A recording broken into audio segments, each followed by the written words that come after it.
Hey, what's up? It's Cute What If. This side. Today we will be seeing what if Deku explored the multiverse of heroes and villains. Before we move ahead with the FIC, leave a like and subscribe to the channel for future what ifs like this. It was a normal day at UA, and Class 1A was relaxing in the dorms when suddenly a portal opened above them, pulling them all in. They awoke in a large theater, surrounded by familiar faces. The teachers, the big three, Eri, Kota, the wild pussycats, Shinso, Hatsum, Class 1B, Kami Atsushimi, Inasa Yurashi from Shiketsu High School, David and Melissa Shield, Izuku's mother, Gran Torino, Endeavor, Best Jeanist, Ms. Joke, E-Lady, Kamui Woods, Gunhead, Gang Orca, and several other pro-heroes were also there, beginning to regain their senses. Bakugo shouted in frustration, demanding to know where they were. All Might urged him to calm down and figure things out rationally. Inko rushed to Izuku, expressing her concern, while Gran Torino questioned All Might about the situation. All Might, looking worried, admitted he was just as confused. David and Melissa called out to their uncle and friend, trying to make sense of the chaos. A voice interrupted their confusion, announcing that it was time to explain what was happening. The group instinctively took defensive stances, with Endeavor demanding the figure to reveal themselves. A young man stepped into the light, appearing to be around the same age as Izuku and his classmates. He had dirty blonde hair, sunglasses, a brown leather jacket, jeans, sneakers, and a partially obscured t-shirt. Aizawa asked for the young man's identity and purpose for bringing them there. The young man introduced himself as Luke and excitedly proclaimed that he had brought them to witness the multiverse. Momo questioned the reality of the multiverse, but Luke assured her it was real and that they would be watching it unfold. Bakugo, skeptical, attempted to attack Luke, only to find he was unable to use his quirk. Aizawa reminded Bakugo of the presence of children, pointing to Eri and Kota. Luke reassured them that he had taken precautions for the younger audience and explained that he was from an alternate universe where quirks did not exist. He revealed that in his world, they were fictional characters in a manga and anime called My Hero Academia. He had the ability to create pocket dimensions and manipulate certain aspects within them, including disabling their quirks temporarily. Tokoyami requested the return of Dark Shadow, which Luke granted, but with the condition that Dark Shadow could not attack anyone. Dark Shadow appeared, curious about what he had missed. Ochako expressed disbelief that they were fictional characters in Luke's universe. Luke confirmed that My Hero Academia was his favorite show and that one of them was the main character. This sparked a debate among the group about who that character could be, until Bakugo asserted that he was the true main character, dismissing the others as extras. Luke, unfazed, stated that the main character was Izuku Midoriya, causing shock among the group. Bakugo exploded with anger, questioning why Izuku was chosen over him. Luke explained that the show focused on Izuku's journey to becoming a hero and that it was quite popular. Luke then proposed that they could learn from the various universes they would be viewing. Nizu considered the suggestion and ultimately agreed, prompting excitement from everyone. Luke instructed them to take their seats as he prepared to showcase the multiverse, warning that not all universes would be cheerful. He assured Mandalay that Eri and Kota would be safe for most of the viewing, but there was a designated children's room for any potentially unsuitable content. As the lights dimmed, Luke activated a large holographic screen, ready to present the first alternate universe. He introduced it as a medieval fantasy world filled with knights, dragons, and wizards, generating excitement among the audience. The screen displayed an island and a forest, where multiple skeleton warriors were being defeated by two figures, a young man with green hair and freckles, and a young woman with short brown hair. These two were Izuku Midoriya and Ochako Uraraka, ready to embark on their next adventure. Izuku wore a green vest over a white button-up shirt, light gray gloves, blue trousers, and his classic red shoes, along with a sword. Ochako donned a velvet witch's hat, a light brown short robe, black leggings, red gloves, and red boots, wielding a wooden staff with a red gem. Mina exclaimed upon seeing them, recognizing Izuku and Ochako. Ochako remarked on how awesome they looked, to which Izuku shyly agreed, trying to hide a blush on his face. After defeating the remaining enemies, the The two took a moment to catch their breath. Izuku asked if Ochako was alright, and she assured him she was fine. Mina noted their formal titles, prompting Toru to suggest that it was how some people were addressed in this universe. Ochako expressed the need to meet up with Prince Todoroki and the others to plan their attack on the League of Villains. Izuku agreed, determined to end Shigaraki's reign of terror once and for all. Mina teased Todoroki about his royal status, but he dismissed it, while Endeavor jokingly claimed to be a king. All Might raised concerns about the impending confrontation with the League of Villains. After a time skip, they arrived at their destination, greeted by the rest of Class 1A from this universe. Ida and Momo were clad in knight's armor, while Todoroki dressed like a prince and had a horse. Tsu appeared as a barmaid, and Bakugo looked like a tribal warrior, accompanied by a dragon that suddenly transformed into Kirishima, who was also in armor. Kaminari admired their appearances, and Kirishima celebrated his dragon form as manly. Todoroki announced that the castle was just ahead and it was time to launch a full-scale attack. Izuku urged everyone to arm themselves for the fight against Shigaraki. Kaminari expressed his nerves, but Shiro reassured him with the presence of Kirishima. As they prepared for battle, Ochako placed a hand on Izuku's shoulder, indicating she had something important to say. However, Bakugo interrupted, eager to start the fight. Jiro scolded Bakugo for the interruption, while Momo wondered what Ochako had intended to say. Ochako blushed, suspecting she knew what her alternate self was about to reveal. They launched their attack on the castle, which loomed ominously above a river of lava, constructed mainly of obsidian. Shiro commented on the castle's terrifying appearance, and Mineta expressed his fear. Upon reaching the front gates, they faced the League of Villains, minus Shigaraki. Izuku demanded to know Shigaraki's whereabouts, drawing his. Dabi taunted them, revealing Shigaraki awaited them at the top floor but warned they would have to get past them first. The battle commenced, with Izuku's sword crackling with green lightning as he swung it at his foes. Ochako activated her staff, lifting multiple enemies into the air, while Bakugo rode Kirishima in dragon form, unleashing fire upon their adversaries. Kirishima and Tetsu admired the display of strength. Ida declared they would hold off the villains while Izuku confronted Shigaraki. Izuku wished Ida good luck, and Ochako urged him to be safe, to which he confidently replied, earning a blush from her as he called her by her first name. Many girls watched, captivated by Izuku's brave demeanor. As Izuku entered the castle, he fought his way to the top floor, where Shigaraki awaited him, clad in black armor and a menacing cloak, adorned with multiple hands. Shigaraki greeted Izuku, brandishing a sword that resembled Izuku's but appeared more sinister. Ida noted the similarity between their swords. Izuku declared the end of Shigaraki's evil reign, but Shigaraki countered, claiming it had only just begun. He boasted about possessing the sword of all for one, while Izuku wielded the sword of one for all. Momo recalled that All for One was the name of the villain All Might had faced before retiring, and Kendo questioned the significance of their swords in this medieval context. All Might speculated that it related to the phrase, all for one and one for all. The two charged at each other, their swords clashing and sending sparks flying. Shigaraki taunted Izuku, threatening his friends with gruesome fates. The mention of Ochako's potential suffering ignited a fierce anger within Izuku. He pushed Shigaraki away and attacked him with renewed fury. Ojiro observed how Shigaraki's threat to Ochako had pushed Izuku over the edge, while Ida noted that their close friendship explained Izuku's intense reaction. Luke mumbled about friends, and Ida asked what he said. Luke dismissed it, saying it was nothing. Izuku then shouted, "One for all 500%. A glowing figure resembling All Might surrounded him. Shigaraki countered with, "All for one 500%, as a dark figure resembling All for One formed around him.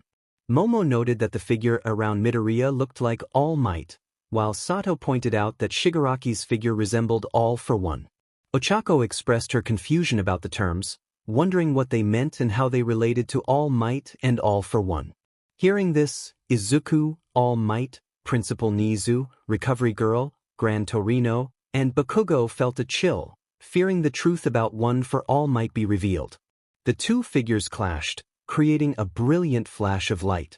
As they fought, the figures mimicked their movements until Izuku managed to disarm Shigaraki, leaving him open. The figures then faded away, leaving only Izuku and Shigaraki. Izuku declared that there would be no more violence and that it would end now. Shigaraki retorted that they would meet again, just not today, as he swiftly retrieved his sword. A warp gate opened behind Shigaraki, pulling him in before Izuku could react. Frustrated with himself for not being quicker, Izuku returned outside to join the others. Todoroki informed him that many members of the League of Villains had escaped through the warp gate, but they had defeated the rest.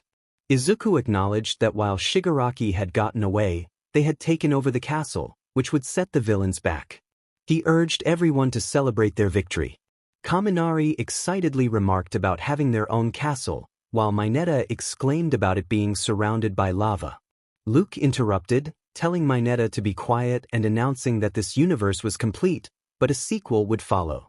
Many expressed their enjoyment, and Luke asked who was ready for the next universe, to which everyone eagerly responded. Luke explained that the next universe took place in the future, where Izuku was a husband and father.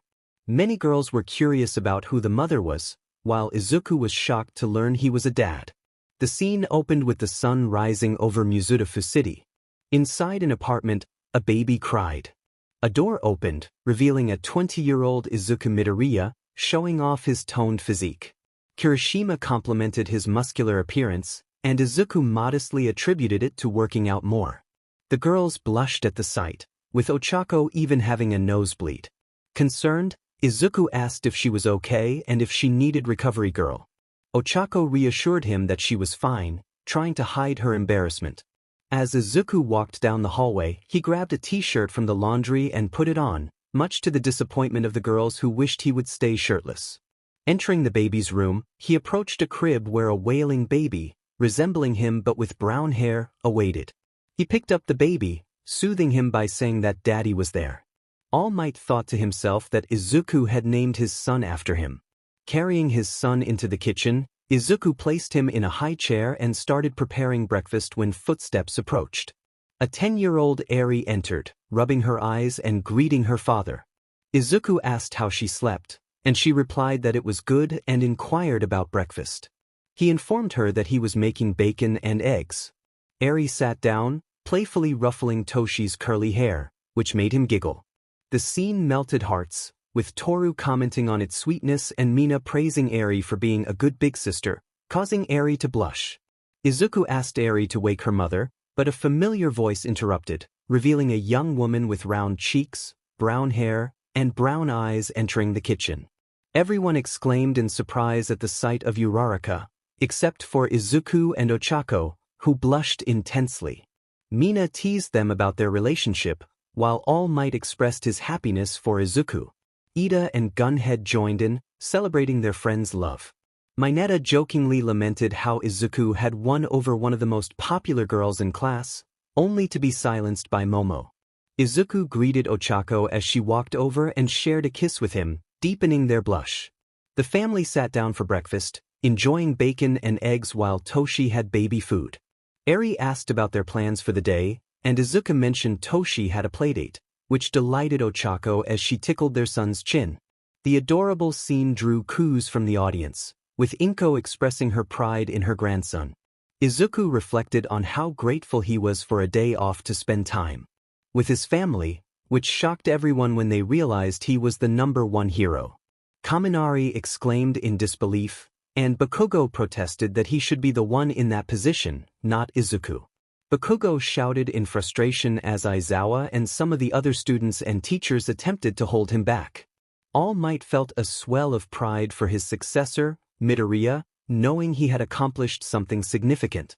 A few hours later, rain fell outside as everyone gathered inside. Toshi wore a small Deku onesie, prompting Inko to reminisce about how Izuku used to wear an All Might onesie as a child. Izuku blushed and tried to hide his face, while Kaminari, unable to contain his laughter, teased him about it. Suddenly, a knock echoed through the apartment. Ochako opened the door to reveal their old classmates, Todoroki and Momo. Todoroki held a baby boy who resembled him, with one side of his hair black and his left eye gray, and Momo carried a baby girl who looked just like her, with one side of her hair red and her left eye blue. Everyone expressed surprise at seeing Todoroki and Momo together. Ochako welcomed them inside, and Momo apologized for their tardiness, explaining that Shoto had been busy getting the children ready. Mina, curious about their relationship, pointed out Todoroki and Momo's blushes, while Mineta exclaimed in disbelief at Todoroki's good fortune. Shiro, seeking a favor from Luke, asked him to restore his quirk momentarily so he could tape up Mineta, who was quickly silenced as Shiro acted on his request. Endeavor observed the grandchildren with a critical eye, hoping they would inherit powerful quirks, which caused Shoto to feel a surge of anger. Ochako excitedly pointed out to Toshi that Ryo and Rei had arrived, as Shoto and Momo placed the babies down next to him. The three infants cooed and giggled at each other, melting the hearts of everyone present. Todoroki felt a smile grow on his face, proud to name his daughter after his mother. Another knock interrupted the moment, and this time it was Kirishima and Mina, accompanied by their son, who bore a striking resemblance to Kirishima but had pink hair, pink skin, and unique eyes like Mina. They entered, and Mina explained they had trouble finding Akio's raincoat. As they settled in, another knock came, revealing Kaminari, Jiro, and their daughter, who looked like Jiro but had blonde hair with a purple lightning bolt. Kaminari greeted everyone, and Jiro, blushing, mentioned their struggle to find Kimiko's rubber covers for her ears. Shiro inquired about the rubber covers, and Izuku explained that some infants with quirks needed special equipment to prevent accidental harm. They placed Kimiko down with the other babies, who welcomed her into their circle. Yet another knock sounded, and Toru, Ojiro, and their daughter entered. She resembled Ojiro but lacked a visible tail, or so they thought. Toru greeted everyone, and Izuku noted the oddity of their daughter not displaying either parent's quirks. Suddenly, something invisible struck Ojiro, prompting Toru to caution their daughter about her invisible tail. Bakugo, unable to hold back, made a comment about the situation, which led to a heated exchange with Toru. Aizawa intervened, insisting Bakugo apologize, which he begrudgingly did. After Keiko joined the other infants, another knock announced Tsu, Tokoyami, and their baby, who looked like Tsu but had black hair. Mina pointed out the arrival of Tsu and Tokoyami, who were both blushing. Dark Shadow cheered for Tokoyami, and Tsu introduced her daughter, Tsubame, to the group. As everyone admired the growing circle of babies, another knock was heard. This time, it was Ida and Mei, accompanied by their son, who looked just like Ida but had tiny engines in his legs and cross-eyed eyes like Mei's. Ida greeted everyone, and the room buzzed with excitement over the unexpected pairings and new arrivals. Powerloader remarked on the unusual pairing of Hatsum and Ida in this universe, suggesting it would be a refreshing change. Ida, confused, questioned why they were together, to which Luke explained that many people in his universe shipped them after their encounter during the sports festival. Ida clarified that it wasn't a fight, but rather Hatsum had restrained him and showcased her gadgets for an extended parody. Luke shrugged it off, stating he wanted to portray it in this universe and urged everyone to return to the show. They placed the baby down with the others, and Mei introduced Tensei to the group of infants on the carpet. Ida pondered the significance of naming the baby after his brother. Soon, there was another knock at the door, revealing Shinso, his wife, and their son. Shinso apologized for their tardiness, and Mina noted their arrival. Shinso was surprised to see he had a family in this universe. He placed his son down with the other kids, encouraging him to have fun. Shinso reflected on naming his son after Aizawa, while Aizawa was taken aback by the news. Class 1A erupted in excitement, with Mina and Ms. Joke expressing their delight. Todoroki teased Shinso, prompting Izuku to deny any claims of being a secret love child of All Might. Shinso clarified that naming his son after Aizawa didn't imply any familial connection, and after the commotion settled, they resumed watching the alternate universe. As more classmates and their families arrived, Shiro came with his wife and son, Shoji with his wife and son, Aoyama with his husband and their adopted son, Koda with his wife and daughter, Sato with his wife and son, and Mineta with his son, but no one else. Mineta shouted for his wife, only to be met with the girl's comments that she probably left him. Luke interjected, explaining that Minetta's wife had passed away during childbirth, which had profoundly changed him in this universe. The girls felt sympathy for him, especially since he had gained respect for women. Minetta, however, was visibly upset, tears streaming down his face as he mourned his loss. Just when it seemed everyone had arrived, there was another knock. Izuku answered to find Bakugo, Kami, and a baby girl who resembled Bakugo. Class 1A reacted with surprise, except for Bakugo and Yurashi. Kami excitedly pointed out their relationship in this universe, while Bakugo blushed slightly. As they entered, Bakugo greeted Izuku and Kami reminded their daughter, Katsumi, to be nice to the other babies. Kirishima noted the similarity in names, and Todoroki teased Bakugo, prompting an explosive reaction from him. Luke intervened, reminding Bakugo of the stakes, which caused him to quiet down. Katsumi displayed a fierce demeanor towards the other babies, but when she spotted Toshi, her expression softened, and she giggled at him. Momo remarked on the contrast in her behavior, and Mina and Toru found it adorable. Bakugo, however, was bewildered by his daughter's affection for Toshi, while Kami tried to calm him down, insisting that she was just a baby. With all the families settled, the parents relaxed as their children played together. Izuku asked Bakugo about his work as a hero, and Bakugo acknowledged the challenges of being the number 2 pro hero, alongside the responsibilities of fatherhood. Kirishima congratulated him, but Bakugo snapped back, insisting he should be number 1. As the day came to a close, only Izuku, Ochako, Toshi, and Eri remained. Ochako playfully tickled Toshi's cheek, and they prepared for bed. After changing into pajamas, Izuku placed the sleeping Toshi in his crib. He and Ochako lay together, reflecting on the day. Ochako expressed her enjoyment, and Izuku agreed, turning off the lights. He shared a tender kiss with her before they drifted off to sleep. As Izuku closed his eyes, he thought about his love for his family and his willingness to protect them, even at the cost of his hero status, before succumbing to slumber as the screen faded to black. Luke concluded the story, hinting at a sequel that would focus on their children as they grew older. He asked for their thoughts on the universe they had just explored. Ochako questioned why she and Izuku were paired in that universe, to which Luke explained that many people saw a connection between them, referring to it as Izuoka. He elaborated that since none of them had officially paired up in the show, fans often created various ships, including Izuku with other girls and even some boys. Izuku clarified his orientation, but Luke noted that fans still shipped him with Bakugo and Todoroki, leading to Bakugo's furious outburst. Luke also mentioned that while Ochako was primarily paired with Izuku, there were some who shipped her with others, including Bakugo, which left everyone in shock. Ochako expressed her frustration, questioning why people shipped her with Bakugo. Bakugo, equally exasperated, shouted about his disdain for the pairing, which was dubbed Kachako.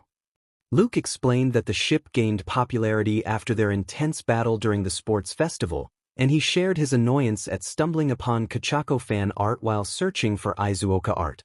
He mentioned that some fans also paired Ochako with Tsu and Mina, which puzzled them both. Luke, a devoted Izuoka supporter, revealed his shirt that proclaimed #Izucha forever, causing Izuku and Ochako to blush. To alleviate the tension, Luke suggested they take a break from their multiverse exploration and enjoy lunch, which everyone enthusiastically agreed to. As they transitioned to the cafeteria, Luke snapped his fingers, revealing 2 double doors that led them inside. Kaminari admired the cafeteria's ambience, while Shiro pointed out some intriguing windows. When they approached the windows, Aizawa questioned what they were seeing. Luke explained that the orbs outside represented different alternate universes, leaving everyone in awe. Luke directed them to a buffet filled with a variety of foods from different cultures. After gathering their meals, Class 1A settled into booths. The Deku squad and Luke shared one booth, while the Baku squad occupied another, with the remaining students and teachers scattered around. While they processed the revelations from the previous universe, Bakugo interrupted the silence by confronting Luke about why Izuku was the number 1 hero instead of him.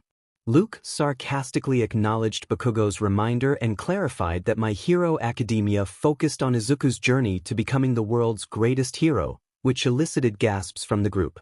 He then opened the floor for questions, and nearly everyone raised their hands. Eri inquired why Deku and Ochako were her parents in the last universe they observed. Luke explained that in many universes, Izuku and Ochako adopted her, though other characters like Aizawa or Mirio sometimes took on that role. Mina asked if the shipping of Izuku and Ochako with others in different universes meant they were actually with those people.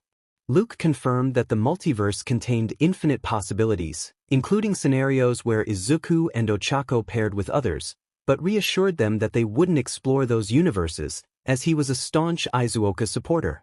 Todoroki questioned Luke's claim that Izuku wasn't All Might's secret love child, to which Luke confidently replied that he knew everything and clarified that similar quirks did not imply a familial connection. Todoroki mentioned the existence of universes where characters are related, prompting Luke to add that there are also universes where other individuals share connections. He hinted at the next universe they would explore, teasing that it would involve two related characters without revealing their identities. Momo expressed her curiosity about the significance of All for One and One for All in the medieval world, noting that it seemed more connected to All Might and a character known as All for One rather than the famous saying. Luke hesitated to explain, suggesting they focus on their meal first to get back to watching the multiverse. The group returned to their food, while Luke approached All Might, asking to speak with him, Izuku, Principal Nizu, Gran Torino, Recovery Girl, and Bakugo privately. All Might agreed and quickly gathered them. Once in the theater, Luke revealed his knowledge of One for All, surprising All Might. Luke explained that anyone familiar with My Hero Academia would know about it, as the series primarily follows Izuku's perspective, including his discovery of One for All. He suggested they should tell the others about it to avoid future complications, noting that in many universes, the truth eventually comes out. Gran Torino supported Luke's idea, emphasizing that it was only a matter of time before the others learned the truth. All Might reluctantly agreed to gather everyone after their meal to share the information. After everyone finished eating, they returned to the theater, where All Might, Izuku, Bakugo, Gran Torino, Recovery Girl, and Principal Nizu awaited them. Nizu urged everyone to sit down, indicating that they had something important to share.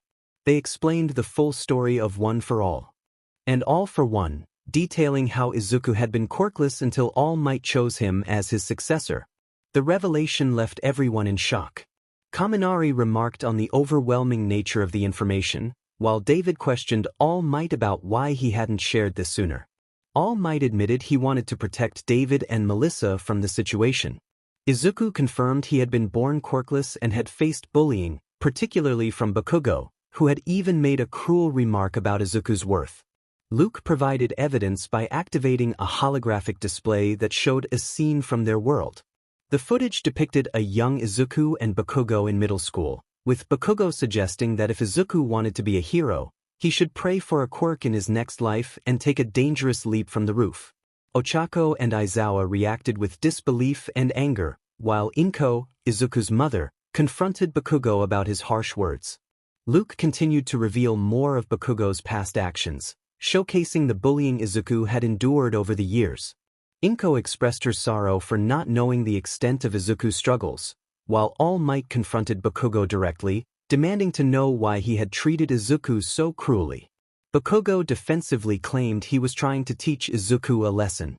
All Might reminded him that he too had been quirkless and had faced similar bullying, though without the extreme cruelty of being told to end his life. The room fell silent as All Might shared his own painful experiences, revealing that he had once been in Izuku's position. He spoke of Nana Shimura, the seventh wielder of One for All, who had helped him become the hero he was today. Izuku recalled hearing about her before, and All Might revealed that she had been killed by All for One. He then mentioned his own injuries that had transformed him into Small Might, a nickname used in another world. Izuku expressed his sympathy, and All Might acknowledged it, adding that Shigaraki was Nana Shimura's grandson. The revelation stunned everyone present, leaving them in disbelief. All Might reflected on his encounter with All for One, recalling how the villain had aimed to crush him by targeting his master's last living relative. Izuku reassured him, emphasizing that it wasn't his fault. All Might expressed his gratitude, acknowledging how much Izuku's words meant to him. Todoroki questioned whether Izuku was truly not All Might's son. Luke clarified that while Izuku was like a son to All Might, and All Might served as a father figure to Izuku, they were not related by blood. Izuku protested vehemently, insisting he did not see All Might as a father figure, while All Might stumbled over his words, trying to convey that he did not view Izuku as a son in that way either. Luke teased them, suggesting they both clearly felt that way. Determined, All Might declared his intention to save Shigaraki and bring him back to the light.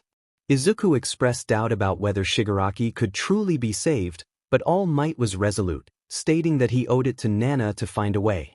With the story of One for All shared, All Might suggested returning to their viewing of the multiverse. Luke agreed, and as Bakugo attempted to return to his seat, he felt Nizu's hand on his shoulder. Nizu warned him that once they returned to their universe, there would be a serious discussion with his parents about his behavior towards Midoriya, which Nizu deemed unheroic. Bakugo shrugged off the comment and resumed his seat. Luke encouraged Bakugo, suggesting he might learn something valuable from the next universe they would explore. Now remember how I mentioned that in some universes, certain people are related even if they aren't in yours? Luke explained. Everyone nodded in agreement. Well, that's the case in this universe. In this universe, Izuku and Bakugo are brothers, he continued. Both Izuku and Bakugo expressed surprise at this revelation. Inko then asked about their last names in this universe. Luke responded that their last name was Shimada. He elaborated that in this universe, quirks do not exist, but there is a superhero-like group called Overwatch. Kirishima was excited, exclaiming how awesome that sounded. Luke confirmed it was indeed amazing. He then shared that Izuku and Bakugo were part of the Shimada ninja clan, led by their father, Sojiro Shimada. After their father's death, the clan elders instructed Bakugo to encourage Izuku to take a more active role in the clan, but Izuku refused. This led to a fierce conflict between them, resulting in Izuku's supposed demise. Bakugo believed he had caused Izuku's death, which filled him with guilt and led him to abandon the clan, marking him as an enemy. Every year, Bakugo returned to Shimada Castle on the anniversary of his brother's supposed death. Luke then pressed a button on the remote, and the alternate universe began to play. The scene opened with majestic mountains depicted in ancient Japanese art. A voice narrated a legend about two great dragon brothers, the Dragon of the North Wind and the Dragon of the South Wind, as two dragons, one green and the other blue, were shown. Kaminari questioned the presence of the dragons, to which Ida suggested they represented Midoriya and Bakugo. The narration continued, describing how the two dragons maintained balance and harmony in the heavens. The scene shifted to a Japanese den with a slightly futuristic city in the background. The camera moved down to reveal an arcade labeled Rikamar and a van that floated above the ground, equipped with hover technology instead of wheels. Ojiro wondered if it was a flying car, while Shoji speculated it might be a hover car. Hatsum was already busy sketching blueprints. Suddenly, an older Katsuki Bakugo, known as Katsuki Shimada in this universe, landed outside the building. Kirishima complimented Bakugo's impressive tattoo, while Kaminari noted the cool bow on his back. Hatsum began drafting blueprints for the bow as well. As Katsuki approached the den, a mechanical-looking ninja figure was spotted on one of the buildings, observing him. Mina asked who the ninja was, and Jiro suggested they would have to wait to find out. Katsuki climbed over a large gate adorned with the symbol of the two dragons, and the animation shifted back to the traditional style. The narration described how the brothers argued over who could better rule their land, their quarrel escalating into a fierce struggle that darkened the skies. The Dragon of the South Wind struck down his brother, who fell to earth, causing destruction. The scene depicted the green dragon crashing into a burning building before transitioning back to the normal animation, where Shimada Castle was shown guarded by government agents, including a robot. Kaminari expressed surprise at the presence of a robot guard, and Luke explained that this universe was set in the far future, where robots had equal rights and could feel emotions. One of the guards yawned, and suddenly, Katsuki fired an electrical arrow at the robot guard, disabling it. He then struck a human guard with his bow, followed by an elbow to the stomach. Katsuki skillfully threw the guard towards the edge and kicked him off, causing him to land in front of the yawning guard. The guard fumbled with his cell phone in a frantic attempt to retrieve it. Momo commented on the clumsiness of the guard, and Todoroki agreed. Another guard charged at Katsuki with a katana, but Katsuki swiftly put him in a headlock while firing an arrow at the guard with the cell phone. The arrow destroyed the phone, and the guard ran into a bell adorned with the same dragon symbol, knocking himself out. The narration continued, stating that the dragon of the south wind had triumphed, but as time passed, his solitude turned the sweetness of victory to ash. The scene showed the dragon with a look of shame as Japan burned in the background, with a volcano erupting. The animation returned to show cherry tree petals flowing through the night sky, illuminated by the moon, which had strange lights on it.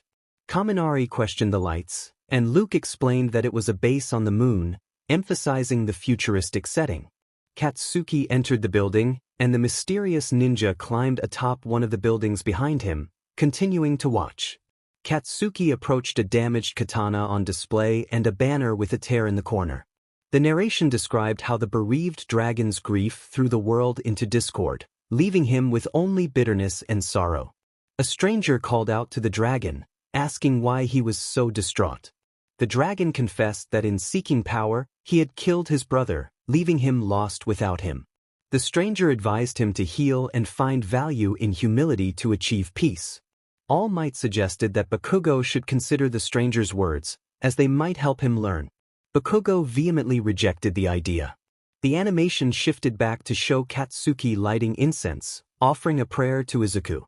He declared that he was not the first assassin sent to kill him, nor would he be the last, as he placed the offering down. Suddenly, the assassin hiding in the shadows activated the lights on his suit, revealing Izuku in the form of a robot ninja. Momo questioned who the figure was, while Luke urged everyone to keep watching. The ninja then leaped to the ground, landing with almost no sound. Kaminari was astonished by the ninja's stealth, while Tokoyami explained that ninjas were trained to be silent. The ninja boldly addressed them, stating they were in Shimada Castle, the den of their enemies. Bakugo, filled with anger, shouted that this was once his home and demanded to know if the ninja's masters had not informed him of his identity. The ninja acknowledged Bakugo, calling him by name, as Bakugo fired an arrow at him, which the ninja effortlessly dodged. The ninja continued, revealing he was aware that Bakugo visited every year on the same day. Bakugo shot another arrow, but the ninja swiftly hid behind a Japanese-style paper lantern, evading the barrage of arrows that pierced through the paper. The ninja accused Bakugo of risking everything to honor someone he had wronged, as 3 high-tech shurikens ejected from his cybernetic hands. Hatsum began to sketch blueprints for the mechanical hands and shurikens, her mind racing with ideas. The ninja hurled the shurikens at Bakugo, who ducked just in time, causing the shurikens to slice through some of the arrows in his quiver and embed themselves in the wall behind him. Bakugo shouted that the ninja knew nothing of what had transpired as he rolled forward and fired yet another arrow. The ninja drew one of his katanas to block the shot, but the impact sent him flying over the railing.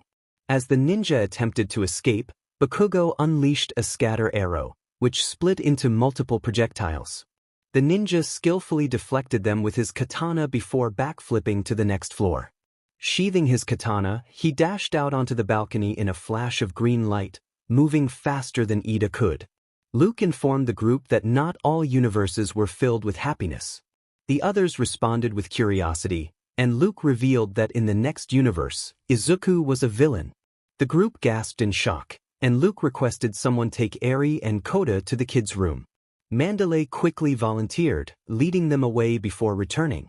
Ochako asked why Deku was a villain, to which Luke replied that they would have to watch to find out.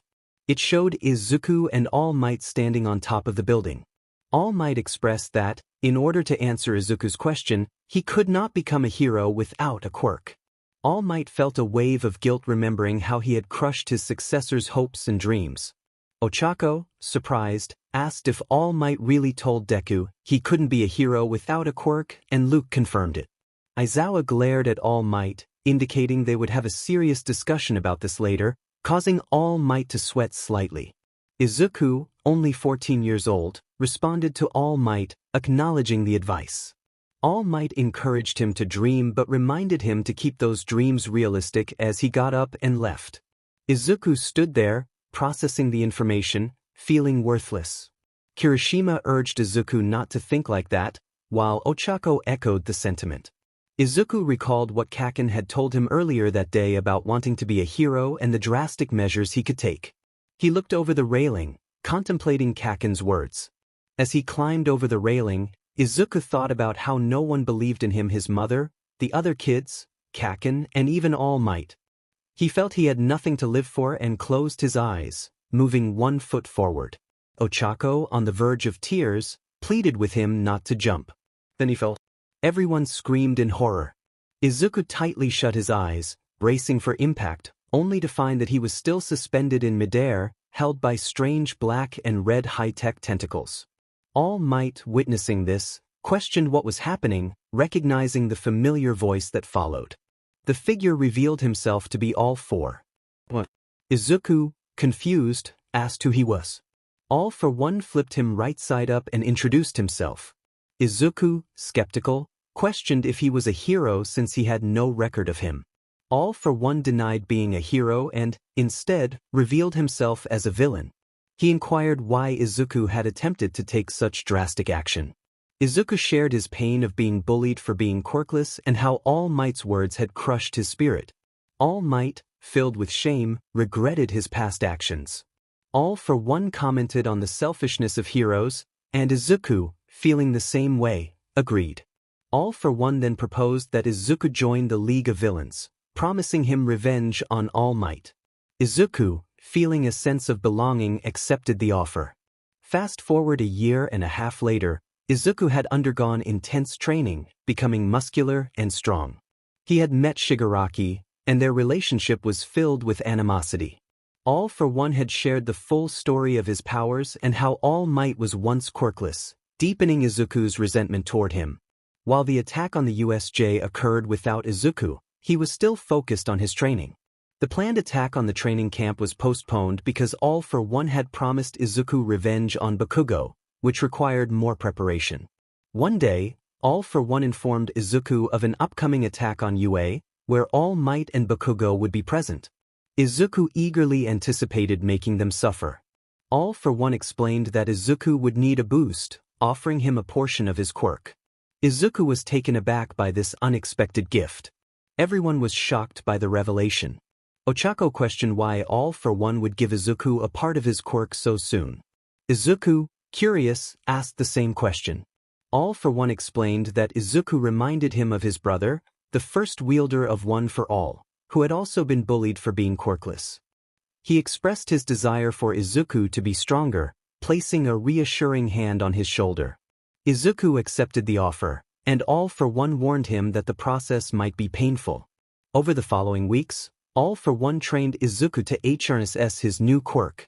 On the day of the attack on UA, Izuku prepared himself, donning his outfit, which concealed his hands and featured red sneakers. As the scene shifted to UA, the rain poured down outside, setting a tense atmosphere for the impending confrontation. Class 1A, minus Ochako, sat in the classroom, eagerly waiting for Aizawa. Kirishima expressed excitement about their provisional licenses, while Kaminari reflected on how far they had come since their first year at UA. Ida reminded them of the difficult start for some, recalling the incident during the entrance exams when a girl with a gravity quirk had been in danger. Todoroki confirmed it was Ochako Uraraka, who had been trapped under rubble when a giant robot threatened them. Ida admitted they had all hesitated to help her. As the students pondered the past, Ochako suddenly realized something alarming. She was no longer alive.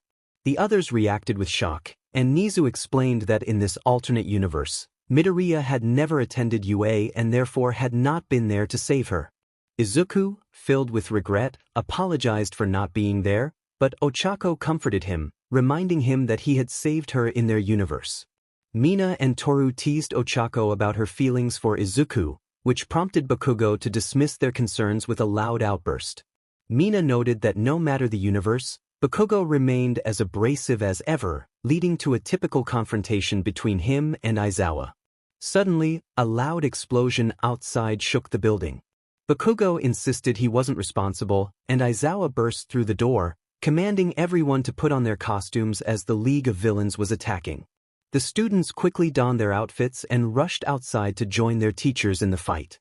All Might rallied the heroes, declaring that the villains' time was up. Shigaraki, however, introduced a new member to their group, and an energy blast knocked everyone back. Bakugo was the first to recover and was shocked to see Izuku appear on the battlefield, seemingly alive. Izuku, surrounded by dark energy, confronted Bakugo, who was bewildered by his presence. All Might intervened, but Izuku revealed that he was the one whose dreams had been shattered by All Might. As the realization dawned on All Might, Izuku charged forward, using his newfound powers to strike him with tremendous force. The students watched in disbelief as Izuku overpowered All Might, who struggled to maintain his heroic form. Bakugo, furious, attempted to attack Izuku, but Izuku effortlessly defended himself. As All Might's strength waned, he transformed into his true form, shocking everyone. Izuku taunted them, revealing the truth about All Might's vulnerability. Just as the students prepared to confront Izuku, time seemed to freeze. Luke, the narrator, interrupted, suggesting that Izuku would eliminate most of them in the next scene. The class unanimously agreed to skip ahead, and Luke complied. Fast forward to a grim scene where only Bakugo remained, surrounded by the aftermath of a devastating battle.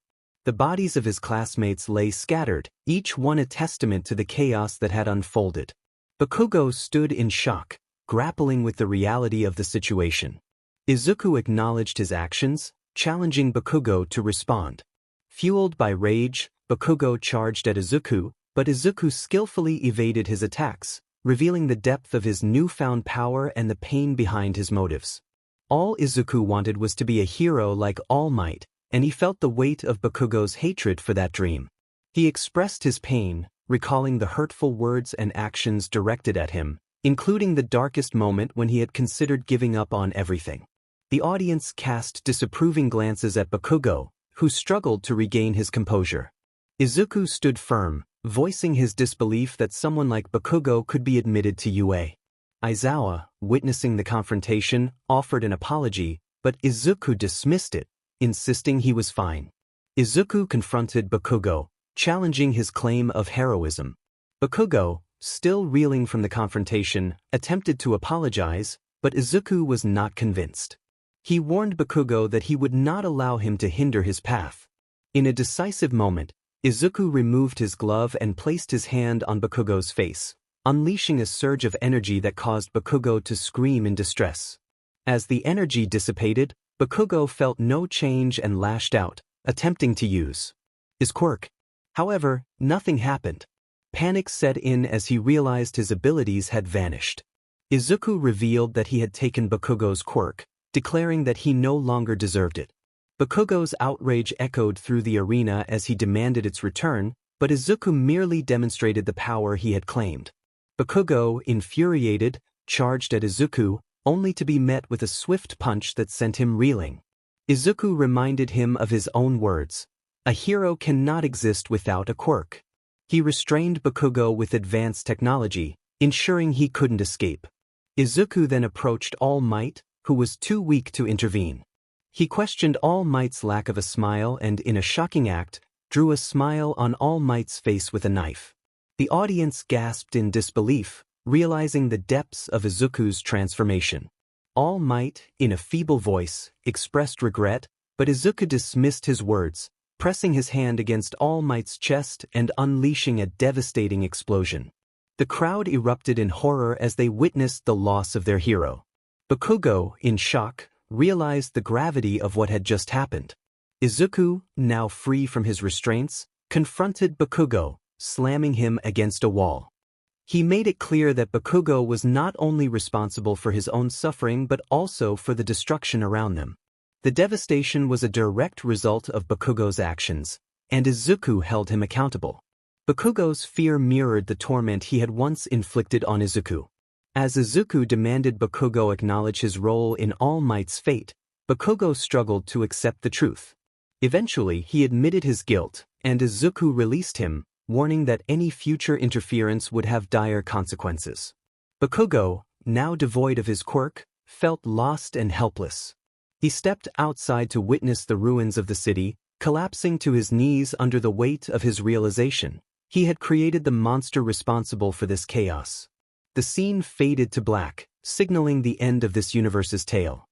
Luke, reflecting on the dark narrative, sought feedback from his friends, who expressed their shock at the intensity of the story.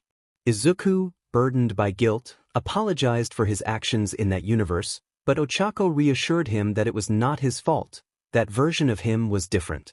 Mina playfully commented on their bond, prompting a flustered response from Ochako, who defended their connection. The chapter closed, leaving the audience to ponder the implications of the story they had just witnessed. Chapter end. Luke announced that Eri and Koda could return. Mandalay went to fetch them. Koda asked what they had missed, to which Pixie Bob replied that they didn't want to know. Luke explained that the next universe also lacked quirks but featured superpowers. In this world, Izuku was a hero in New York known as Spider-Man. Bakugo scoffed at the name, unimpressed. Luke clarified that Spider-Man was one of the most iconic superheroes in his world. Ochako was confused, questioning how Spider-Man could exist if quirks didn't. Luke explained that Spider-Man was a fictional character from his world, just like them, but very popular. Izuku wondered if he had one for all, to which Luke replied that he didn't, but he did possess spider powers. To find out how he acquired them, they would have to watch. The scene shifted to New York City, where masked gunmen were robbing a convenience store. Ida exclaimed about the robbery, and Zero questioned who would stop them. As the robbers exited the store, one shouted that the police were on their way. Suddenly, a web ensnared one of the robbers, pulling him upward. A man in a red and blue costume landed in front of the remaining robbers, introducing himself as Spider-Man.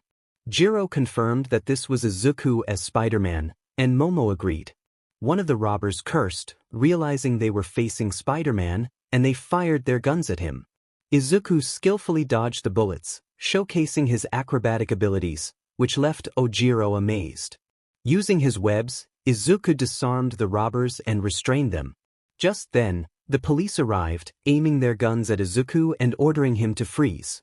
Kaminari questioned why the police targeted Izuku, who had just thwarted the robbery. Luke explained that in this universe, Izuku was a vigilante, and the absence of quirks meant fewer heroes and different laws. Izuku complied, raising his hands, but quickly shot out webs and escaped. He swung through New York City, prompting Zero to wonder if he could swing like that with his tape. Luke confirmed that Izuku used web shooters he created, while the rest of his powers were natural.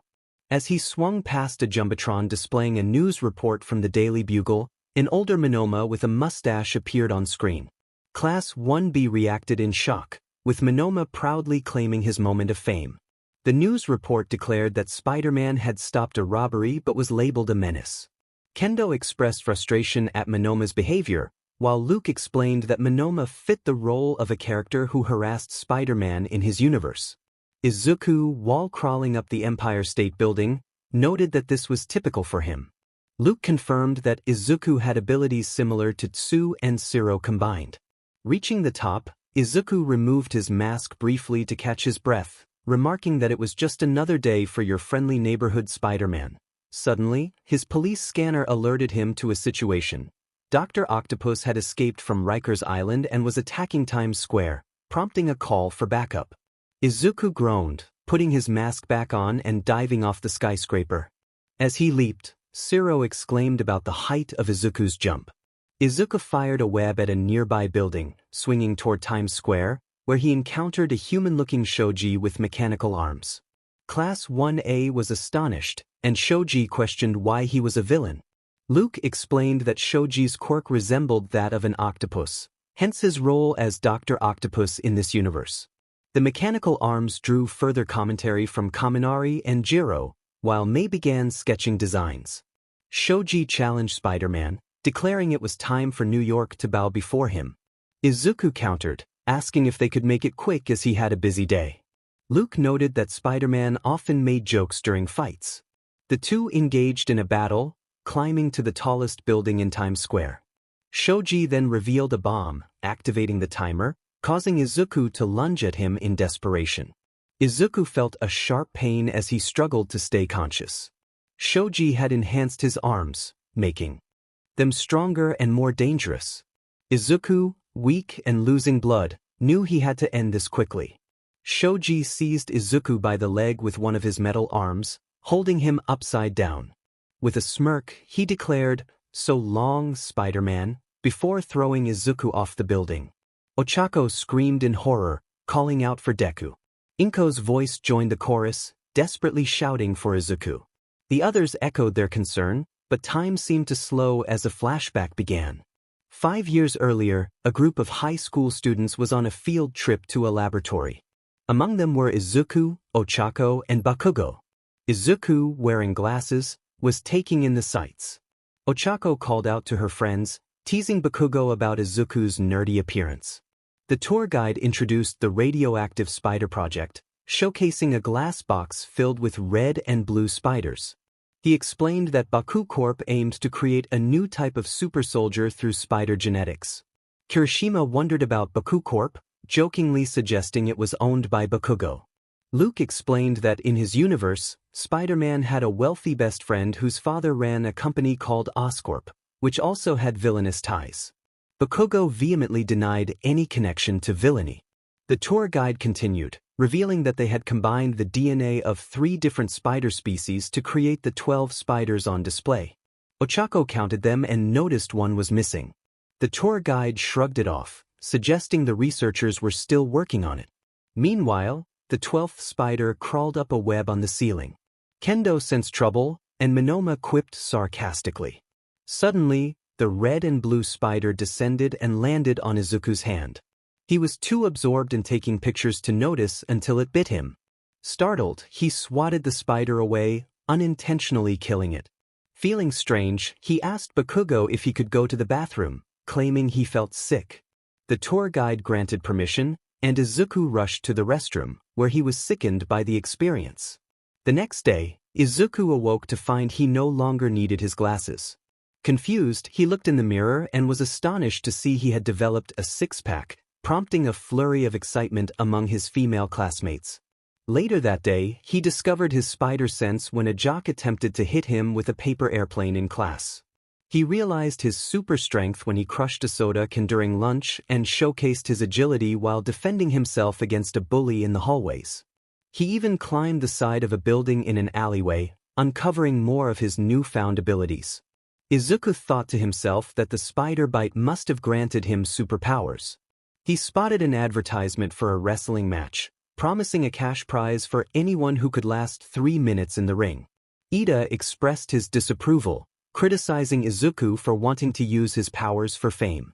Luke reassured him that Izuku would eventually use his abilities for good. He clarified that in this flashback, Izuku's father was still alive. Inko explained that Hisashi Midoriya, Izuku's father, had worked overseas and had the ability to breathe fire, but he passed away shortly after Izuku was diagnosed as quirkless. The scene shifted to Izuku sitting in a car with his father. Hisashi reminded Izuku that they had arrived at the library for his study session. Izuku, lost in thought, acknowledged his father's words. Hisashi warned him about the consequences of using his strength against others, reminding him that with great power comes great responsibility. Fast forward to the wrestling match, where Izuku donned a makeshift version of his Spider-Man costume, consisting of a red sweater, blue sweatpants, and a mask. The referee introduced him to the crowd as the Amazing Spider-Man. After winning the match and collecting his prize money, Izuku headed down the hallway toward the elevator.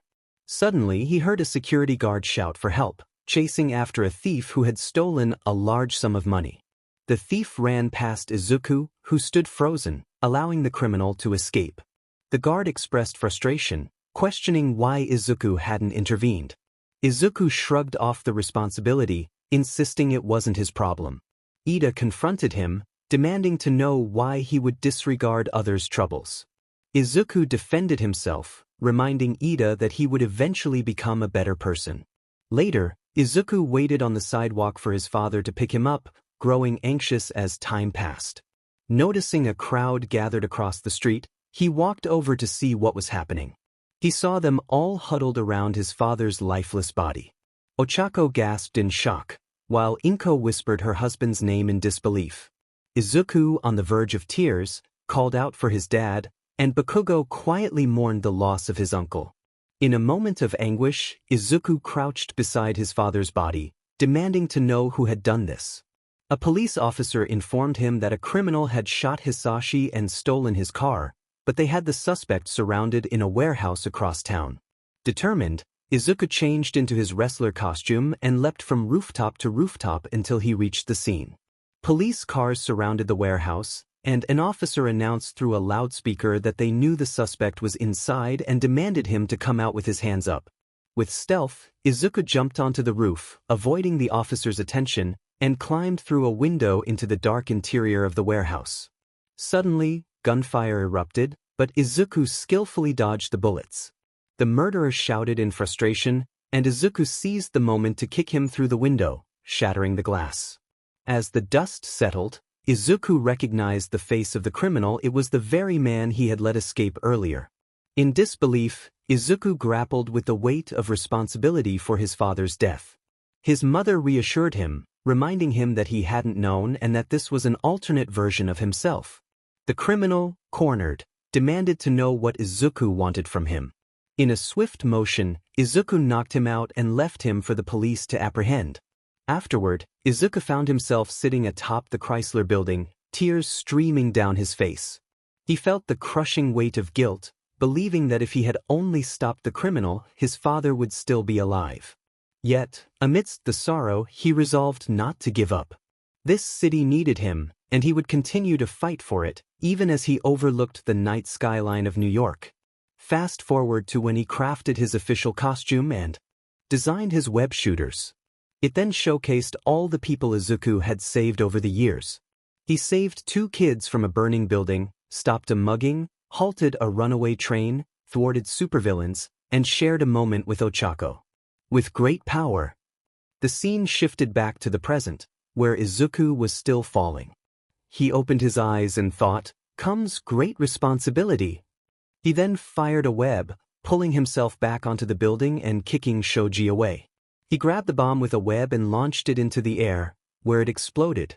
Shoji shouted in frustration, and Izuku, feeling resolute, webbed Shoji up before leaving him for the authorities and swinging away. He also used webs to tend to his wounds. Reaching his apartment, he took off his mask and entered the kitchen. Ochako, wearing a white t-shirt with Spider-Man's face shaped like a heart, greeted him as she prepared dinner. Izuku walked over and gave her a gentle kiss on the cheek. They sat down at the kitchen table to enjoy their meal. Ochako asked about his day of crime fighting, and Izuku shared his adventures, mentioning how he had stopped a robbery and saved the city from Doc-Ock. Ochako remarked on how far he had come since high school. Then, Izuku mentioned he was bleeding, as the webs he used to patch his wounds had failed. Ochako quickly offered to get the med kit. After tending to his injuries, they sat outside, watching the sunset. As Izuku gazed at the horizon, he thought, "I hope I'm making you proud, Dad." The screen then faded to black. The scene shifted to Class 3A in the classroom one morning, waiting for Aizawa. Izuku was notably absent. Ochako noticed his absence and thought he was probably just running late after being out on patrol the previous night. Kirishima remarked on Izuku's recent heroics, and the class speculated about their future. Just then, Aizawa entered with a grave expression, requesting everyone's attention.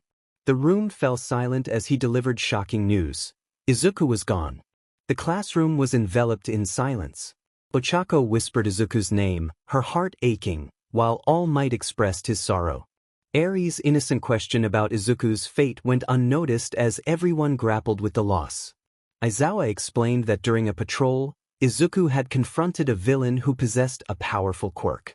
Despite his efforts, the villain had overpowered him. Aizawa's voice trembled as he revealed the tragic details, and the classmates were left horrified, especially Ochako. Aizawa announced that school would be cancelled for the day and the next, as they would be attending Izuku's funeral. The class sat in stunned silence, tears streaming down their faces, even Bakugo, who rarely showed emotion. Ochako struggled to process the news, her heart heavy with grief. When they returned to the dorms, the atmosphere was somber. Kaminari broke the silence, stating the obvious, and Jiro expressed her disbelief. Ida reflected on their friendship, while Bakugo lamented Izuku's choices. They wondered how Ochako was coping, only to realize she was missing. Mina mentioned that she had gone to her room, and Sue suggested they give her space. Alone in her room, Ochako locked the door and fell onto her bed, overwhelmed with tears. When her phone rang, she saw it was her parents calling. Assuming they were checking on her after hearing the news, she chose not to answer, feeling too heartbroken to talk. The next day brought the funeral, with rain pouring down as they gathered at the cemetery. They prepared to lower Izuku's coffin into the ground, unable to hold an open casket due to the tragedy of his passing. The entire class, teachers, and Izuku's mother were present, with All Might visibly grieving more than anyone else.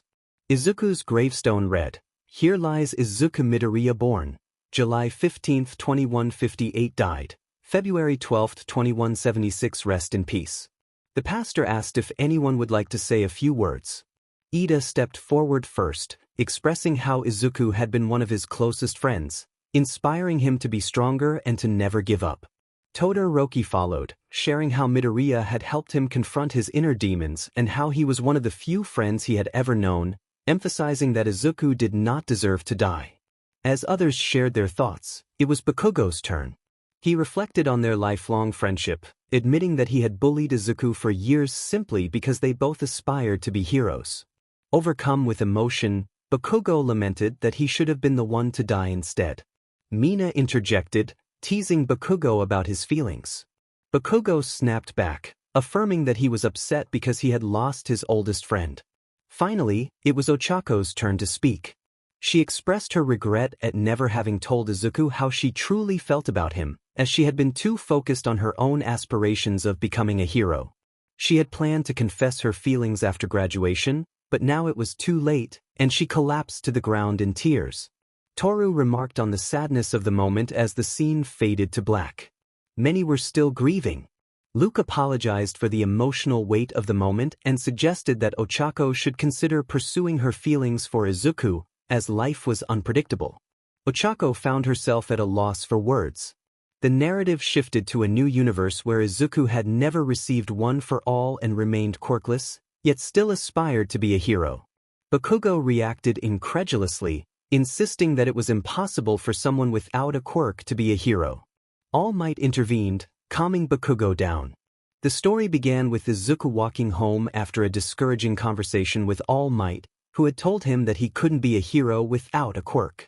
Suddenly, a man appeared before him, introducing himself as Stopwatch, whose quirk allowed him to freeze time. Izuku was surprised, having never heard of this hero before. Stopwatch noted that it was surprising given Izuku's extensive knowledge of heroes. Izuku, feeling dejected, explained his situation. Stopwatch expressed sympathy and suggested that if Izuku truly wanted to be a hero, there might still be a way. Izuku, confused, dismissed the idea of taking drastic measures. Stopwatch reassured him and offered to train him, despite Izuku being quirkless. He explained that he could teach Izuku hand-to-hand combat, acrobatics, and other skills, emphasizing that he himself could not always rely on his quirk. Izuku was hesitant, realizing that such training would take a long time. Stopwatch reminded him that he could freeze time, allowing Izuku to train without aging. Izuku was astonished by the offer and agreed to begin training. Stopwatch instructed him to meet at Dagoba Beach the next day. The following day, Izuku arrived at the beach, eager to start. Stopwatch informed him that their first task would be to clean up the trash on the beach, assuring him that he would freeze time to make it easier. With a flash of green light, time froze around them, and Stopwatch encouraged Izuku to get to work.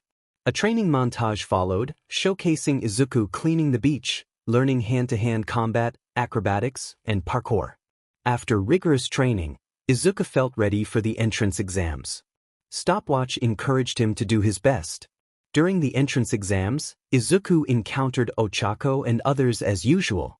Initially, he struggled to destroy any robots.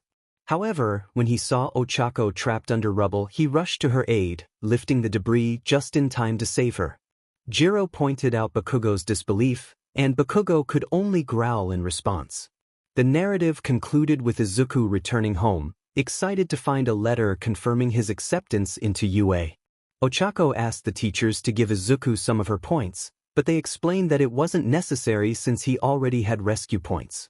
Bakugo attempted to convince Izuku to drop out of UA, but Izuku stood firm in his decision. He received his hero costume, which was inspired by stopwatches rather than All Might's design. Ochako quickly developed feelings for Izuku, similar to the events in the anime.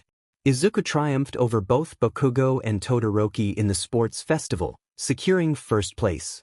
Kirishima remarked on Izuku's impressive skills. After they obtained their provisional licenses, Izuku was on his way back to the dorms when All Might approached him, requesting a moment of his time. Izuku agreed, and All Might proceeded to share the full story of One for All. Izuku was taken aback by the revelation and asked why All Might was telling him this. All Might expressed his desire for Izuku to inherit One for All. Kaminari commented on the situation, noting that it seemed Izuku would finally receive a quirk. However, Izuku declined the offer, stating that he appreciated it but didn't need a quirk to be a hero. He emphasized that he had made a promise to his mentor, Stopwatch, to become the first quirkless hero, and he intended to uphold that commitment. Bakugo reacted with disbelief, questioning why anyone would refuse such a powerful ability. After their conversation, Izuku returned to his dorm room, which lacked any memorabilia of All Might, as the hero's earlier words had crushed his hopes. A knock on the door interrupted his thoughts, and upon opening it, he found Ochako standing there.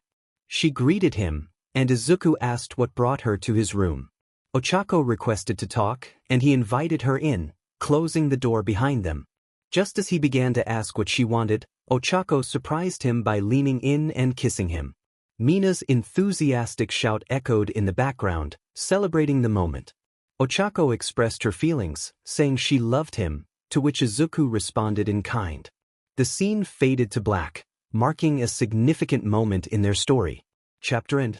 In this universe, Luke decided to keep a surprise in store, suggesting that Eri and Koda should be brought back to the kids' room. Mandalay complied, bringing the two children inside. Meanwhile, a 20-year-old Izuku walked down the hallway of Tartarus prison.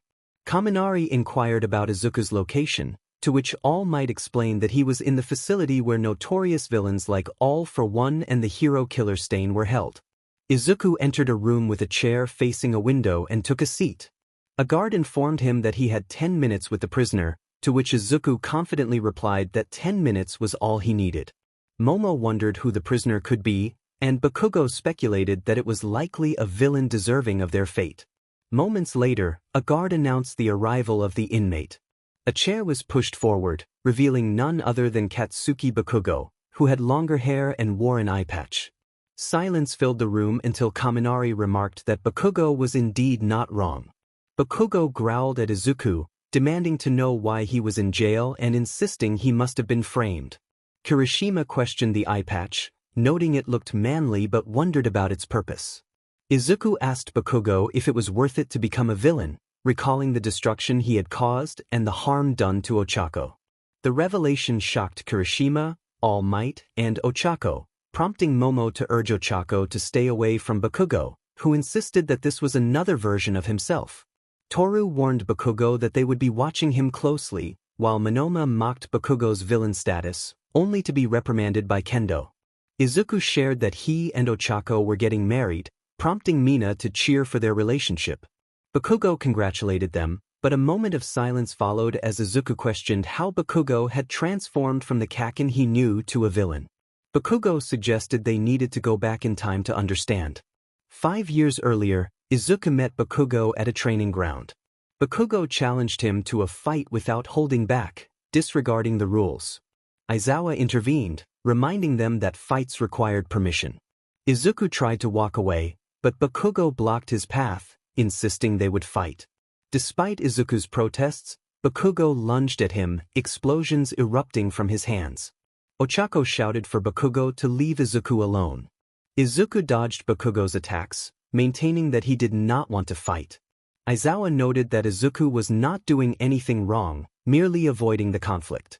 Bakugo demanded that Izuku fight back, growing increasingly frustrated when Izuku refused. In a moment of rage, Bakugo unleashed a powerful explosion that sent Izuku crashing through a building. As Bakugo approached the weakened Izuku, he boasted about his superiority and his ambition to become the #1 hero, declaring that Izuku would be forgotten. Ochako's outburst shocked everyone as she expressed her disbelief that people would ship her with someone like Bakugo. The explosion abruptly ceased as Bakugo noticed Aizawa and All Might approaching with anger. Aizawa demanded Bakugo step away from Izuku, while All Might checked on Izuku's condition. Izuku reassured All Might that he was fine, but All Might insisted that Bakugo had caused serious injuries. Aizawa warned Bakugo that he was in significant trouble, clarifying that Izuku had not fought back but had only been trying to evade his attacks. Nizu confirmed that none of the students would face consequences for simply dodging attacks. Aizawa pressed Bakugo about his earlier comments, which Bakugo dismissed as insignificant. However, Izuku revealed that Bakugo had once told him to jump off a building and hope for a better quirk in his next life. Aizawa and All Might were taken aback by this revelation, and Aizawa ordered Bakugo to the principal's office immediately. Following the incident, Izuku was taken to Recovery Girl's office, while Bakugo faced Nizu. Bakugo's history of bullying and harmful behavior towards Izuku was laid bare, infuriating the teachers. Nizu declared that enough was enough, stating that Bakugo would no longer receive chances and was expelled from UA. Bakugo's shocked cries echoed in the room as he realized the gravity of his actions and the consequences he now faced. Nizu expressed that Bakugo posed a danger to himself and the other students, warning him not to attempt enrolling in another school with a hero course. Aizawa informed Bakugo that his license and costume were being revoked, effectively ending his dreams of becoming a hero. Bakugo reacted with fury, shouting defiantly that he would not allow them to expel him. In a moment of desperation, he called for All Might to intervene and plead his case, but All Might responded with disappointment, stating that Bakugo deserved the expulsion. He had once held hope for Bakugo, but that hope had faded. Nizu informed Bakugo that his parents were on their way to pick him up and that his dorm room had already been cleared out. Bakugo, filled with rage, declared that he was meant to be the world's greatest hero, even better than All Might, and that he would surpass everyone. All Might raised his hand as if to strike Bakugo, who instinctively shielded himself. However, All Might stopped short, telling Bakugo that it would be Midoriya who would surpass him. Bakugo vehemently disagreed, insisting that Midoriya was a quirkless loser. All Might reminded Bakugo that he too had once been quirkless, but Bakugo hung his head in silence. All Might then requested Bakugo's provisional license, which Bakugo reluctantly handed over, only to watch in shock as All Might tore it in half. Nizu ordered Bakugo to leave the school, and Aizawa had to physically drag him out. Izuku and the others observed from the windows, some relieved to see Bakugo go, especially after hearing about his past actions towards Izuku. The only ones who seemed to care were Izuku and Kirishima. Kirishima reluctantly admitted he would miss Bakugo, but Mina insisted he deserved the expulsion. Izuku felt guilty, believing it was his fault, but Ochako comforted him, assuring him it wasn't. As Bakugo was taken away, he shouted threats of revenge, vowing to destroy the school and everyone associated with it. Afterward, he found himself back in a normal high school, where he was met with mockery from his former classmates, who now bullied him as he had once bullied Izuku. One rainy night, while walking through an alley, Bakugo sat against a building when he heard footsteps. Turning, he was confronted by Tamura Shigaraki. Bakugo reacted aggressively, ready to attack, but Shigaraki urged him to listen. Shigaraki pointed out that Bakugo was a former UA student, and Bakugo lamented that he was supposed to be the #1 hero, but felt that All Might and Midoriya had ruined that for him. Shigaraki insisted that Bakugo was the one who had sabotaged his own chances. Shigaraki then extended an offer to Bakugo to join him and become a villain, promising him the opportunity for revenge against All Might and his former classmates. After some contemplation, Bakugo agreed to join Shigaraki. 5 years later, Izuku and Ochako had graduated and moved into an apartment together, adopting Eri. Izuku had recently become the #1 hero, which surprised some of his friends. Meanwhile, in an undisclosed location, a news report celebrated Izuku as the new symbol of peace. Suddenly, the television exploded, revealing Bakugo, now a villain, who expressed his disdain for Izuku's newfound status. Shigaraki assured Bakugo that his time would come. While on patrol, Izuku and Ochako heard an explosion nearby and rushed to the scene, discovering widespread destruction. As the smoke cleared, Bakugo appeared in a villain costume, a dark version of his hero attire. He greeted them mockingly, firing explosions in their direction. Izuku quickly protected Ochako by using his quirk to move them out of harm's way. Bakugo revealed that he had embraced his villainous identity, which led to a heated exchange. Izuku and Ochako confronted him, demanding to know what had happened to him. Bakugo's anger flared, and he lashed out, insisting that he was a different version of himself now. As he prepared to attack Ochako, Izuku intervened, striking Bakugo and bringing the confrontation to a head. Izuku had improved since their last encounter, and he pinned his former friend to the ground. Bakugo struggled, filled with rage, declaring that he was meant to be the #1 hero, not Izuku. In a burst of anger, he blasted Izuku away, but before he could launch another explosion, a blast of ice suddenly froze his leg to the ground. Realizing Todoroki and their old classmates, along with some professional heroes, had arrived, Bakugo grumbled about the situation. Ochako explained that she had called for backup, knowing Bakugo would be too much for them to handle alone. Momo reassured her that they had come as soon as they received the call. Bakugo, undeterred, boasted about his power, insisting he was the strongest among them. They charged at Bakugo, who charged back with equal ferocity. The ensuing battle was intense and filled with action, with Bakugo causing significant destruction around them. Momo gasped in shock at the devastation, while Mina lamented the chaos. Kaminari commented on how he thought villain Izuku was bad, and many pro-heroes kept a watchful eye on Bakugo, prepared for any sudden aggression. Bakugo declared his intent to end Izuku, blaming him for stealing the title of #1 hero. Izuku countered, pointing out that Bakugo had lost that right when he chose to embrace villainy. Bakugo, consumed by rage, lunged at Izuku, but Izuku skillfully dodged and countered, eventually weakening Bakugo. He urged Bakugo to surrender, promising leniency, but Bakugo refused, his fists glowing with power. He announced his plan to unleash a devastating blast, threatening the city.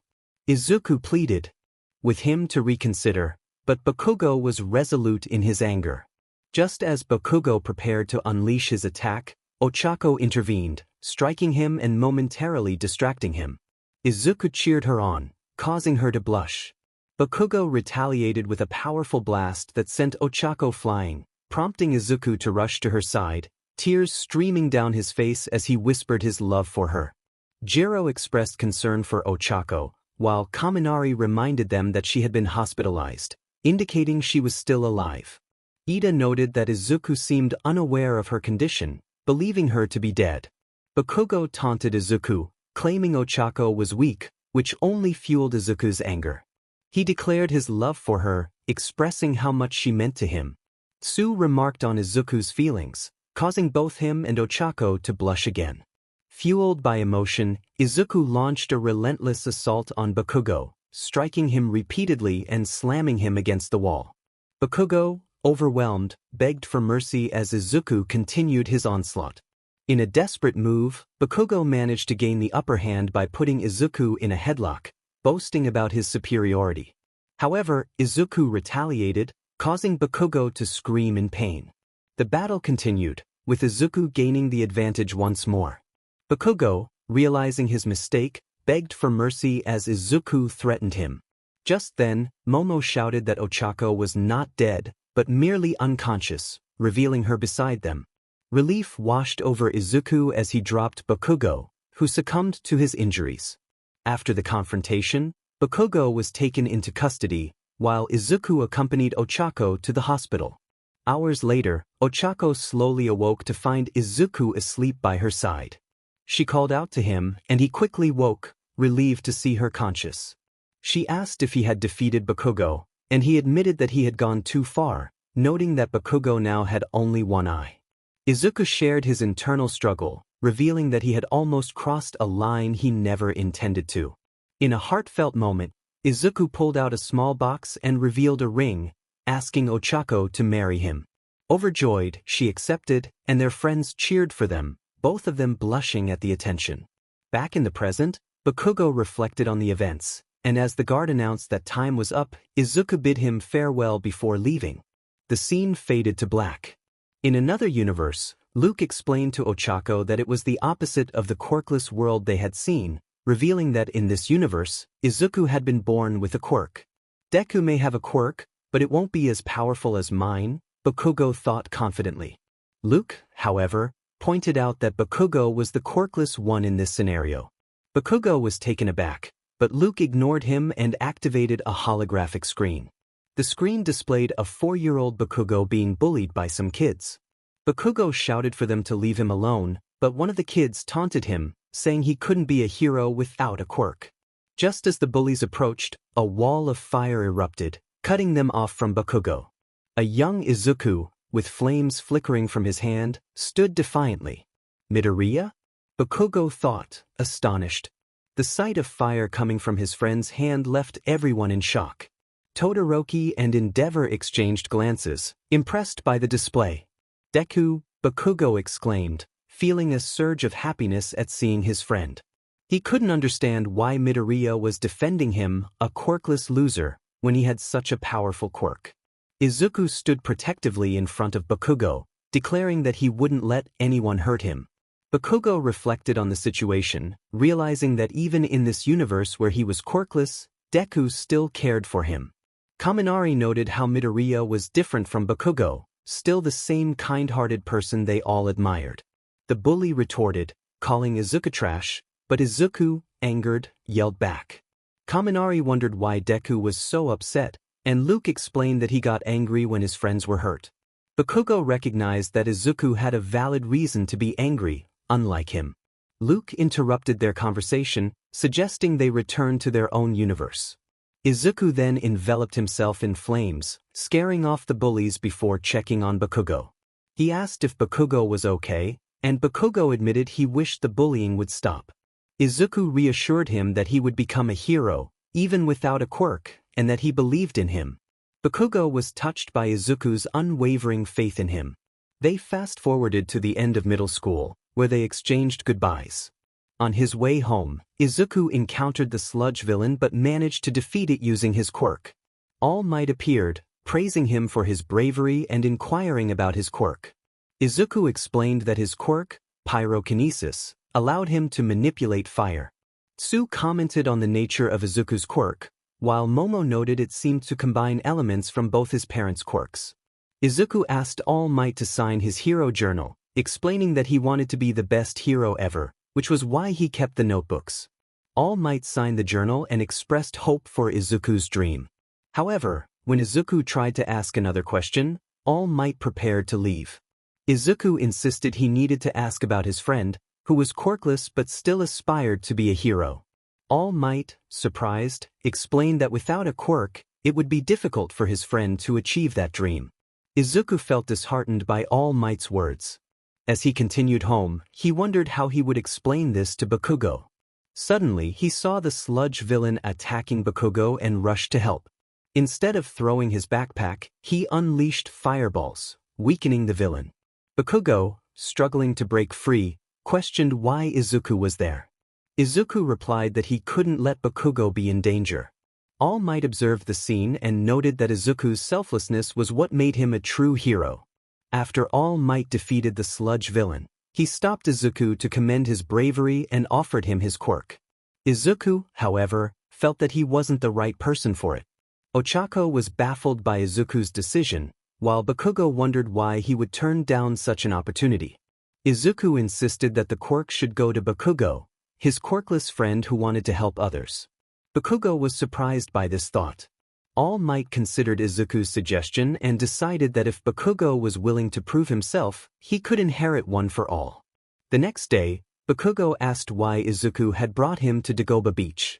They were greeted by Small Might, who transformed into his heroic form, leaving Bakugo both thrilled and astonished to see his idol.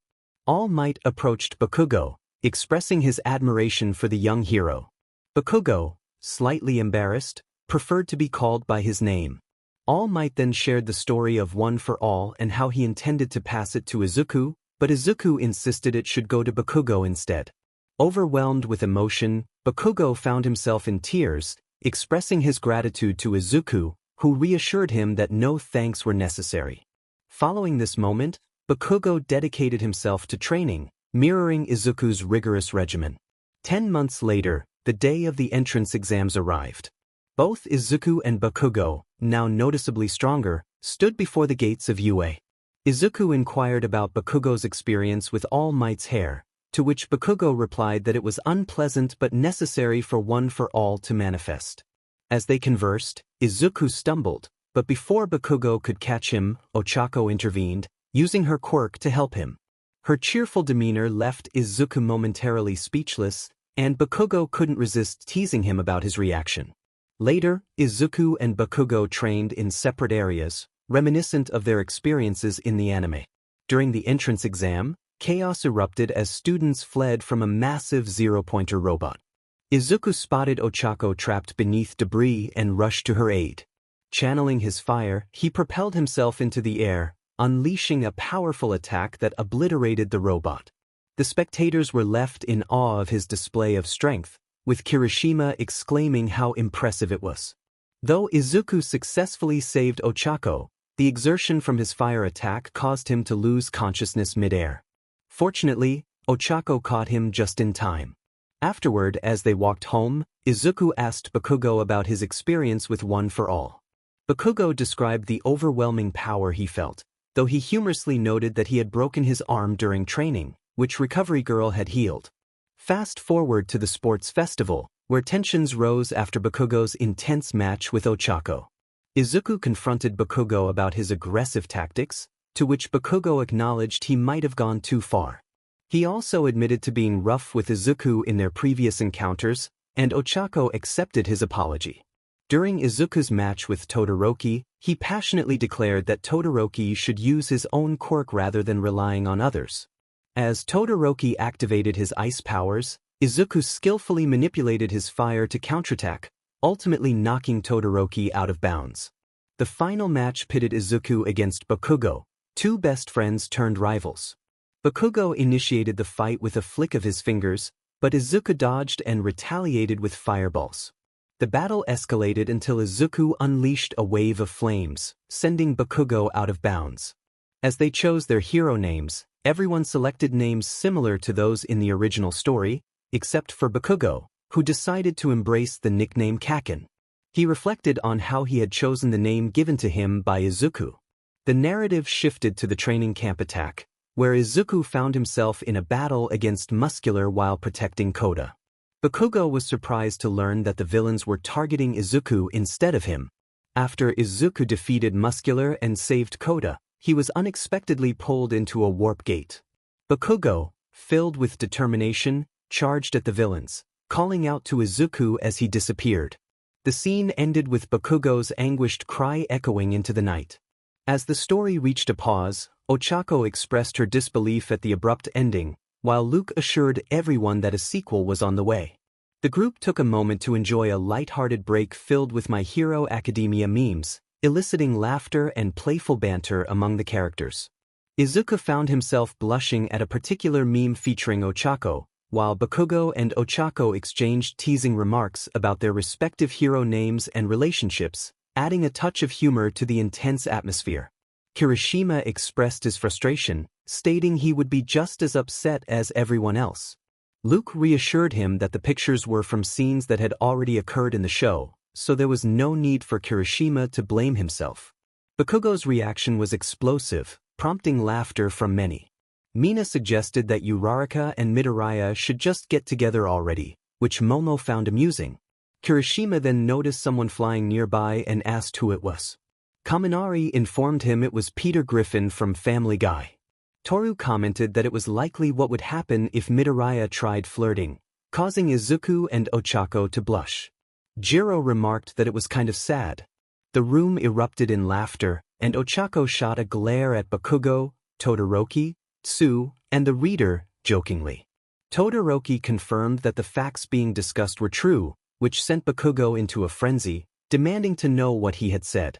Luke then announced a video he wanted to show where Izuku finally snapped, leading to more laughter, while Bakugo remained in shock. Bakugo's frustration peaked when he exclaimed his disbelief at being paired with Mineta. Luke quipped that trash belongs with trash, which only fueled Bakugo's anger. Luke cut him off, telling him to be quiet. Mineta then revealed that Midoriya's true quirk had been unveiled, and Class 1A collectively yelled that they were cats, which Aizawa found amusing due to his love of cats. Mineta provocatively asked Izuku, Todoroki, and Kirishima if seeing their girlfriends in costumes turned them on more than bikinis. Ida, gesturing animatedly, reprimanded him for being inappropriate, to which Izuku defended himself by saying it was just a meme. Ida was incredulous that Uraraka was also involved, while Izuku insisted he could read. Ida's frustration escalated as he questioned why Uraraka kept wanting Midoriya to smash. Both Izuku and Ochako shouted that it was merely a collection of memes. Ochako clarified that she was simply taking off her shirt so Izuku could use it as bandages for his arms.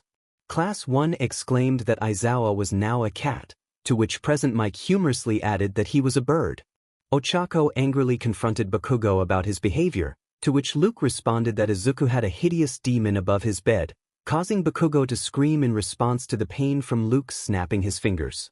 Mina wondered if Todoroki understood what love was, and Toru guessed he did not.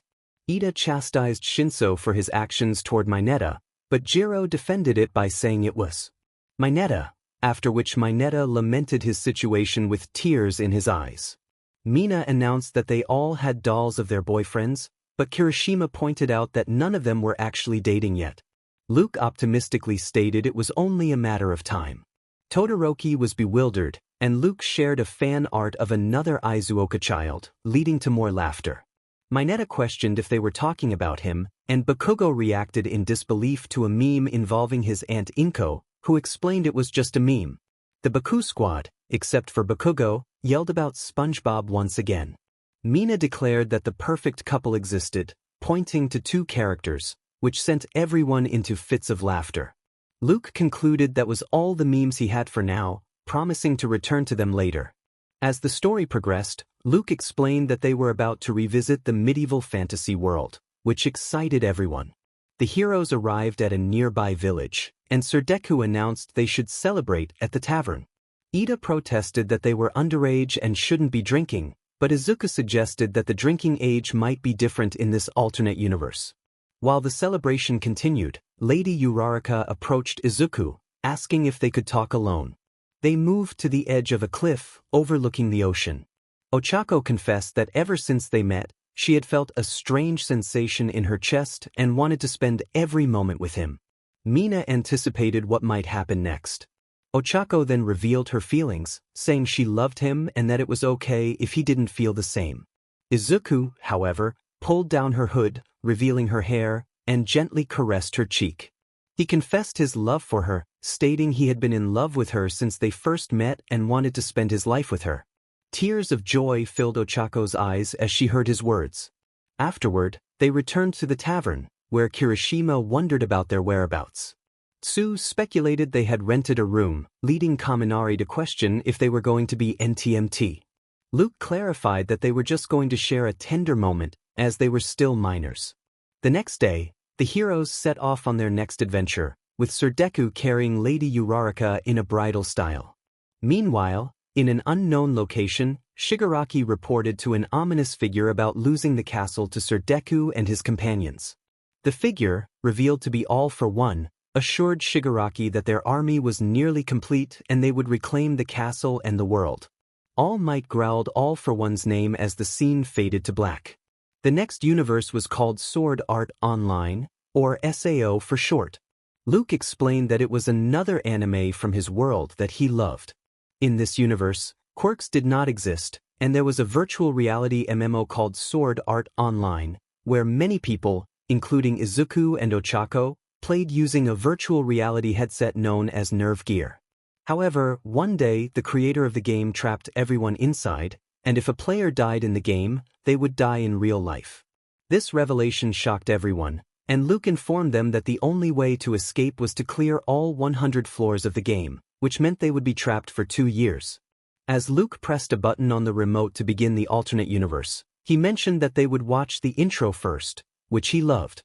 The group watched the intro, and Kirishima expressed his excitement, while Toru noted the romantic moment between Izuku and Ochako. After the intro, Luke fast-forwarded a bit in the story.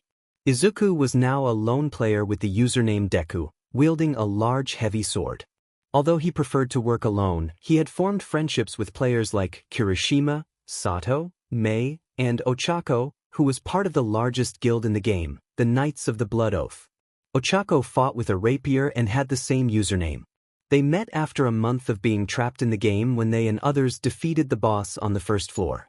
Currently, they were in a dungeon battling a boss while trying to rescue a group of militiamen. As they fought, a blue-eyed demon raised its massive sword, preparing to strike another militiaman. Ochako whispered in despair, and Izuku urged her not to act recklessly. Just as the demon was about to attack, Ochako charged in, brandishing her rapier. Izuku rushed in to assist her, followed closely by Kirishima. Ochako leaped into the air, her sword glowing green as she aimed for the beast.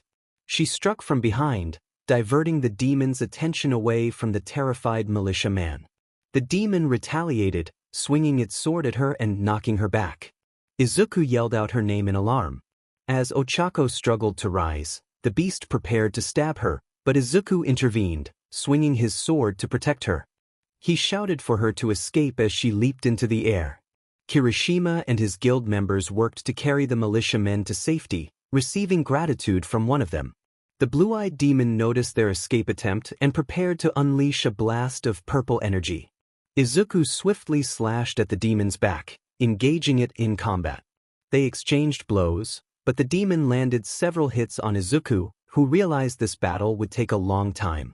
The demon swung its sword down, pinning Izuku momentarily. Ochako urged him to get out of there, while Kirishima called out to him. Izuku managed to push the demon's blade away, narrowly dodging another attack. He contemplated using his ultimate skill but hesitated, recalling the fate of a fellow guild member and her last words. He did not want to experience that loss again.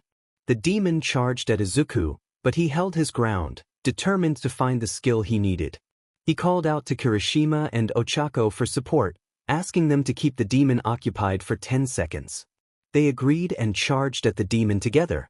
Izuku accessed his skill menu, readying himself.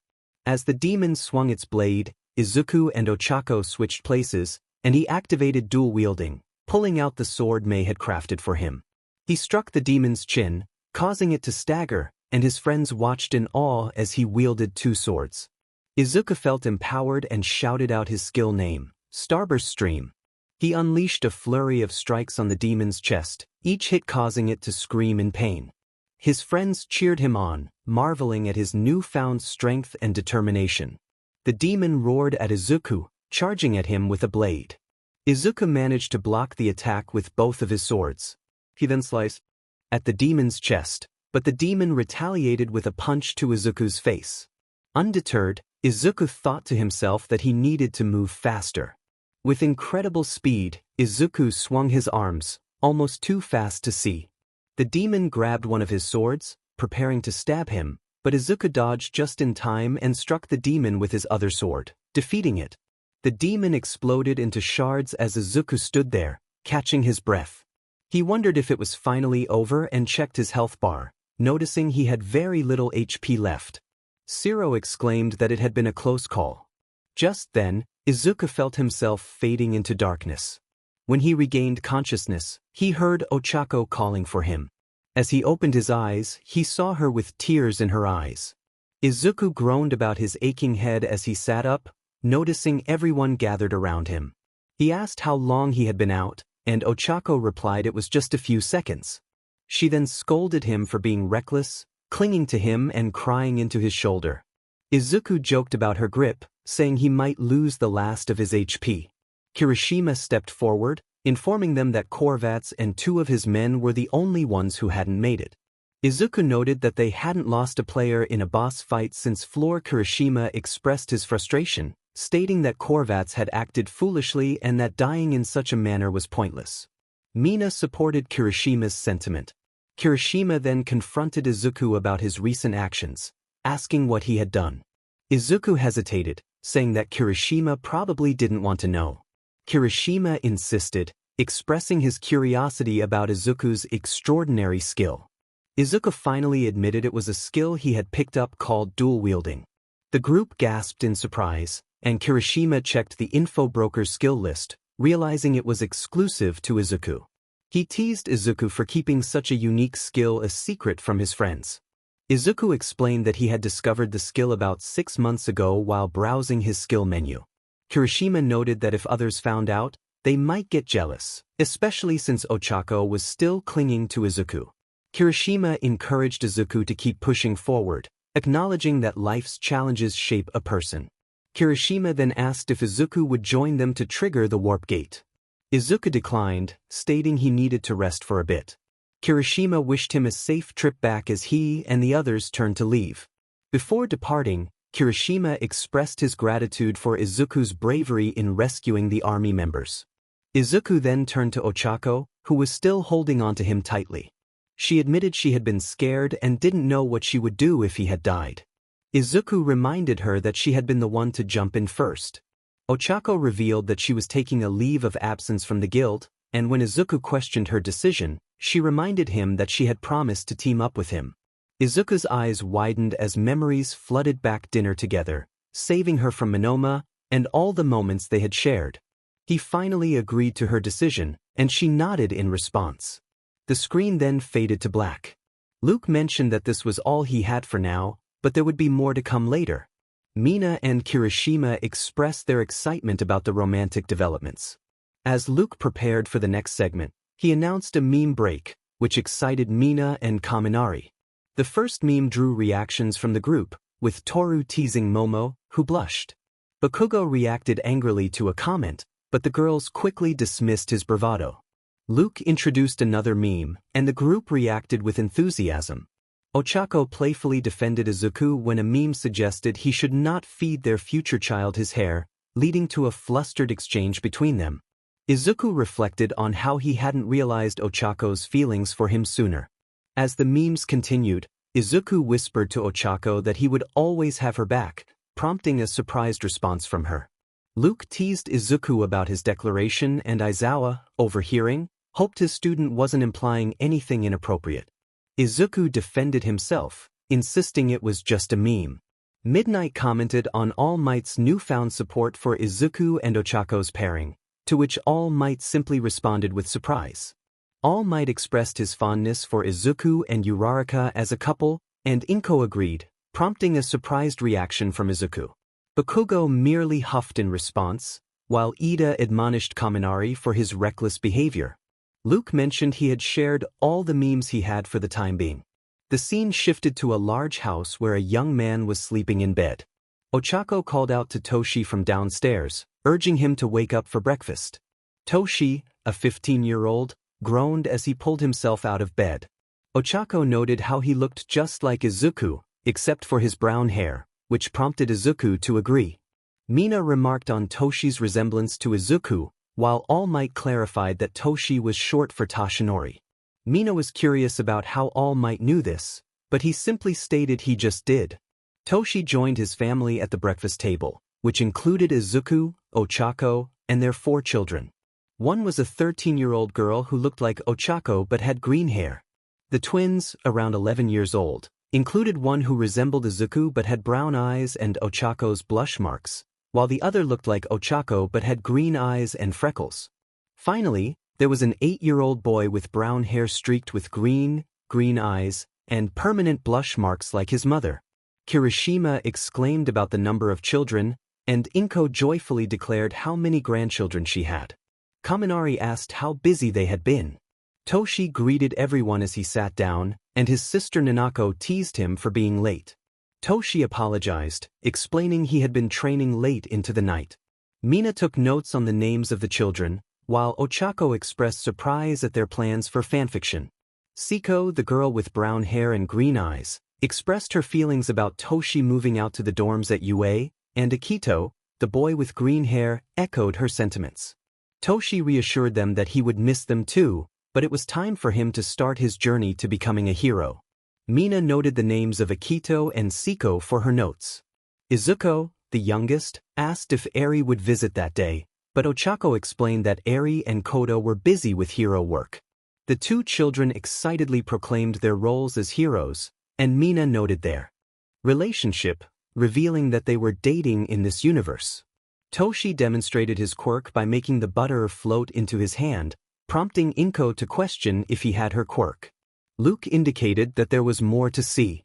A voice introduced Toshi's quirk as gravity manipulation, explaining his abilities to manipulate objects and even his own gravity, though he wasn't very skilled at flying yet.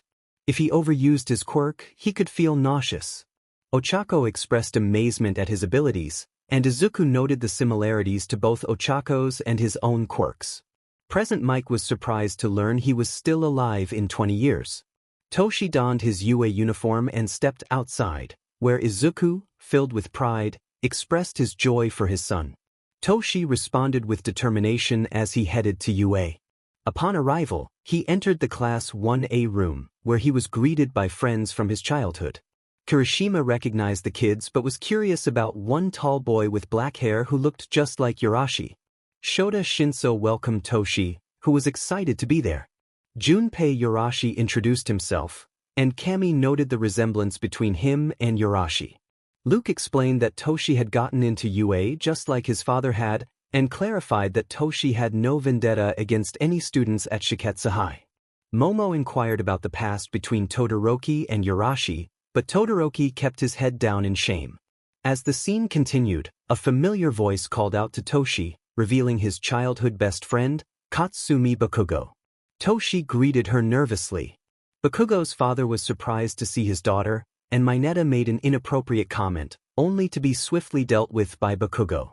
Luke had temporarily restored their quirks for the moment, allowing Bakugo to act as she saw fit. The narrative continued with Toshi realizing they were both in the same class, setting the stage for new adventures ahead.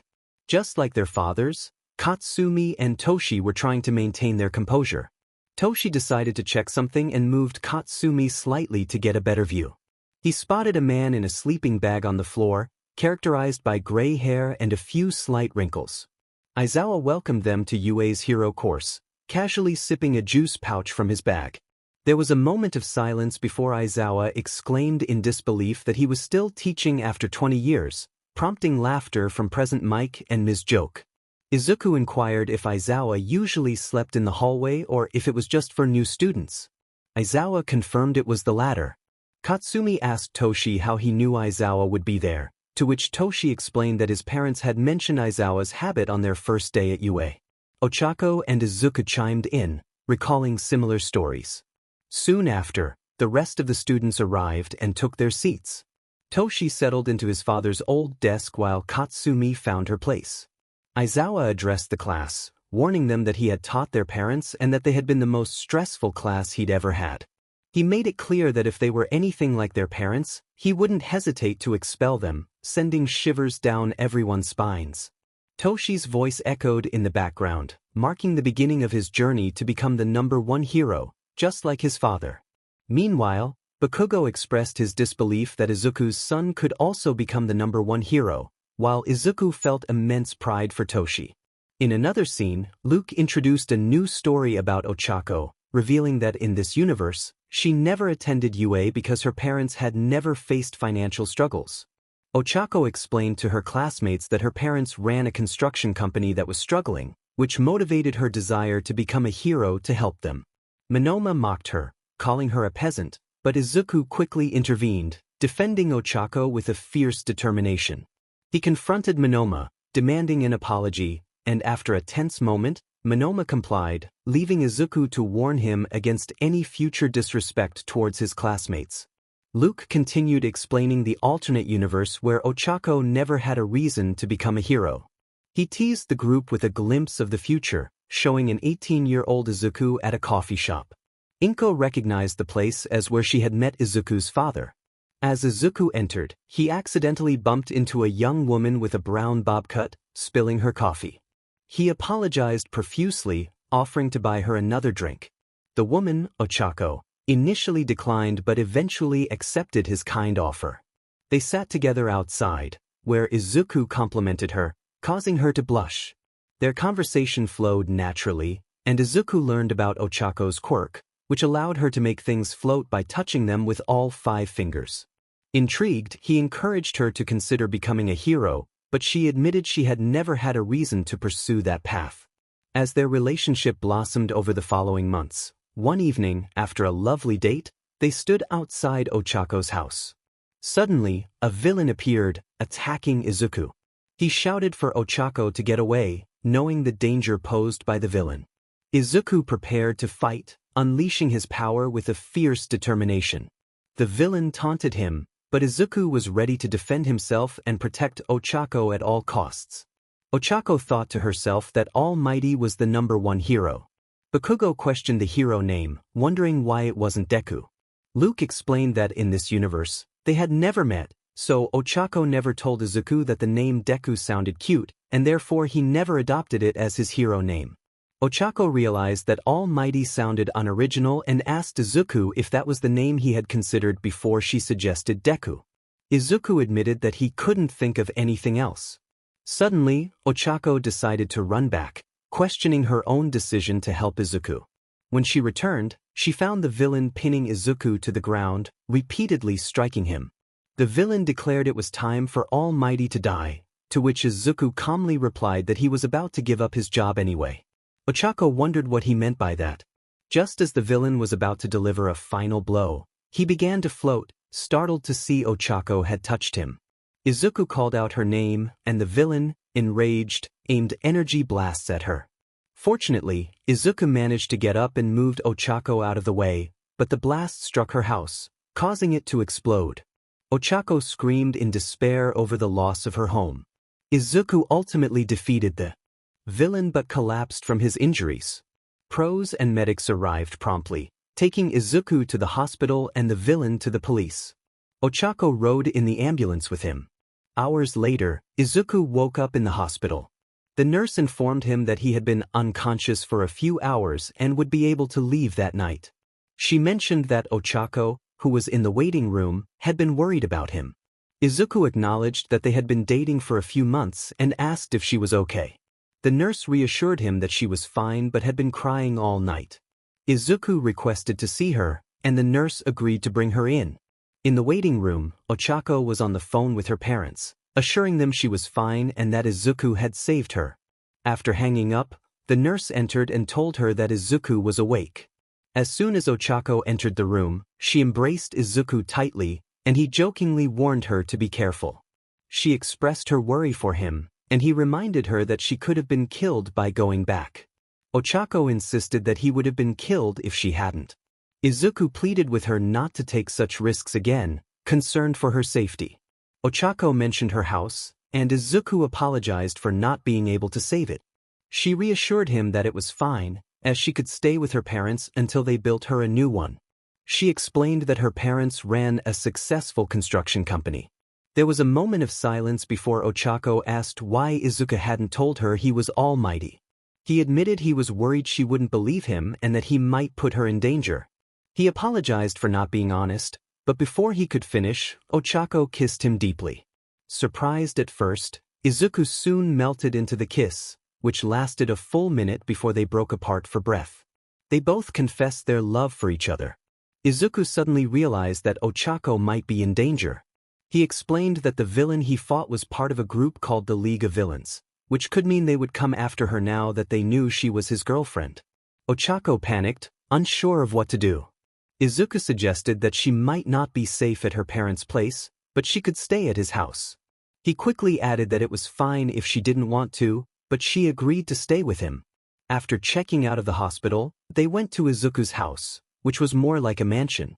Ochako was amazed at its size. As they approached the front door, she asked if he lived there alone. Izuku replied that he did not, and as he opened the door, a little girl with white hair and a horn ran up to him, calling him Daddy. Izuku lifted her in the air and asked about her day. Eri then pointed at Ochako and asked if she would be her mommy. Ochako, feeling flattered, agreed, which surprised Izuku. Just then, Bakugo entered the room and asked about Ochako's presence. Izuku explained that she would be staying with him and Eri for a while. Bakugo, before leaving, told Ochako to take good care of Izuku, to which she responded with a smile, realizing that Deku was the nickname Bakugo used for him. It was more of an insult, Izuku thought, but Ochako found it endearing. She expressed that Deku sounded cute and gave off a sense of determination. After that, Izuku showed Ochako to the guest bedroom, telling her it would be her room. Ochako hesitated, then asked if she could sleep with him for the night, to which Izuku agreed, a slight blush coloring his cheeks. As they settled into bed, cuddled up together, Ochako asked Izuku a question. She recalled that right before she saved him from a villain, he had mentioned wanting to give up being a hero. Izuku sighed, revealing that he had been contemplating quitting hero work. He explained that lately, he had felt empty inside. Aside from Eri, he lacked motivation until he met her. Now, with both Ochako and Eri as his inspirations, he had a reason to keep fighting. Ochako found his words sweet, calling him Deku, which surprised Izuku. She thought it was cute and suggested it could be a good replacement for his hero name. Izuku promised to think about it. 2 years later, they were married. Ochako had become Eri's mother. Izuku had officially changed his hero name to Deku, and they had many children together, living happily ever after. The screen then went black. All Might reflected that without young Uraraka and Eri, young Midoriya wouldn't have a reason to continue being a hero. He needed them both in his life. Eri hugged her parents tightly, declaring her love for them, which made them blush and drew coos from everyone around. The scene shifted to a gathering where Luke suggested sharing more memes, prompting cheers from Mina and Kaminari. Kendo questioned Monoma's antics, while Kami wondered why Bakugo would laugh at someone confessing their feelings. Tokoyami expressed that it would be a terrible decision for anyone to fall in love with him, but Tsuyu disagreed, causing Tokoyami to blush. Mineta screeched at Todoroki, only to be met with a punch from the girls, except for Momo, who was blushing. Kaminari asked about a Pikachu, and Jiro pointed out that it was him. Ida chastised Midoriya, Todoroki, and Kaminari for their inappropriate behavior, but they insisted it was just a meme. Monoma chimed in, and Tetsu agreed that it made sense, suggesting they check on Monoma when they returned to their universe. Ochako remarked that the worst way to be tortured was something she had never experienced on Island, noting that a picture of them dancing was likely fan-made. Luke shared another meme, teasing Kaminari about being in a trash can, which Jiro confirmed was where he belonged. Inko mentioned that katsudon was Izuku's favorite food. Ochako firmly stated that there was no answer to Bakugo's question, while he gritted his teeth in frustration. When she finally said yes, Bakugo yelled in protest. The UA students collectively shouted a denial, and Mei complimented Ida on his looks without glasses, making him blush. Luke concluded that he had shared all he could for now. Suddenly, he pressed a button on his remote, turning off the screen and lighting up the room. He invited everyone to follow him to the cafeteria. Upon entering, they were greeted by a festive sight. Christmas decorations adorned the space, including a tree with My Hero Academia ornaments and a feast laid out on a large table. Luke, wearing a Santa hat, shouted Merry Christmas to everyone. Aizawa pointed out that Christmas was over, but Luke explained that in his universe, it was still the holiday. He announced that he had gifts for everyone, noting that some were on the naughty list. As he distributed presents, some received gifts while others, like Endeavor, Bakugo, and Mineta, received coal. Endeavor questioned why he got coal, and Luke reminded him of his past actions. Bakugo protested loudly, while Luke explained that his behavior warranted the coal. Mineta, too, was told his disrespect for women was the reason for his gift. Luke then announced that he wanted to invite some people to join them, snapping his fingers to open multiple portals. Out came various alternate versions of Izuku and his friends, along with characters they had never seen before. The group included Sir Deku, Lady Uraraka, and their companions, as well as different versions of themselves, including Villain Deku and Villain Bakugo. Kaminari shouted in surprise, and the students quickly assumed a defensive stance. Izuku reassured them that he had disabled the villain's quirks, and they meant no harm. Villain Deku confirmed their intentions, while villain Bakugo expressed relief at being out of his cell for a while. Kaminari pointed to the unfamiliar group of 7 and asked who they were. Luke introduced his friends: Ryan, Lily, Cramp, Poke, Super, Wolfie, and Shadow. Ryan expressed his gratitude for the invitation, prompting Ochako to ask about the name Hansen. Luke explained that Hansen was another name he went by, which he had forgotten to mention earlier. Ochako then inquired how Pyro Deku had escaped from the League of Villains, while Izuku asked about Sword Art Online. Pyro Deku explained that Luke had asked them not to spoil anything for the others. One for all Bakugo approached his counterpart, Normal Bakugo, and questioned whether he had been born with a quirk in this universe and if he had treated Deku poorly because of it. Normal Bakugo confirmed this, prompting OFA Bakugo to express his relief at being born without a quirk, stating that he would have been an awful person otherwise.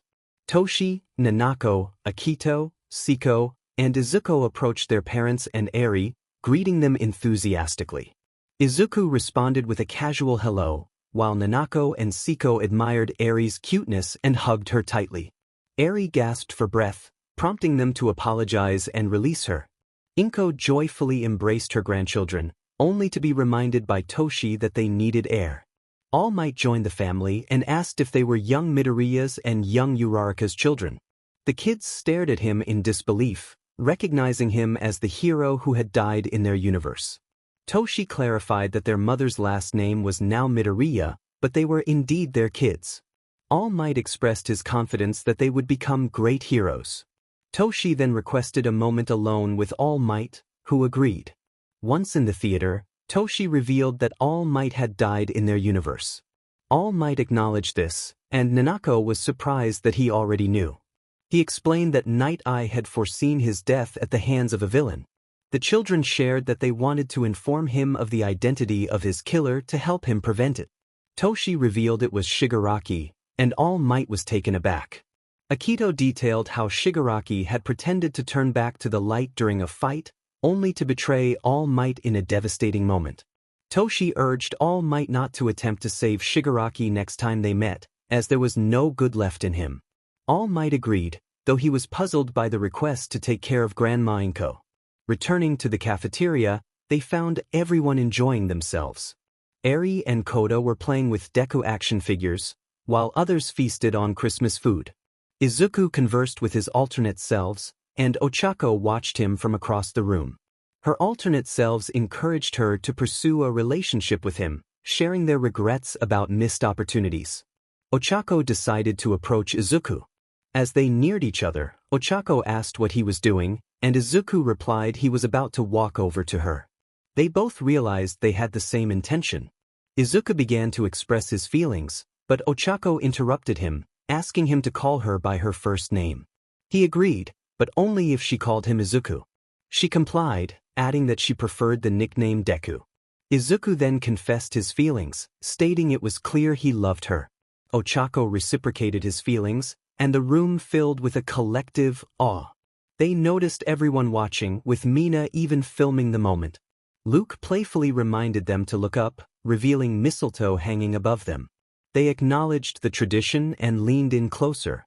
As they shared a sweet moment, the crowd erupted in cheers. All Might gave a thumbs up, while Ida and Inko shed tears of joy, celebrating their children's growth. Eri joyfully exclaimed about the love between her parents. Luke turned to his friends, celebrating the moment as a mission accomplished for Izuoka in this universe. Izuku expressed his deep affection for Ochako, and she returned the sentiment. The celebration continued until Luke stood on a chair to announce that he would be sending everyone back to their respective universes for a while, assuring them it would only be for a month before they returned for more adventures. The reason was that Luke's powers were depleting. The more he used them, the weaker he became. He needed to wait a little and recharge. Luke then opened multiple portals for everyone to return home. He reminded them that only a few seconds would have passed in their universes and said he would see them all in a month. Afterward, they returned to their universes. Class 1A found themselves back in the common area of the dorms, and it was late, with the sun setting. Ochako asked Izuku if he could meet her in her room in 10 minutes, to which he agreed. Bakugo, feeling exhausted, was about to head to his room when Aizawa and Nizu stopped him, reminding him that they needed to have a talk with his parents. Izuku asked his classmates to tuck Eri in, as he needed to talk to Ochako. They agreed and he went to her room, knocking on the door. When she invited him in, he found her in her pajamas. She asked if he could cuddle with her for the night, and he happily agreed. The rest of the night was spent with Izuku and Ochako cuddling, while Bakugo cleaned his dorm, facing the possibility of expulsion. The rest of the class tried to sleep, but excitement about returning to the theater to see more universes kept them awake. A month later, a lot had happened since Izuku, and the others were transported to the theater. After Izuku and Ochako became closer, several other couples formed as well. Todoroki and Momo, Kaminari and Jiro, Mina and Kirishima, Toru and Ojiro, Tsu and Tokoyami, Ida and Mei, and even Bakugo and Kami found connections, as Kami gave Bakugo a chance to prove himself. All Might also formed a bond with Izuku's mother, though Izuku was unaware of this. Mei had built many inventions inspired by what she had seen in other universes. Class 1B took Minoma to Recovery Girl, where they discovered he had rabies. The pros kept a close watch on Bakugo, concerned he might turn villainous like in another universe they had seen. Izuku met Ochako's parents, who eventually approved of him, although her father was initially hesitant. While they were relaxing in the dorms, a familiar portal opened above them, sucking them all in. They found themselves back in the theater, where familiar faces awaited them along with some new ones. Among the newcomers were Ochako's parents, Bakugo's parents, Ida's brother, Todoroki's mother and siblings, All for One, the hero Killer Stain, and the League of Villains. Ochako's parents rushed to hug her, while Bakugo shouted at his parents in surprise. Todoroki explained their location to his family, and Endeavor, feeling regret, acknowledged his presence there. Izuku pointed out the League of Villains and Stain, prompting reactions from Ida and his brother.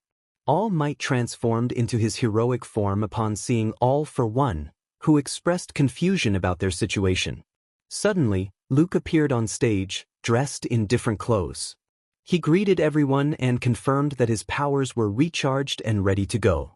Bakugo grumbled about having to deal with Luke again, while Luke teased him about his expulsion. Kami urged Bakugo to be nice. Luke then explained to the newcomers why they were there and what they would be watching. He detailed the connection between All for One and Izuku's quirk, which surprised everyone. AFO questioned Luke's decision to reveal his quirk, but Luke justified it by saying AFO had asked for it. Luke reassured everyone that he had taken away the quirks of the League of Villains, so there was no need to worry. All Might warned that if AFO made a move, he would take action. Luke instructed everyone to take their seats as they prepared to start the multiverse experience. As they settled in, Ochako sat on Izuku's lap, and the other girls joined their boyfriends in a similar fashion. Luke pulled out his remote, and the alternate universe experience began. Chapter End. Luke explained that this universe was a blend of their world and the Marvel Universe. Ochako was curious about what the Marvel Universe was, and Luke clarified that it was a comic book company from his world, the same one Spider-Man belonged to. Izuku wondered if he was Spider-Man again, but Luke corrected him, saying that in this universe, he was Captain America. Izuku protested, noting his Japanese heritage, but Luke pointed out that All Might was the original Captain America, which made sense since he was American. He elaborated that UA was now called Avengers Academy, and instead of One for All, Izuku had the Super Soldier Serum, fighting with a shield under the name Izuku Rogers. Bakugo, on the other hand, was now Katsuki Stark, a genius billionaire playboy philanthropist, which thrilled him. However, Luke reminded him that he was also quirkless, leading to Bakugo's frustration. Luke reassured him that he was still a superhero called Iron Man, equipped with a high-tech suit he built himself. Ochako was now Ochako Romanoff, known as Black Widow, also quirkless but trained in various combat styles and using advanced weaponry, essentially a secret agent. Mrs. Uraraka was shocked at the thought of her daughter using a gun, but Luke calmed her, stating that she didn't kill unless necessary, and suggested they watch the alternate universe unfold. The scene shifted to what appeared to be UA High, but instead of the UA symbol, it bore the Avengers symbol. Class 1A sat at their desks, looking similar to their original selves, but some classmates had transformed. Tsu was now black, Mina had blue and purple skin and was bald, with a piece of metal around her left eye and a robotic hand. Koda appeared to be made of wood, Mineta sported a raccoon tail, Mizo had gray skin with red markings, and Kyoko was green with pink highlights in her hair. Jiro questioned her green appearance, while Shoji wondered about his gray skin. Tsu expressed concern about being black, clarifying she wasn't trying to be offensive. Koda asked why he was made of wood, and Mineta questioned his raccoon tail and alien-like appearance. Luke explained that they were all aliens, with Tsu hailing from a fictional advanced country called Wakanda, which none of them had heard of. Mei was eager to see this place, but Ida cautioned her. The realization that they were all aliens surprised the class, especially Mina, who thought she was the only one. Shota entered the room, dressed in a suit, prompting Midnight to comment on his appearance. Aizawa greeted the class, who responded with a different name, Mr. Coulson. Luke interjected that everyone had different last names and powers in this universe. Todoroki asked what their names were, and Luke provided a list: Shoto Barnes, Momo Maximoff, Rikido Banner, Hitoshi Barton, Hanta Parker, Denki Quill, Ijiro Rhodes, Fumikage Wilson, Mashareo Strange, Yuga Wong, Tsuchala, Mineta Raccoon, Tenya Odinson, and Koda, who retained his name. Aizawa informed the class that they would be boarding the helicarrier for training, which intrigued Kirishima. In the locker room, Izuku donned his Captain America costume and shield, while Katsuki suited up in his armor, causing Mei to nearly faint from the sight. Koda helped Izuku with his helmet, and Luke explained that Koda's speech was limited to his species' vocabulary. Kamui Woods noted the similarity to his own quirk, and Luke clarified that in this universe, they were called superpowers. He explained that not everyone had powers, and some, including Kaminari, were gadget users instead. The powerless included Kirishima, Tokoyami, Mineta, Shinso, Mina, Shoji, and Jiro.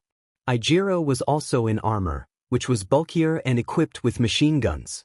He was excited to learn he was called War Machine, a name he found manly. Tenya, wearing armor and a red cape, wielded Mjolnir, Thor's hammer. Momo explained its significance, and Luke confirmed that Tenya was worthy in this alternate universe, making him Thor. Rikido was dressed simply, while Todoroki revealed a robotic arm, prompting concern about its origin. Luke explained that Todoroki had lost his arm long ago and had been brainwashed by his evil father, turning him into an assassin known as the Winter Soldier. Todoroki felt a wave of horror wash over him as he processed the revelation of his past actions. Luke explained that Izuku, his childhood friend, had freed him from his father's control, and he had received his just deserts. Todoroki felt a sense of relief. In his mind, Dabi's voice echoed a dark promise. If their father ever harmed Izuku again, he would take drastic measures. Mineta, with his city accent, inquired about purchasing Todoroki's arm, to which Todoroki simply replied that it would never happen. Some students chuckled at Mineta's unusual request, and Todoroki wondered why Mineta was so interested in robotic body parts. Luke clarified that Mineta had a peculiar fascination with them, prompting the girls to chime in that it was better than him wanting to touch them. Mineta, ever the jokester, suggested that if they were robotic, it might be different, leading to a chorus of shouts for him to be quiet. Mineta declared he would acquire that arm someday while pulling out a large space rifle from his locker. In response, Todoroki revealed a modified M249 saw. Mineta was surprised to learn that he also used guns, specifically space guns, and Luke encouraged him to watch closely. Denki was busy listening to music on his Walkman while changing into his outfit. He sang off-key, oblivious to Mineta's request for grenades. Jiro couldn't help but laugh at his terrible singing, while Kaminari insisted his voice was better, though Jiro disagreed. Mineta shouted for Denki's attention, and once he removed his headphones, Denki complied and handed over a bandolier of alien tech grenades. Fumikage prepared for action with a metal device on his back, which had a bird-shaped attachment. Luke explained that the voice coming from his comlink resembled Dark Shadow, who was now referred to as Redwing. Mashareo donned blue robes and a red cloak, which he affectionately addressed, explaining that it was called the Cloak of Levitation. Luke revealed that in this universe, Ojiro was a sorcerer named Doctor Strange, and Aoyama shared similar powers. Hanta suited up in a Spider-Man costume, which looked different from Izuku's version in another universe. Izuku acknowledged that Luke had been right about Zero being Spider-Man, and Zero smiled at the realization. Shinso pulled out a bow and quiver of arrows, questioning if that was all he had. Luke reassured him that he was still cool, as he was known as Hawkeye for his unmatched accuracy. Aizawa felt a sense of pride for Shinso, who he considered like a son. Mizo appeared with just pants and boots, sheathing 4 knives. Shoji questioned if knives were all he used, prompting Toga to brandish one of her own. Luke quickly intervened, removing Toga's weapons with a snap of his fingers, leaving her to grumble in annoyance. Meanwhile, in the girls' locker room, the girls were preparing for training on the helicarrier. Mineta lamented that they were already dressed, only to be thrown against a wall by Luke's powers. Ochako was in her Black Widow costume, adjusting her equipment. Momo asked about her relationship with Rogers, and Ochako shared that they were considering moving in together after graduation. Momo complimented them as a cute couple and inquired about her jacket, which Ochako claimed was hers. Luke explained that Momo's jacket had magical properties, similar to Ojiro and Aoyama's abilities, and that she had borrowed it without permission. Momo, who was wealthy, noted she could simply buy a new jacket, but Luke reminded her of the alternate universe aspect. They discussed Momo's brother, with Luke revealing that in this universe, she had a twin named Tetsu. Minoma scoffed at the idea of being related to Class 1A, only to be reprimanded by Kendo. Tsuchala's outfit formed around her, sleek and black with silver accents, complete with a helmet that had cat ears. Pixie Bob remarked on the cat-themed superhero, while Luke explained that Tsu was the Black Panther and Queen of Wakanda. Mina excitedly pointed out Tsu's royal status, and Melissa wondered how her costume had appeared so magically. Luke explained that it was made from vibranium, a nearly indestructible metal found only in Wakanda, and noted that Izuku's shield was also made from it. Masaru, confused, questioned his ability to create shields, leading Bakugo to remind him of the alternate universe concept, which earned him a reprimand from Mitsuki for his disrespect. Kyoka pulled a sword hilt from her locker, and a blade ejected from it before retracting back into the hilt, which she secured at her waist. Mei began sketching designs for a retractable sword, while Mina retrieved 2 retractable swords to attach to her hips.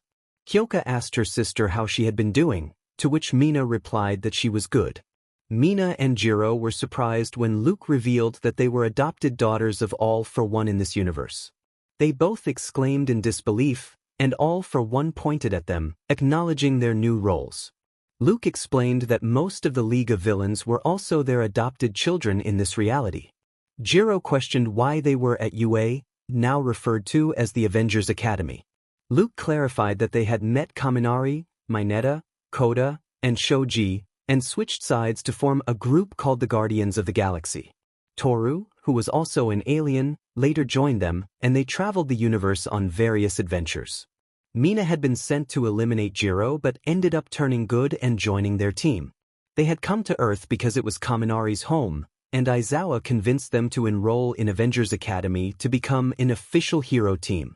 As the students walked down the hallway, a man in a red and black suit with a silver helmet suddenly appeared. Izuku was surprised to see Mirio, whose helmet retracted to reveal his identity. Eri was delighted to see her hero on the screen. Mirio expressed confusion about his sudden appearance, and Luke explained that he was a hero named Ant-Man, whose suit allowed him to shrink and grow, as well as control ants. He informed Mirio that his abilities came from the suit, which operated on PIM particles created by Night Eye, who had been the original Ant-Man before his passing. Mirio mentioned he was on his way to class, and Izuku questioned why he had been. Tiny, worried he could have been stepped on. Mirio explained he wanted to surprise them, and after bidding farewell, he shrank and flew away on a winged ant. The group then went outside to a flight deck where Shota Coulson awaited them.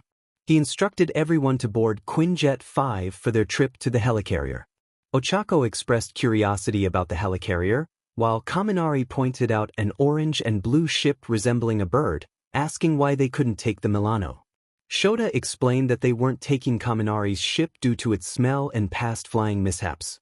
Kaminari was excited to learn he had his own spaceship, which was how they traveled the universe. Aizawa inquired about the mention of last time, and Luke hinted at Kaminari's questionable flying skills.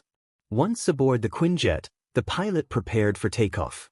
As they flew over the coast, Shota requested permission to land at the helicarrier, which was granted.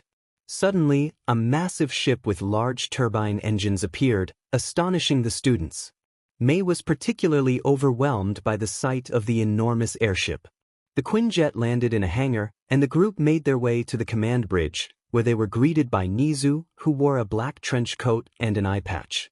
Aizawa asked about Nizu's eye, and Nizu remarked that the injury was more severe in this universe.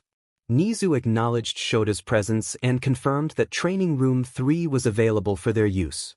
Luke clarified that Nizu's name was Fury in this universe, which Kirishima found to be quite impressive. As they entered the training room, Shota informed the class that this would be some of the most intense training of the year. He explained that being an Avenger was a real opportunity for the strongest students after graduation, with All Might and other pros having been part of the team in their time. Just as Shota was about to begin the first part of the training, an explosion shook the helicarrier, triggering alarms that announced an attack by villains. Shota quickly adjusted the plan, instructing everyone to prepare for battle. They rushed down the hallway and entered a large room where they encountered Toga, Muscular, Spinner, and Kurojiri. Toga greeted them with excitement, while Spinner acknowledged their presence. Koda felt fear upon seeing Kurojiri, who had a dark past in his own universe. Izuku reassured Koda that it was just an alternate universe and that Kurojiri couldn't harm him here. Kurojiri began to deliver a villainous speech, but Shota interrupted, telling them to leave the helicarrier or face the consequences. Kurojiri demanded the Tesseract, explaining that it was a glowing cube capable of opening space portals and contained the Space Stone, one of 6 Infinity Stones that could grant immense power, even the ability to destroy the universe. All for One was pursuing them with the intent to eliminate half of all life in the universe. Luke explained that AFO's motivation was to solve world hunger. Fewer people would mean more food and resources. AFO questioned why he couldn't simply double the resources instead, to which Luke had no answer.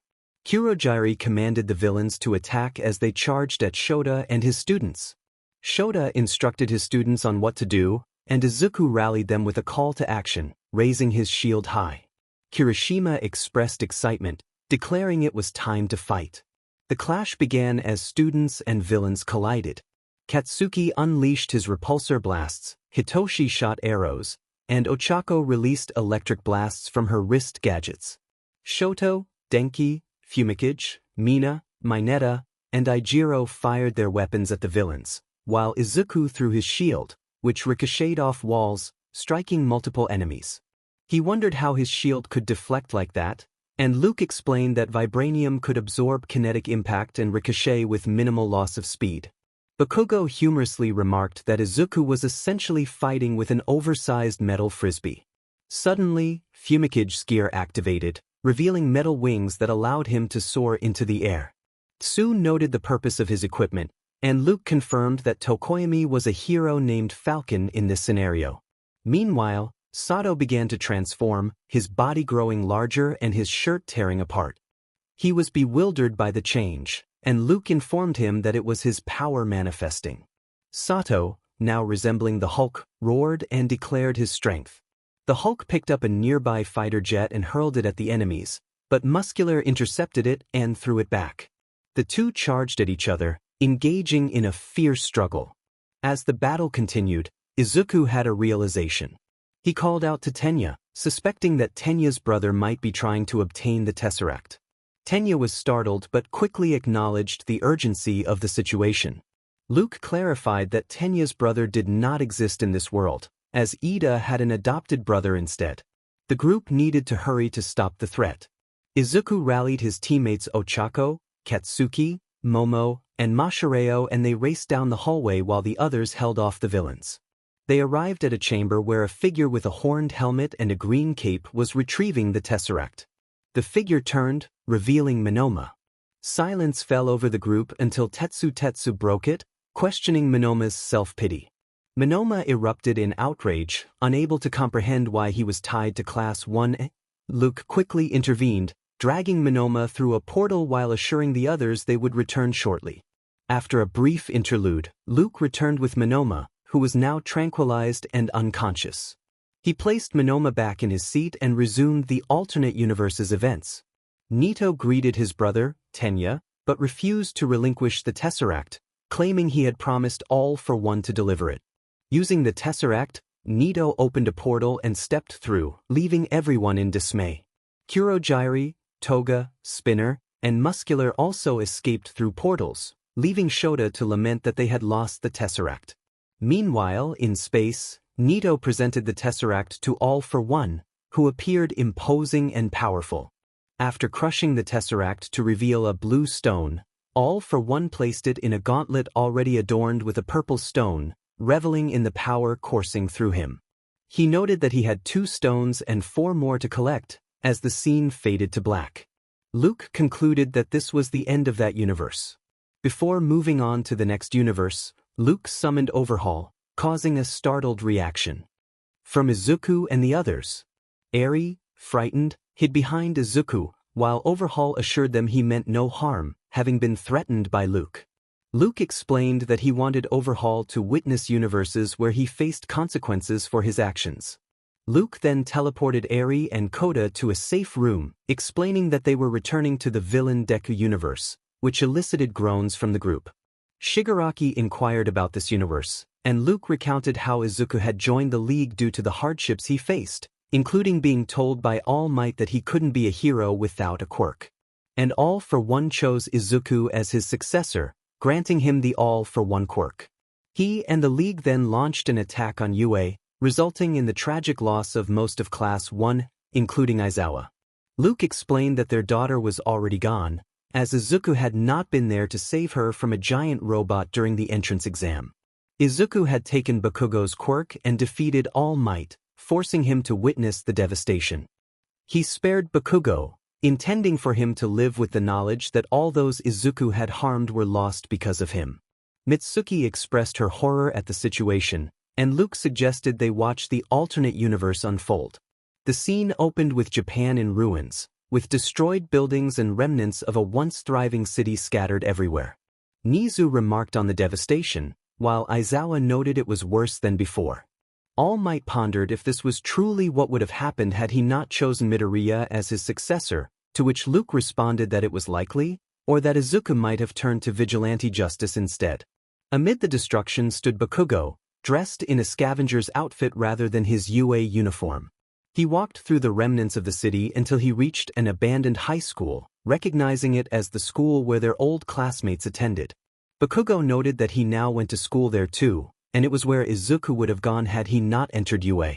As Bakugo approached the school, he was confronted with a shocking sight: multiple heads displayed on pikes. He recognized 2 of them as his former friends who had bullied Izuku. The rest were classmates from middle school. Izuku gasped in disbelief, and Mitsuki asked Bakugo if those were indeed his friends. Bakugo confirmed that he had distanced himself from them due to their treatment of Izuku, realizing that in this universe, Izuku had taken revenge on those who had wronged him. Bakugo reflected on the transformation Izuku had undergone, feeling a sense of dread. He then traveled to his old middle school, where he was horrified to find the heads of his former teachers displayed similarly. Aizawa noted that Izuku likely targeted them for their inaction during Bakugo's bullying, while Nizu added that they had been fired in their own universe for neglecting their duties. Continuing his search, Bakugo arrived at his old preschool, where he discovered the heads of his former teachers displayed on pikes as well. He realized that Izuku had eliminated everyone who had mistreated him, except for Bakugo himself. Later, Bakugo entered an abandoned building in search of food when he heard movement. He instinctively drew a shotgun, aiming it at the source of the noise. Kendo and most of Class 1B appeared, dressed similarly to Bakugo. They revealed that they had spotted him from the rooftops and decided to follow. Bakugo learned that while most of Class 1B had survived, some of their classmates and their teacher had not. Bakugo shared the grim news that all his classmates were dead, having buried them himself. When asked how he had survived, he revealed that Izuku had spared him. The others were shocked to learn that he had known Izuku his entire life and was the reason he had become a villain. Tetsu confronted Bakugo, demanding to know if all the chaos was his fault. Bakugo admitted to bullying Izuku and giving him the name Deku as an insult, which incited anger among his classmates. As tensions rose, Bakugo proposed that they team up to confront Izuku, arguing that he knew him better than anyone else. Kendo reluctantly agreed, and thus the resistance was formed. Months later, the resistance gathered to watch the news, which reported that the League of Villains had taken over the world. Izuku appeared on screen, proclaiming himself as Deku, the feared leader of the League. He declared that All Might, Endeavor, and Hawks had fallen, and anyone who opposed them would face destruction. He promised to bring peace, freedom, justice, and security to their new empire. Nizu commented that the idea of punishing those who misused their quirks by transferring them to the Quirkless wasn't entirely unappealing. Meanwhile, All for One expressed disbelief that Izuku had become the leader, insisting it was supposed to be him. Years passed, and Bakugo and his resistance grew stronger, launching attacks against Izuku's minions and bases. Izuku's regime also expanded, attracting followers, including some corrupt heroes who sought to save themselves. As Bakugo and his team strategized at one of their bases, the reality of their fight against Izuku loomed ever larger. "Bakugo, we've got a visitor," Setsuna announced, turning to see the villain Dabi standing there. "Dabi," the League exclaimed, except for Dabi himself. "Why am I here?" he asked. "You'll see," Luke replied. "You're with the League?" Bakugo shouted, pulling out a pistol and aiming it at Dabi. "Calm down, I'm not here to fight you," Dabi said. "He came to the door saying he wants to talk," Setsuna added. "What do you want?" Bakugo demanded. "I want to join your resistance," Dabi stated. "What?" The League reacted in shock. "You traitor!" Shigaraki yelled. "Why would you want to join us?" Bakugo questioned. "Because one of your classmates is my brother, and Deku promised he'd let me kill him, but he didn't," Dabi explained. "Wait, he has a brother in our class?" Mina asked. "No, I don't," Dabi replied, sweating. "Yes, he does. It's me," Todoroki confirmed. "What?" Class 1A exclaimed, along with Endeavor, Rei, Fuyumi, and Natsuo. "Yeah, I know it's you, Tuya," Todoroki said. "Tuya?" Endeavor, Rei, Fuyumi, and Natsuo echoed in disbelief. "How did you know?" Dabi asked, surprised. "Your son told me," Todoroki replied. "I don't have a son." Dabi insisted. "I meant from the future. About a month ago, we had a late Christmas party with a lot of people from other universes, including my kids and your kid with that toga girl. Told me everything," Todoroki explained. "Oh, wait, why am I with Toga?" Dabi exclaimed. "I don't want to be with Dabi. I want to be with Deku. Or at least twice." Toga whined. "Deku's mine," Ochako declared. "And twice is way older than you, Toga. Plus, I doubt that ship's going to be canon, but I'm not going to explain it because I don't want to spoil the future for you guys or the readers," Luke added. "What readers?" Momo asked. "It's not important," Luke replied. Rei, Fuyumi, Natsuo, and Shoto then hugged Dabi. "I'm sorry," Endeavor said. "Forget it," Dabi replied coldly. "One of my classmates was your brother? Who was it?" Bakugo asked. "Shoto Todoroki," Dabi answered. "Half and half?" Bakugo inquired. "Yeah.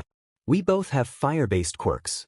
Anyway, right before we launched the attack on UA, I told Deku to let me kill Shoto, and he agreed, but then I saw him tear Shoto apart like a piece of paper.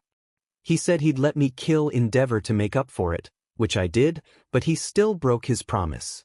I then spent the next few years gathering intel on the League to give you a chance to launch an attack on their base and take them down.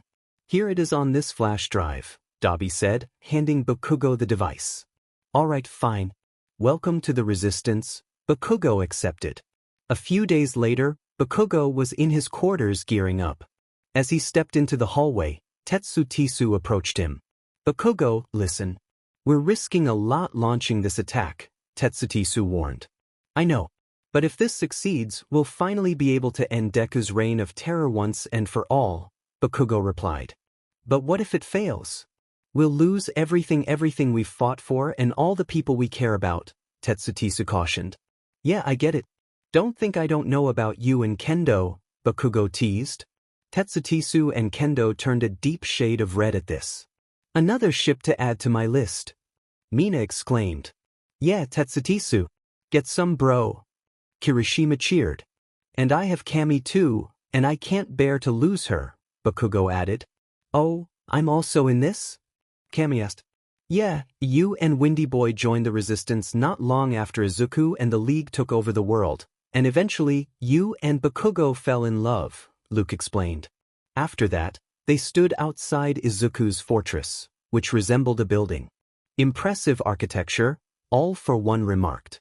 Bakugo and the team launched the attack on the base, taking down multiple villains as they fought their way to the top floor.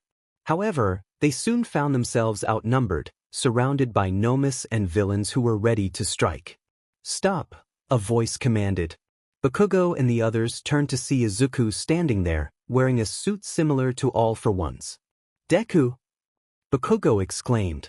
Stand down, men, Izuku ordered, and the villains and Nomus backed off. Put them in the holding cells, except for Katsuki Bakugo, Izuku instructed. The villains handcuffed Kendo and the others, leading them away while Izuku brought Bakugo to the top floor. They sat at a table. What is this, Deku? Bakugo demanded. So, how have you been, Kaken? Izuku asked, ignoring Bakugo's question. What do you mean? Bakugo replied.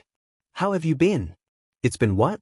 5 years since I took your hero and all your friends right in front of you and left you quirkless. Izuku said, sipping a cup of tea. Yeah, that sounds about right. But what does that have to do with anything? Bakugo questioned. I just wanted to tell you about all the accomplishments I've made, all thanks to you, Izuku said. Like what? Bakugo asked. Hey, Dad, look what I made, a little girl with white hair and a horn exclaimed as she ran up to Izuku and Bakugo. Eri? Everyone gasped. What is it, sweetie? Izuku asked. I drew a picture of you and me, Eri said, holding up a drawing of her and Izuku holding hands, with I love Daddy written in crayon. You know, even though this world is really messed up, this part is still cute, Kaminari remarked, and everyone nodded in agreement.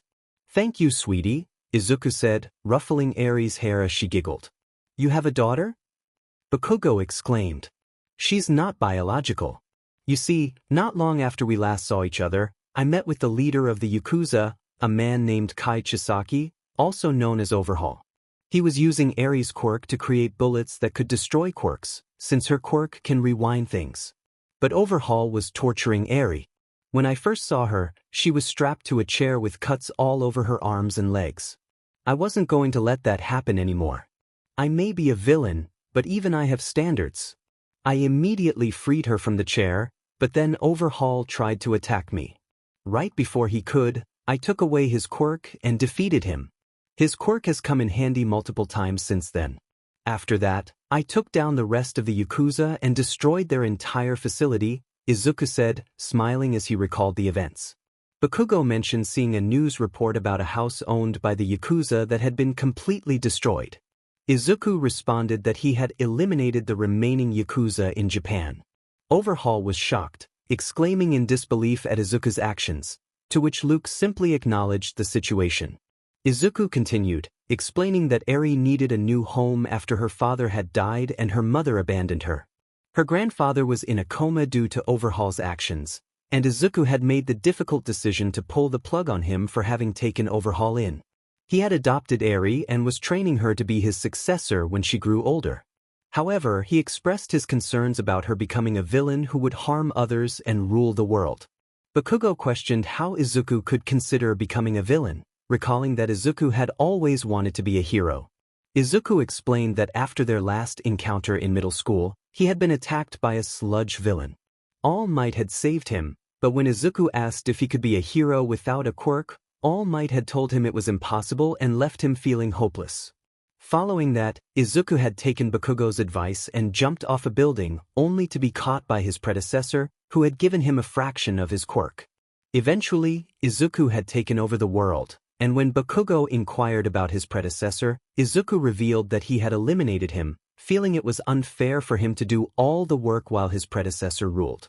All for One expressed disbelief at the situation. Bakugo suggested that Izuku could have learned about the League and informed the professional heroes, hoping that All Might would tell him he could still be a hero. Izuku dismissed the idea, stating that he had seen heroes for the selfish individuals they were and doubted All Might would support him. He recounted how corrupt heroes had taken his mother hostage to lure him out, which led to a violent confrontation where he dealt with them harshly. He had ensured his mother was moved to a safe house, protected by loyal men. When Bakugo mentioned his own parents, he revealed that he had not seen them since the day of the attack and feared they had perished. Izuku reassured him that his parents were safe, having been moved to the same safe house as his mother, which shocked Bakugo. Izuku explained that he wanted closure with Bakugo before their inevitable confrontation. Before Bakugo could respond, Izuku unleashed a spike from his hand, striking Bakugo. The others screamed in horror at the sight. Izuku ordered one of his men to dispose of Bakugo's body and eliminate the remaining resistance, including Dabi. He took one last look at Bakugo's lifeless form, bidding farewell to an old friend as they carried the body away. The scene faded to black. Luke stepped through a portal, holding a present. He called out to Bakugo, tossing the gift to him. Bakugo opened it, revealing an action figure of himself, which surprised him. Luke explained that it was his birthday in his universe, and despite their rivalry, he wanted to acknowledge the occasion. Bakugo thanked him for the gesture. Luke then mentioned that he was going to put Eri and Koda back in the children's room. When Izuku asked why, Luke explained that he was about to present something based on his favorite video game series, Fallout. He elaborated on the game's setting in a post-apocalyptic world ravaged by nuclear war, prompting a reaction from All Might. As Luke prepared to start the presentation, the screen went black, displaying Bethesda Game Studios Presents. Kirishima inquired about Bethesda, and Luke explained their connection to the Fallout series. The title, Fallout 4, appeared on the screen, followed by a black-and-white scene of a soldier running through a battlefield, accompanied by Izuku's narration about the unchanging nature of war. Izuku reflected on his great-great-grandfather, who had served in the army and often wondered when he would return home to his wife and the son he had never met. The scene shifted to Izuku's great-great-grandmother and his great-grandfather as a child, gazing at a picture of Izuku's great-great-grandfather, who bore a striking resemblance to Izuku himself. Izuku pondered whether his ancestor had fought in World War II, to which Luke confirmed that he had. Izuku continued, noting that his great-great-grandfather got his wish when the United States concluded World War II by dropping atomic bombs on Hiroshima and Nagasaki. The imagery transitioned to bombers soaring through the sky, followed by a depiction of a mushroom cloud rising ominously over the cities. Luke reminded Izuku that his family was American in this universe.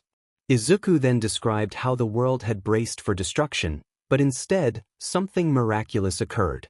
A man presented a display of a mushroom cloud during a meeting with world leaders, illustrating a turning point in history. Izuku explained that humanity began to harness atomic energy not as a weapon, but as a nearly limitless source of power. The scene shifted to a laboratory where a scientist in a hazmat suit conducted experiments on nuclear energy, followed by a view of a power plant with a futuristic monorail gliding past.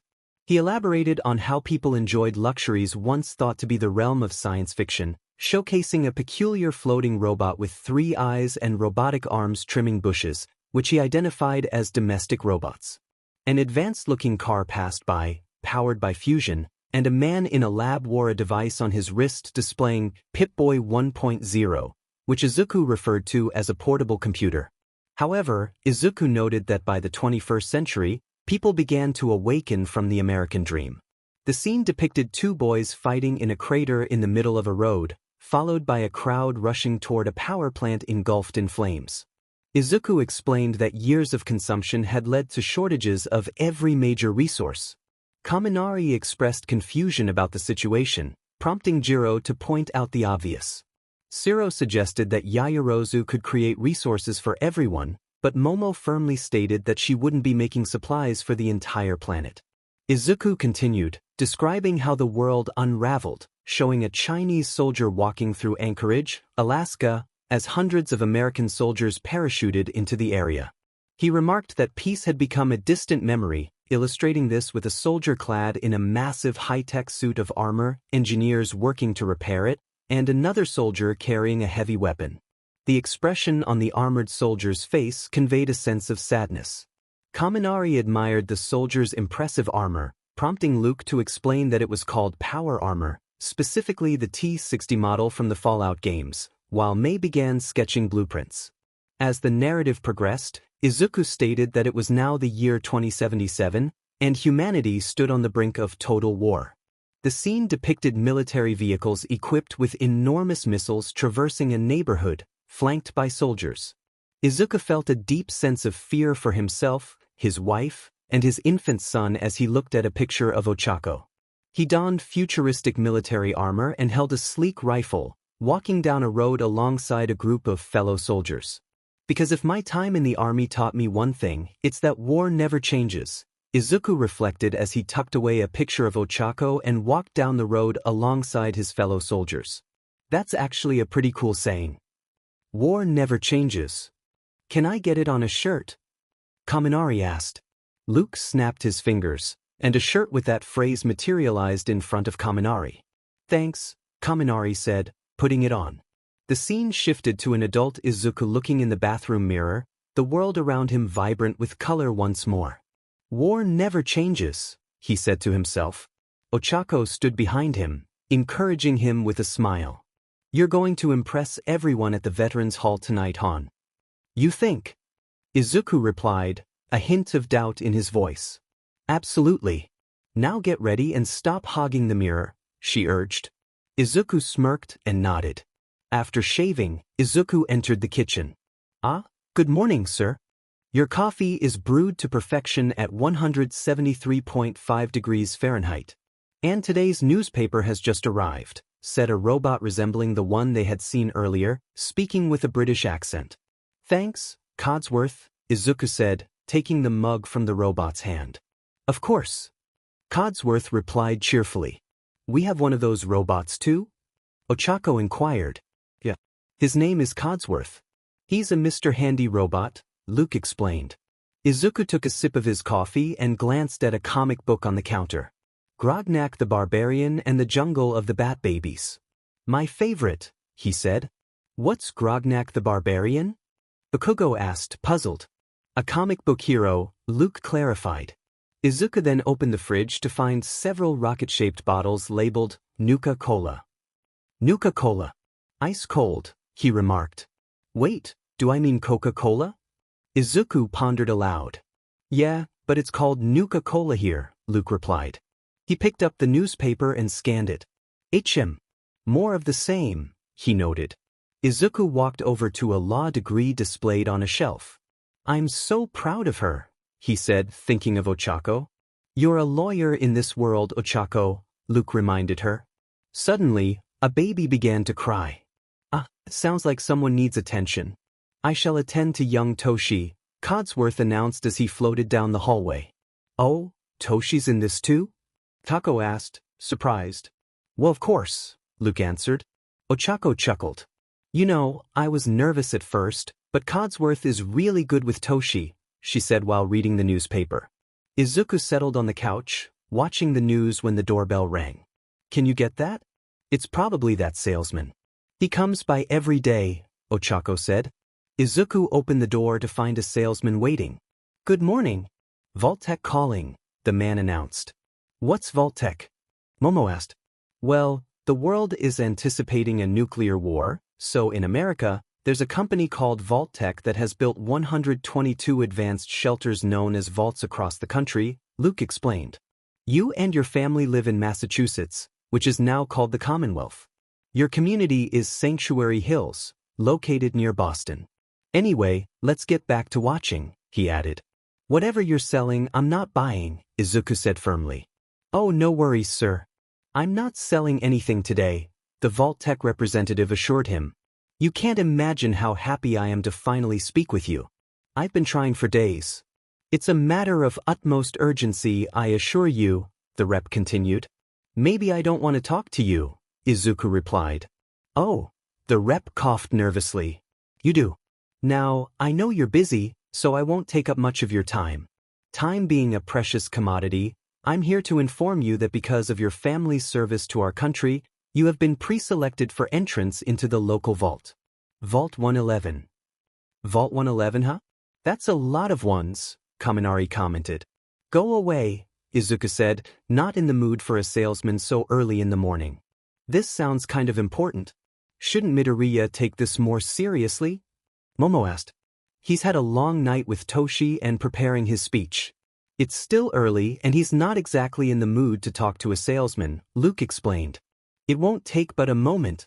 We just need to verify some information to ensure you're cleared for entrance in the event of total atomic annihilation, the rep insisted. Come back some other time, Izuku said. Come on, hon. It's just a little paperwork. Let him fill it out and it's done, Ochako encouraged, rising from the couch. Izuku sighed. You're right. Let's get it over with, he said, turning to face his wife. Just need to get this pesky info all squared away, the Vault Tech rep said eagerly. Izuku looked at the form and began to fill it out, writing his name and his SPL stats. Name, Izuku Midoriya. Strength, Perception, 3. Endurance, 3. Charisma, 2. Intelligence, 8. Agility, 2. What are those supposed to be? Jiro asked. His SPL stats. They're basically his skills, Luke explained. After completing the form, Izuku handed it back to the Vault Tech rep. Wonderful. That's everything. Just going to walk this over to the vault. Congratulations on being prepared for the future, the rep said as he left. Thanks again, Izuku muttered before closing the door. Hey, it's peace of mind. That's worth a little paperwork, right? Ochako said as she settled back on the couch. For you and Toshi, no price is too high, Izuku replied. Ah, everyone cooed. Ochako chuckled. Good answer, she said. I have my moments, Izuku replied with a smile. Suddenly, Toshi cried out again from down the hallway. Codsworth approached Izuku. Mr. Izuku, Toshi has been changed, but he absolutely refuses to calm down. I believe he needs some of that paternal affection you excel at, Codsworth suggested. Ochako giggled. You heard Codsworth. Go on, she encouraged. Izuku walked down the hallway to Toshi's room. So we get to see what our grandson looks like? Ochako's father asked. Yeah, Dad, you do, Ochako confirmed. Izuku entered the room and approached a blue crib where baby Toshi lay. Wrapped in a blanket with his arms free and wearing a cap, Toshi's face lit up with joy upon seeing his father. Hey buddy, how are you doing? Izuku greeted, his heart swelling with pride. He turned to see a book on the dresser next to Toshi's crib that read You're Special on the cover. Izuku wondered what Toshi would grow up to be. He then turned back to his son and tickled his tummy, eliciting a giggle from the baby. Ochako stood in the doorway and asked how the two most important men in her life were doing. She suggested spinning the mobile, knowing Toshi loved it. Izuku activated the crib's mobile, and the rocket ships began to spin, making Toshi giggle with delight. As Ochako approached the crib, she greeted her little guy, noting he seemed much better now. Mina commented on the wholesome scene, but Luke warned not to get too excited, as everything would change soon. Ochako then suggested heading to the park after breakfast, and Izuku agreed with a smile. Suddenly, Codsworth called from the living room, urging them to come see something. Concerned, Ochako asked what was wrong. Izuku entered the living room to find Codsworth staring at the TV. The news reporter spoke of blinding flashes and sounds of explosions, trying to confirm the situation. Ochako rushed in, holding Toshi, and asked what was happening. The reporter continued, revealing confirmed reports of nuclear detonations in New York and Pennsylvania. Izuku placed a hand on his forehead, realizing the gravity of the situation. The screen displayed, "Please stand by." Ochako gasped, and Izuku opened the front door, insisting they needed to get to the vault immediately. They rushed out of the house and down the road, leaving Codsworth behind. Outside, chaos reigned. People fled their homes, desperately trying to reach the vault. Military helicopters hovered above, adding to the panic. Luke identified the aircraft as vertibirds, while May began sketching blueprints. A man on the intercom urged the residents of Sanctuary Hills to evacuate to Vault 111 immediately. As they ran, Toshi cried, and Ochako shouted that the vault was this way. Izuku reminded her to hold on to Toshi as they ascended a hill toward the vault. Upon arrival, they saw a crowd trying to enter, with a Vault-Tec representative arguing with a soldier. The soldier informed the rep that he was not on the list and could not enter. The rep insisted he was going in, but the soldier prepared to take action. The rep quickly retreated, shouting that he would report the incident. Kendo expressed disbelief at the soldier's readiness to confront the salesman, while Luke explained that many people were denied entry due to limited space. Kaminari questioned why the rep, working for Vault-Tec, wouldn't have a spot, but Luke reiterated that Vault-Tec was not fair. The soldier with the minigun shouted for those in the program to step forward. Izuku and his family did so, stating they were on the list. The soldier checked his clipboard and allowed them through, wishing them luck. A man in a blue jumpsuit and security gear instructed them to follow him into the vault. Concerned, Ochako asked about the people left outside. The man urged them to keep moving as they passed a vertibird landing nearby. He directed them to step onto a platform at the edge of the hill, where some neighbors were already waiting. As the siren blared, one of the Vault-Tec personnel signaled to send the platform down. Izuku reassured his family that they would be okay, expressing his love for them. Ochako echoed his sentiment while holding Toshi close. Suddenly, a massive explosion erupted in the distance, prompting panic. Ochako screamed, and the Vault-Tec personnel shouted for the platform to descend immediately. As the blast wave approached, Izuku urged everyone to hold on. The elevator moved slowly, and their neighbors expressed concern about the pace. They all hoped the elevator would reach safety in time. Just before the blast wave hit, they ducked down as the elevator continued its descent. Once they reached the bottom, they breathed a sigh of relief. Ochako, still holding Toshi, expressed gratitude for their safety. The metal gate before them lifted, revealing the vault door, which was already open and shaped like a giant gear. A security guard instructed everyone to step off the elevator and proceed up the stairs in an orderly fashion. The overseer of the vault assured new residents that they would be taken care of in their new home, Vault 111, promising a better future underground. As they moved up the stairs, one neighbor remarked on their narrow escape, while another reassured him that they were safe now. Luke explained that the overseer was in charge of the vaults. The overseer continued directing everyone to head through the door, emphasizing that Vault-Tec was there for them and urging new residents to proceed in an orderly fashion. The vault computer system welcomed them home as they crossed a metal bridge toward a woman distributing vault jumpsuits. She informed Izuku and Ochako that they would need their suits before proceeding further. Izuku expressed his gratitude and asked what to do next. The woman directed them to follow the doctor, who would guide them. As they walked, Ochako held Toshi, who had calmed down, and remarked on their new home. The doctor assured them that it was one of the most advanced facilities. They passed a couple speaking with a vault employee, the husband lamenting the loss of their home and the wife worrying about their family in DC. Ochako asked how long they would be down there, and the doctor explained that orientation would cover that after a few medical procedures. They entered a room filled with large pods, and Ochako inquired about them. The doctor told her they would find out soon enough. At the end of the room, the doctor instructed Izuku to step into a pod labeled C7 and put on his vault suit. Toshi began to cry, prompting Izuku to reassure him that he would not be far away. Ochako comforted their son, reminding him that his father was nearby. Izuku and Ochako donned their blue jumpsuits, which featured a yellow stripe and the number 111 on the back. They climbed into their respective pods, and the doors sealed shut. The doctor explained that the pod would decontaminate and depressurize them before they ventured deeper into the vault. Izuku took a deep breath, ready for a new beginning, and glanced at Ochako and Toshi in the pod across from him. Ochako placed her hand on the glass, and Izuku felt the pod lock into place. The vault computer system confirmed their secure status, and then the procedure began. Suddenly, Izuku felt a chill as ice formed inside the pod. Confusion spread among them as they realized they were not being decontaminated. The countdown echoed in Izuku's mind until everything went white. When he regained consciousness, everything was blurry. He banged on the glass, desperate to escape. A woman in a teal hazmat suit approached Ochako and Toshi's pod, indicating it was the one. A man in a black leather jacket with spiky blonde hair appeared, holding a revolver. The woman opened the pod, releasing Ochako and Toshi, who began to cough and cry. Izuku continued to pound on the glass, trying to get their attention.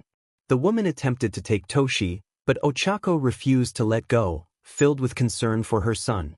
The man ordered Ochako to let the boy go, raising his weapon in warning. Izuku screamed in panic, desperate to protect his family. In a sudden moment, a gunshot rang out, and the audience gasped in horror as Ochako fell. Izuku's heart sank as he witnessed the tragedy unfold. He struggled against the cold of the pod, unable to voice his anguish. The man ordered the others to leave with Toshi, and as he approached Izuku's pod, he looked at him through the glass, revealing his identity Bakugo, now bearing a beard and a scar across his eye. The audience reacted in shock, and Izuku's anger boiled as he silently glared at Bakugo, who walked away. Turning back to Ochako, Izuku whispered her name, grief-stricken.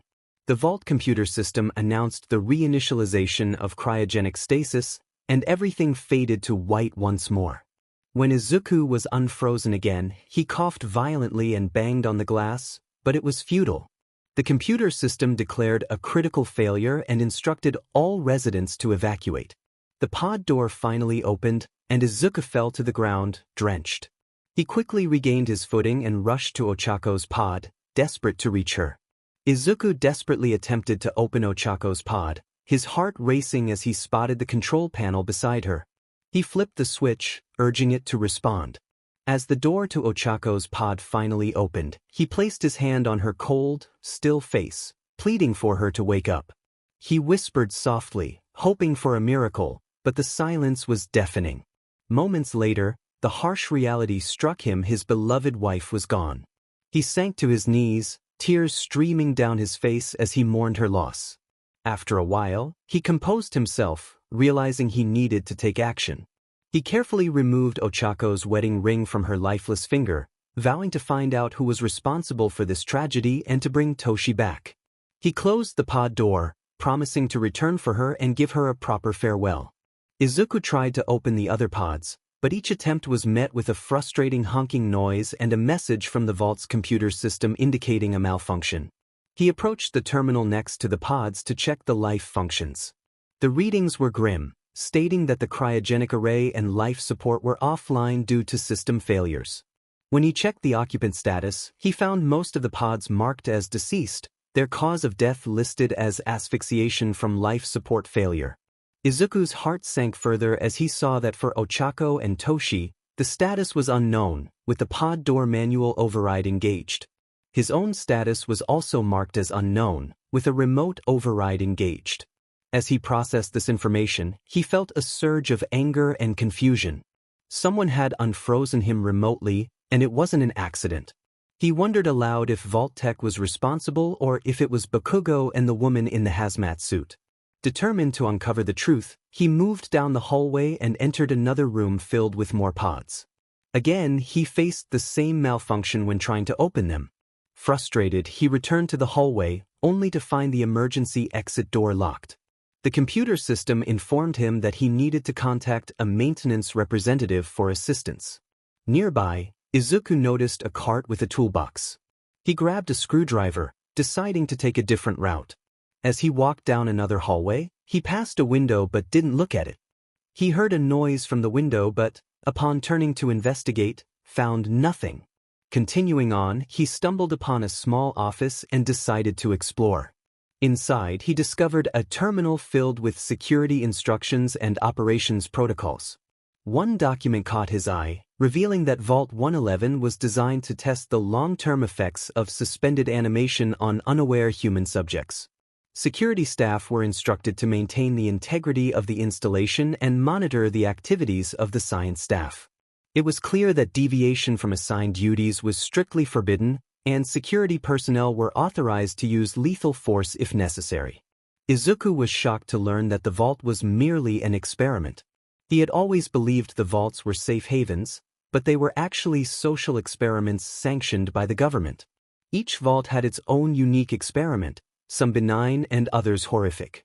As he absorbed this information, he felt a mix of anger and betrayal, realizing the extent of the manipulation and suffering that had taken place within the vaults.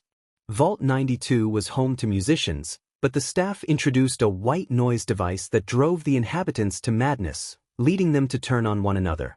Vault 95 housed individuals struggling with addiction. Initially, they received help to overcome their dependencies, but after 5 years, they were given access to an abundance of drugs known as chems to observe their reactions. Vault 101 was intended to have a dictatorial overseer, and it was never meant to open, yet it eventually did, though that tale is for another time. Vault 106 had a substance in the ventilation system that caused the residents to experience vivid hallucinations. Vault 108 contained clones of a man named Gary, who could only utter his own name. Vault 112 featured a virtual reality simulation called Tranquility Lane. Vault 114 was designed for upper-class citizens but ended up having conditions worse than what they were accustomed to. Vault 118 was meant for the elite, including movie stars, business tycoons, scientists, and artists, but it also accommodated less fortunate individuals, leading to uncomfortable living conditions. Although the vault's intended experiment never took place, the wealthy still utilized it as a shelter, transferring their consciousness into robotic bodies to achieve immortality. Luke shared this information, and Ochako expressed her shock at Vault 111's experiment, which involved freezing its inhabitants without their knowledge or consent. Izuku then examined the operations protocol manual, which displayed 3 options: resident admittance, staff duties, and all clear and evacuation. He chose resident admittance, which detailed that upon activation notice from Vault Tech, all personnel were required to report to the entry area to assist with the admittance of Vault residents. Security personnel were tasked with maintaining order and ensuring that no unauthorized individuals attempted to evacuate the vault. Research staff were responsible for resident intake and escorting each to their designated cryogenic pod. Those not listed in the manifest were to be set aside and detained if necessary. Once all residents were sealed into their preservation chambers, any detainees were to be disposed of, and the vault entryway was to remain sealed under all circumstances. Jiro commented on the grim reality that anyone not on the list would face dire consequences. Izuku then selected staff duties, which contained information on the responsibilities of the scientists, security team, and other members. He returned to the operations protocol manual and chose all clear and evacuation, which presented 2 options: all clear message and mandatory shelter parody. He selected the first option, learning that following a nuclear event, Vault Tech would monitor hazards such as radiation levels and enemy invasions.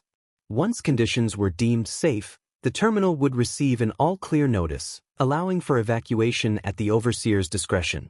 Any notices from organizations or individuals not associated with Vault Tech were to be disregarded, and residents were not to be disrupted or evacuated until the staff had been evacuated. Izuku then selected mandatory shelter PRD, which classified Vault 111 as a short-term assignment. Non-resident personnel were expected to carry out research duties and basic maintenance while awaiting the all-clear signal. If no all-clear message was received after a mandatory shelter PRD of 180 days, the overseer could choose to evacuate staff, but under no circumstances were they allowed to leave during this PRD without the all-clear message. Momo reflected on the harshness of 6 months of isolation for the staff. Izuku navigated back to the main menu and selected security logs, finding entries from various dates. The first entry revealed the despair of the security personnel as they realized the world had ended. They had barely managed to get all the residents inside, but not everyone had made it. The writer expressed confusion over the decision to keep the residents frozen, questioning whether they should have been informed of their fate. Ochako agreed that they should have been told. The next entry described a Christmas celebration underground, where the security team and support staff gathered for a small party, enjoying a snack cake that was still edible. The absence of scientists and the overseer raised suspicions about hidden secrets. The writer looked forward to the all-clear signal, hoping to begin rebuilding. As Izuku read further, he noted that only a few weeks remained in the mandatory shelter parody, and tensions were rising among the staff. The food supply was dwindling, and the overseer was keeping everyone in the dark about the situation. The malfunctioning main door meant the only exit was through the overseer's evacuation tunnel, which seemed suspicious. A meeting was scheduled for support staff and security, indicating that others shared his concerns. The final log entry conveyed a sense of urgency. The writer expressed frustration over the lack of an all-clear from Vault-Tec and the dwindling food supply. A confrontation with the overseer had occurred, leading to him locking himself in his office with the science staff. The writer rallied the others, declaring it was time to escape the vault. After finishing with the terminal, Izuku picked up what appeared to be a syringe nearby. Luke identified it as a stimpack, a device used for healing. As he moved down the hallway and through several doors, he suddenly encountered a large cockroach-like creature, prompting a startled reaction from everyone around. Luke explained that it was a radroach. "And if you think that's strange, wait until you see what else is out there in the world now," Luke remarked. The radroach lunged at Izuku, but he swiftly punched it, defeating it with ease and earning a bit of experience in the process. Giant roaches? What on earth was happening? Izuku thought to himself. He glanced into a nearby room, noticing it contained a kitchen, another terminal, and some tables. It also led to two other rooms, the bathroom and the barracks, but he didn't have time to explore those right now. He approached the terminal to see what it held. It featured a video game called The Red Menace along with high scores, but he dismissed it. He needed to focus on escaping. As he left the room, he spotted a baton on a table and picked it up. He opened a door and entered a room with two massive generators, which he assumed were responsible for keeping the vault operational. Suddenly, he saw a radroach attempt to scurry between the generators, only to be electrocuted. That was a clear warning not to try that himself, so he decided to go around them instead. Climbing a small flight of stairs, he encountered two radroaches and a skeleton in a ragged vault jumpsuit. One of the radroaches jumped at him, but he blocked its attack with the baton. The other radroach tried to strike, but he skillfully defended himself and defeated it. Looking at the skeleton, he wondered if he was the last one left. Momo speculated on how long Izuku had been frozen, noting that it would take time for a corpse to become a skeleton. Luke suggested that they would have to keep watching to find out. Izuku pressed on through a door and up another flight of stairs, where he faced more radroaches. He swung his baton with increased force against them. Continuing down the hallway, he paused to take a drink from a water fountain. He opened another door and entered what appeared to be the main office, likely the overseer's office. A large desk with a terminal sat in the center, accompanied by a tipped-over office chair and a skeleton in a lab coat beside it. Approaching the skeleton, he called out, hoping for a response, but the silence was deafening. He noticed several stimpaks on the desk and took them, along with a pistol and some ammunition. Luke explained that the gun was a 10mm pistol, standard issue from Vault-Tec, with decent range and damage. Izuku then moved into the security section of the room, where he found another 10mm pistol and more ammo on a shelf. He took the ammunition but left the second pistol behind, as he only needed one. His attention was drawn to a large weapon locked in a glass case on the wall, and he made a mental note to return for it later. He ventured into a room behind the desk, discovering a bed, a few dressers, a locker, and a bathroom, presumably the overseer's quarters. He found additional ammo in the locker and returned to the main office, attempting to open the door leading to the next area, but it was locked. The terminal was the culprit, he realized. He accessed the overseer's terminal, sifting through the information. Most of it was similar to what he had seen before: overseer instructions and job assignments, but then he spotted a file labeled Cryolator. Clearance, overseer eyes only.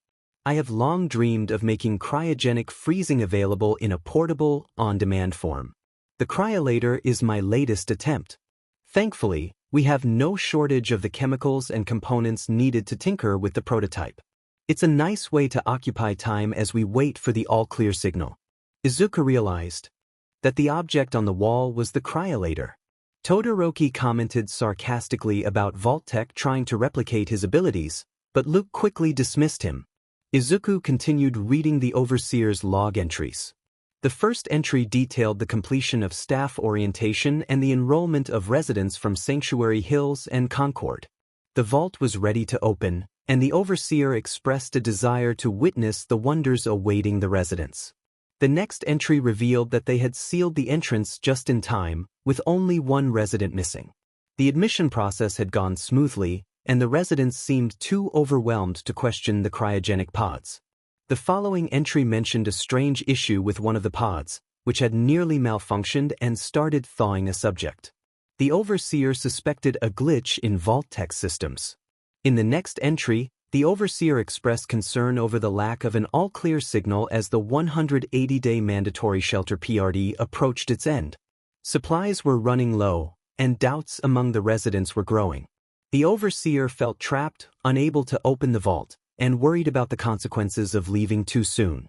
The final entry revealed a mutiny led by the security personnel, who demanded to leave the vault. The Overseer referred to them as foolish. Izuku refused to open the door, determined not to let the chaos outside irritate him further.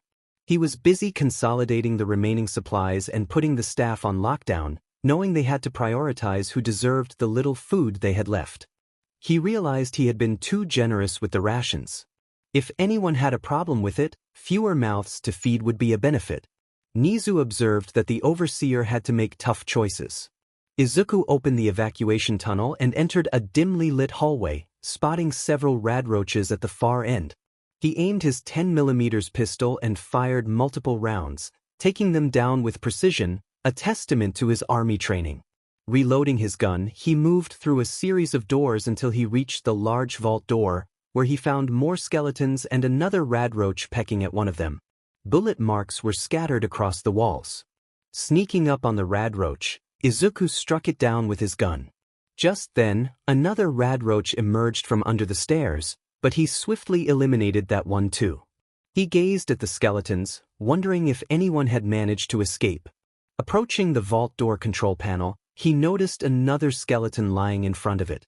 The large red button to open the door was encased in glass. When he attempted to open it, the casing emitted a loud honking noise, and the vault computer system informed him that a Pip-Boy interface was required to activate the door's cycling sequence. Izuku recalled seeing a Pip-Boy on someone at the beginning. Momo asked if it was the same one, but Luke clarified that it was a different model. Izuku searched for a Pip-Boy and nearly tripped over a skeleton. Frustrated, he noticed the skeleton's detached arm had a Pip-Boy on its wrist. He picked it up, dropping the arm in the process. After examining the device, he strapped it on and pressed the power button, which whirred to life as he wiped the dust off the screen. It displayed initializing, with Vault Boy giving a thumbs up. Luke explained that Vault Boy was the mascot of Vault-Tec, while Nijire noted that he resembled Mirio. The Pip-Boy then showed Izuku's menu and stats. Momo remarked on the advancements in Pip-Boys, and Luke explained that the one they had seen earlier was the first prototype, while this was the Mark IV model. He hinted at all the useful features it possessed, encouraging them to keep watching to discover more. Izuku then pulled a white plug from the Pip-Boy and connected it to the vault door control panel. The glass casing swung open, and the Pip-Boy announced that remote access was ready. After disconnecting the plug, he pressed the big red button with determination. As the alarms blared, the vault computer system announced the initiation of the vault door cycling sequence. A large robotic arm extended into the back of the door, pulling it inward and sliding it to the side. The metal bridge extended, and Izuku stepped out of the vault, descending the small flight of stairs towards the elevator they had arrived on. Before stepping onto the elevator, he removed his wedding ring and placed Ochako's on his finger, a gesture of remembrance. As he stepped onto the elevator, the system wished him an enjoyable return to the surface, thanking him for choosing Vault-Tec. In his mind, he vowed to return to Toshi. The elevator ascended, bringing Izuku back to the surface. As the large metal doors opened, sunlight flooded in, temporarily blinding him. He took a few cautious steps forward, his vision clearing to reveal a world in ruins. Momo gasped, covering her mouth in shock, while Ida lamented the loss of the world. Kami expressed her concern about their own world ending up like this, to which Bakugo reassured her that he would be careful with his quirk. Izuku sprinted down the hill, quickening his pace until he reached what remained of Sanctuary Hills. The location was marked on his map, and he collapsed to his knees at the sight of his home, the place where he had envisioned raising a family. Some houses stood, while others lay in ruins, surrounded by rusted cars and toppled trees. Hearing a noise, he turned to see his old house, miraculously still intact. In front of it, someone was trimming the remaining bushes. It was Codsworth. Izuku rushed over to his robot butler, who had accumulated some rust over the years. Codsworth turned around, his eyes widening in recognition. As Codsworth exclaimed his joy at seeing Izuku, he expressed disbelief at how a robot could live and breathe. Luke reminded them that Ida, who was also a robot, was perfectly capable of doing so. Izuku felt a wave of relief wash over him at Codsworth's presence, realizing that perhaps other people could still be alive too. Codsworth, proud of his resilience, assured Izuku that a little radiation would never deter the pride of General Atomics International. Luke explained that General Atomics was the company that created Codsworth and the other Mr. Handies. Izuku felt a mix of hope and sorrow, knowing that despite the devastation, he was not alone. Codsworth looked around, searching for Ochako, but she was nowhere to be found. Kaminari sighed, realizing the robot butler was unaware of the situation. Izuku explained that armed individuals had entered the vault, hoping Codsworth might have seen them. Codsworth chuckled, recalling only Ms. Rose's son running around in a Halloween costume far too early. He admired Izuku and Ochako's responsible nature as a couple and asked about Ochako's whereabouts. With his head down, Izuku revealed the grim truth: she was gone. Codsworth, confused by the terrible news, suggested they needed a distraction to lift the mood, proposing a family game like checkers or charades. Jiro realized Codsworth was also unaware of Toshi's fate. Izuku, desperate, pressed Codsworth for information about Toshi. Codsworth recalled that Ochako had him last and speculated she might have gone to arrange a playdate. Izuku's frustration boiled over as he shouted that someone had taken his son. Codsworth dismissed Izuku's anger as hunger-induced paranoia, humorously noting the long absence of proper meals. Sato was shocked to learn that they had been frozen for over 200 years. Izuku checked his Pip-Boy and confirmed the date, October 23rd. Codsworth, still cheerful, joked about Izuku being late for dinner and offered to prepare a snack. Izuku noticed Codsworth's odd behavior and asked what was wrong. Codsworth lamented his 2 centuries of solitude, struggling to maintain the house amidst the fallout. Izuku tried to calm Codsworth down, acknowledging the robot's resilience through the nuclear blast. Mei expressed her desire to create her own Mr. Handy robot when they returned to their universe. Codsworth presented Izuku with a holotape that Ochako had intended as a surprise, but the chaos had interrupted its DLVRY. Izuku was curious about the holotape, and Codsworth explained it was a private message meant for him. Codsworth assured Izuku that any standard holotape device, like his Pip-Boy, could play it back. He suggested they search the neighborhood for Ochako and Toshi, asking if Izuku had encountered any dangers. Codsworth mentioned only pesky dogs and mosquitoes as threats and led the way. As they ventured further, Codsworth noticed movement in a nearby house. Upon entering, they were confronted by giant overgrown flies. Izuku fired his 10mm pistol, dispatching the flies with precision. Codsworth detected more movement in another house and urged Izuku to follow him. In the next house, Izuku activated VTS, a system that slowed down time, allowing him to target another bloatfly. Luke explained the mechanics of ATS to the others, noting its usefulness in combat. Izuku successfully eliminated the targeted bloatfly, but 2 more appeared. He swiftly dealt with them as well. Codsworth, now visibly distressed, realized that Izuku's family was truly gone. Izuku remained determined to find Toshi, while Codsworth suggested heading to Concord, where there were still people, despite their rough demeanor. Codsworth provided directions, assuring Izuku he would secure the area. Before leaving Sanctuary Hills, Izuku quickly entered his house, which was in disarray. Among the chaos, he spotted his copy of Grognak the Barbarian and the Jungle of the Bat Babies on the counter, grabbed it, and added it to his inventory. He then entered Toshi's bedroom. Some of the furniture was knocked over, and toys were scattered across the floor. Thankfully, his crib remained mostly intact. He approached the crib and placed his hand on it, reassuring himself that he was coming for his friend. As he scanned the room, he noticed something sticking out from beneath one of the dressers. It was the Your Special book. He pulled it out and examined it, deciding to use it to enhance his luck level before placing it in his inventory. Next, he moved into his and Ochako's bedroom. The bed was completely destroyed, reduced to an old, broken wooden frame. He rummaged through one of the intact dressers and found his old army uniform and military cap, remnants of a past life that had survived the chaos. He chose to leave them there for now, not needing them at the moment. He left his house and continued down the road, passing a few radroaches that he swiftly dealt with. He spotted several pre-war cars that were still mostly intact. After checking them, he realized they were beyond repair. However, he noticed a few workbenches and crafting stations scattered around the neighborhood that hadn't existed 200 years ago. While digging through an old pre-war mailbox, he found some grenades, which he added to his inventory. He then crossed a large, dilapidated wooden bridge and left Sanctuary Hills behind. On the other side, he came across two corpses. One was a human in a wastelander outfit clutching a short double-barrel shotgun, and the other was a mutated dog with a tire iron lodged in its side. Ochako commented on the situation, identifying the creature as a mongrel, a type of mutated dog.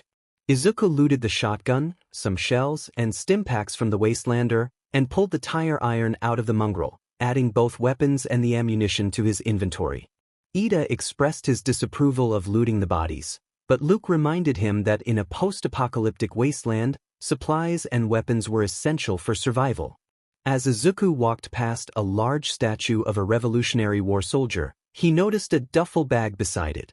Digging through the bag, he discovered a makeshift gun crafted from wood and screws. Luke explained that it was a pipe pistol, a common weapon in this world, functional, if not impressive. He placed the pipe pistol in his inventory and continued down the road until he reached the Red Rocket truck stop. As he approached, a German shepherd ran over to him, wagging its tail.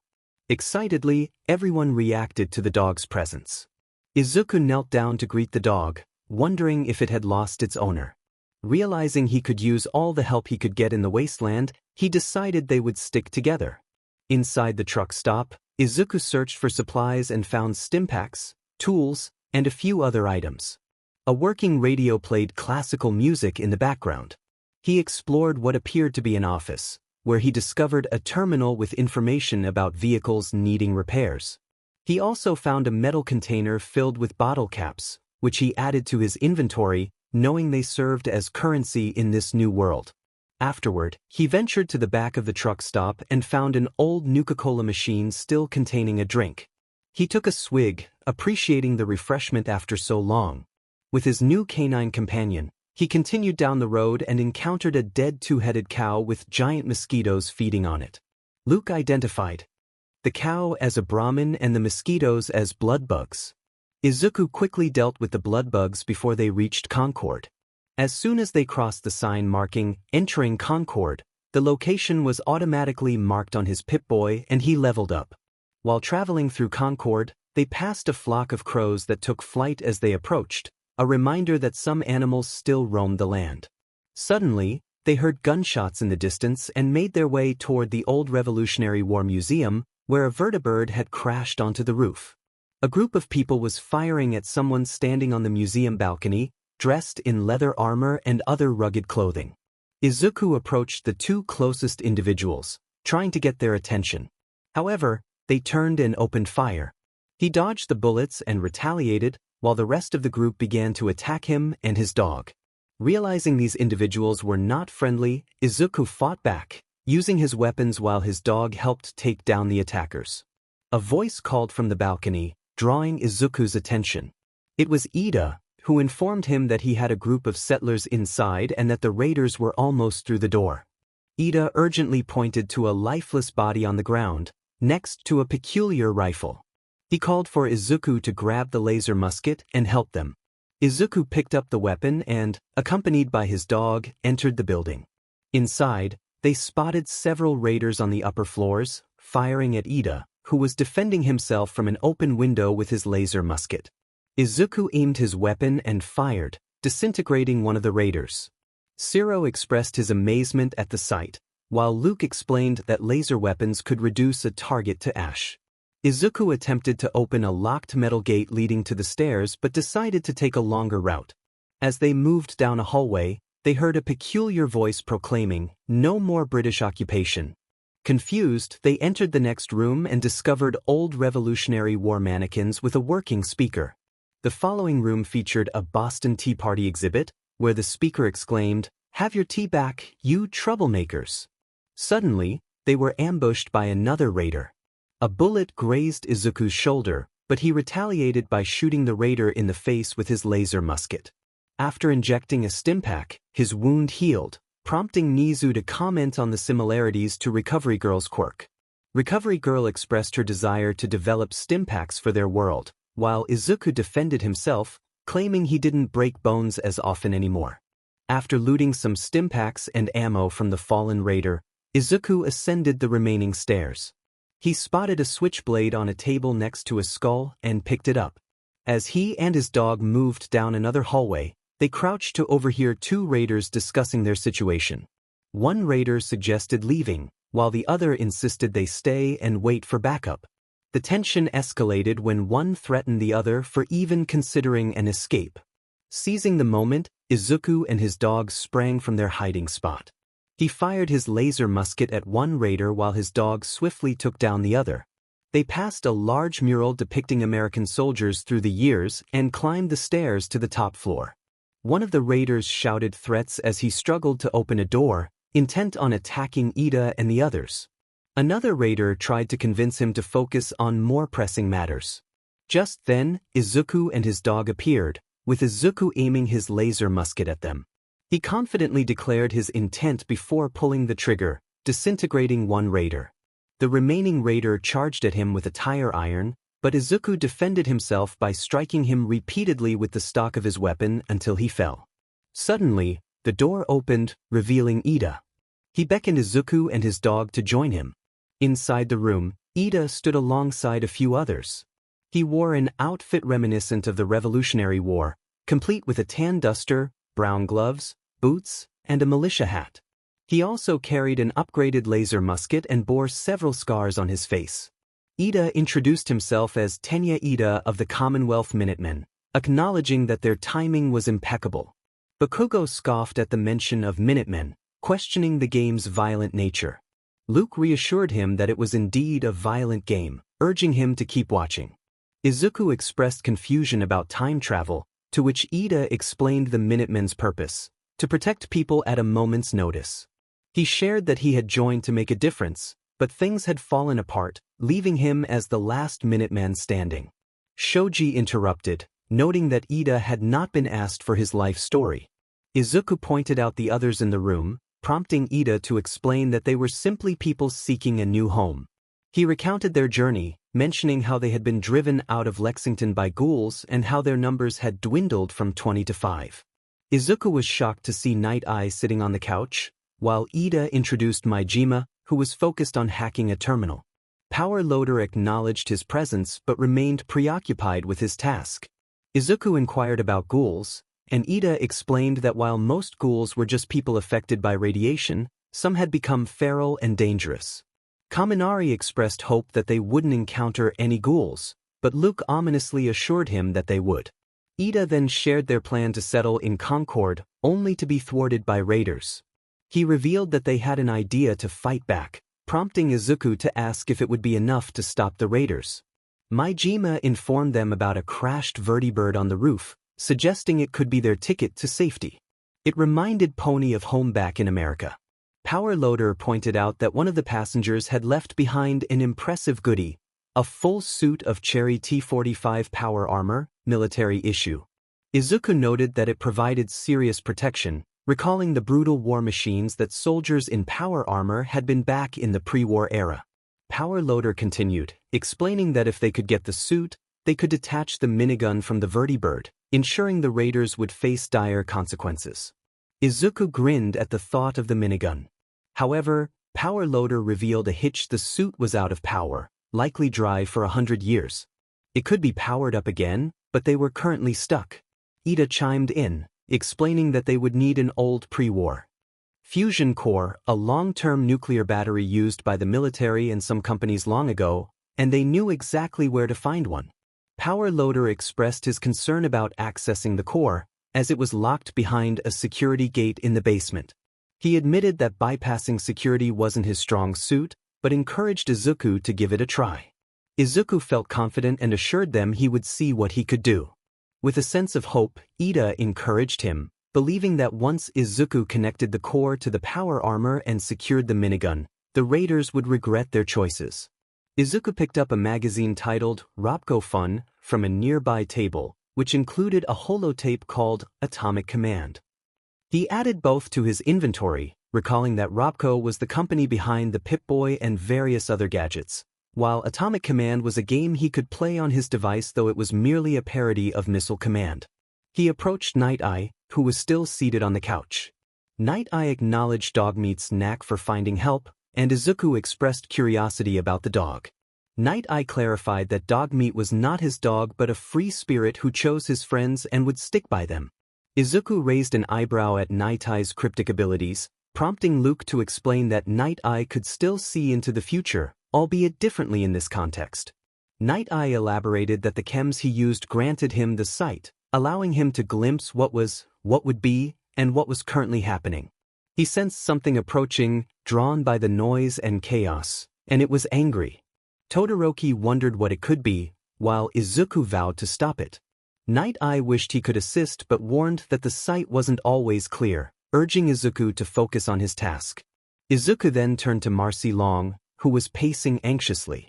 She questioned the value of a vault dweller in a suit that might lead to disaster. Bakugo commented on Marcy's unpleasant demeanor, and Luke noted her reputation as one of the most disliked characters in Fallout 4, likening her complaints to Bakugo's own. Ignoring the distraction, Izuku approached Jun Long, who was curled up on the floor, muttering apologies to himself. Kirishima expressed concern for Jun's well-being, and Luke explained that he had been through a lot, as had everyone in the room. Izuku spotted a Vault Boy bobblehead on a desk and picked it up, feeling a boost in his perception skills. Luke explained that throughout the Commonwealth, these bobbleheads could enhance a player's abilities, and Izuku had just increased his perception level. With Dogmeat by his side, Izuku made his way back down to the basement, where the floor was mostly caved in, allowing for easy access. He spotted the generator with the fusion core inside. Faced with two options to open the door: hacking the terminal or picking the lock, he grabbed some bobby pins from the terminal and used a screwdriver he had found in the vault to attempt to unlock it. As he worked, Ochako pointed out the oddity of Izuku being able to store items in his inventory without pockets, to which Luke attributed it to video game logic. After successfully opening the door, Izuku pulled the fusion core from the generator, causing the lights to flicker momentarily. With the core in hand, Izuku and Dogmeat returned upstairs, passing through the room where Ida and the others were gathered. Ida directed them to the roof, promising to hold off any threats from that point. Upon reaching the roof, Izuku spotted the T-45 power armor, which looked rusty and unused for centuries. Luke explained that T-45 was the weakest power armor in the game, with stronger variants like T-51, T-60, and the X-01 existing. He confirmed that the raiders they faced did not have power armor, but others in the wasteland might. Izuku then secured the fusion core into the back of the power armor, readying himself for the challenges ahead. He twisted the valve on the back of the suit, and it opened. Izuku climbed inside, and the suit closed behind him, encasing him completely. Mei remarked that the mech suit she created was superior, though she secretly jotted down blueprints for her own version of power armor. Izuku approached the crashed vertibird and removed the minigun from its stand. He walked to the edge of the roof. One of the raiders on a nearby building shouted that they had someone up there, but Izuku quickly silenced him with a barrage from the minigun. The raiders on the ground opened fire on Izuku and Dogmeat, but he took down many of them with his weapon. The raider boss challenged him to come down and show off his gun up close. Izuku, his voice crackling through the helmet, agreed and jumped down, landing safely and creating a shockwave. Dogmeat also landed without harm. As Izuku continued to mow down the raiders with his minigun, Ida provided cover fire from the museum balcony. The raider boss acknowledged that not many could get past his men, but Izuku's power armor shrugged off the bullets. He then eliminated the raider boss with a decisive spray of fire. Suddenly, a giant lizard-like hand emerged from under the sewer grates, followed by a massive mutant creature with black scales, horns, a tail, and sharp claws and teeth. The audience gasped in shock, and Luke explained that it was a Deathclaw, one of the most formidable enemies in Fallout. The Deathclaw swiftly dispatched several raiders before lunging at Izuku and Dogmeat. Izuku attempted to shoot it, but the creature was too quick. It slammed Izuku to the ground, raking its claws across his armor, causing pieces to fall off. Undeterred, Izuku got back up and resumed firing at the beast. Dogmeat tried to defend Izuku but was knocked aside. This infuriated Izuku, who intensified his fire on the Deathclaw.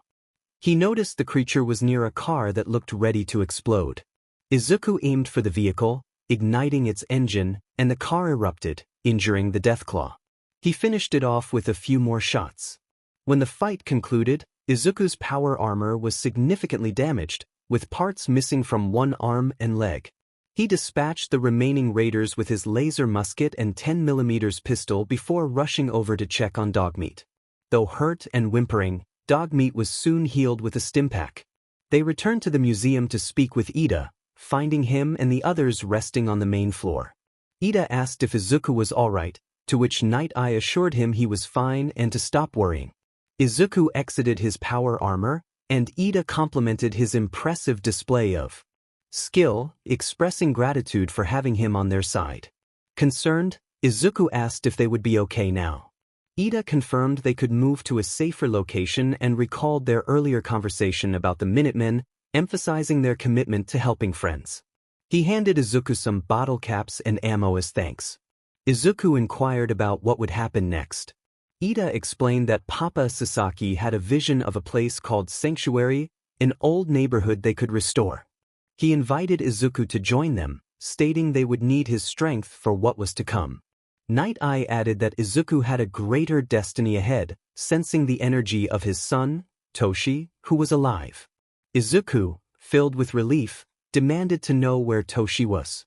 Night Eye wished he could provide a location but could only feel his life force, suggesting they start their search in Diamond City, the largest settlement in the Commonwealth. Izuku expressed confusion about Diamond City, but Luke teased that he would have to wait to find out. Desperate, Izuku pleaded for more information, but Night Eye, weary, suggested that perhaps some chems later might clarify things. Ida protested, concerned for Night Eye's health, but Night Eye insisted on the necessity of the site for their journey ahead. Ida announced that it was safe to move out, directing everyone toward Sanctuary. Marcy questioned the plan, skeptical of Night Eye's vision. Power Loader urged everyone to remain calm and asked if anyone had a better idea, but silence followed. With no alternative presented, Power Loader confirmed they would head to Sanctuary, hoping it would live up to its name. They gathered their things, and Marcy called for her husband to leave. Izuku donned his power armor once more, and they stepped out into the world beyond.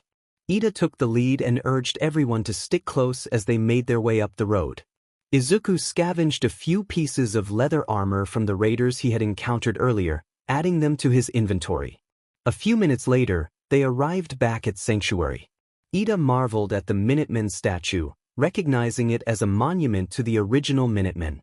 He noted that they must be near the Old North Bridge, the site where the first shots of the American Revolution were fired.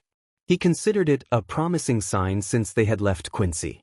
Power Loader, however, expressed confusion but was glad to see Ida in good spirits. Once inside Sanctuary, Izuku removed his helmet and expressed his gratitude for Ida's decision to join them. He reflected on how he should have listened to Papa Sasaki and noted that the place felt right for them to settle down and call home. Ida then questioned Izuku about his visions, revealing that he had been skeptical at first but was starting to believe in them after seeing this place.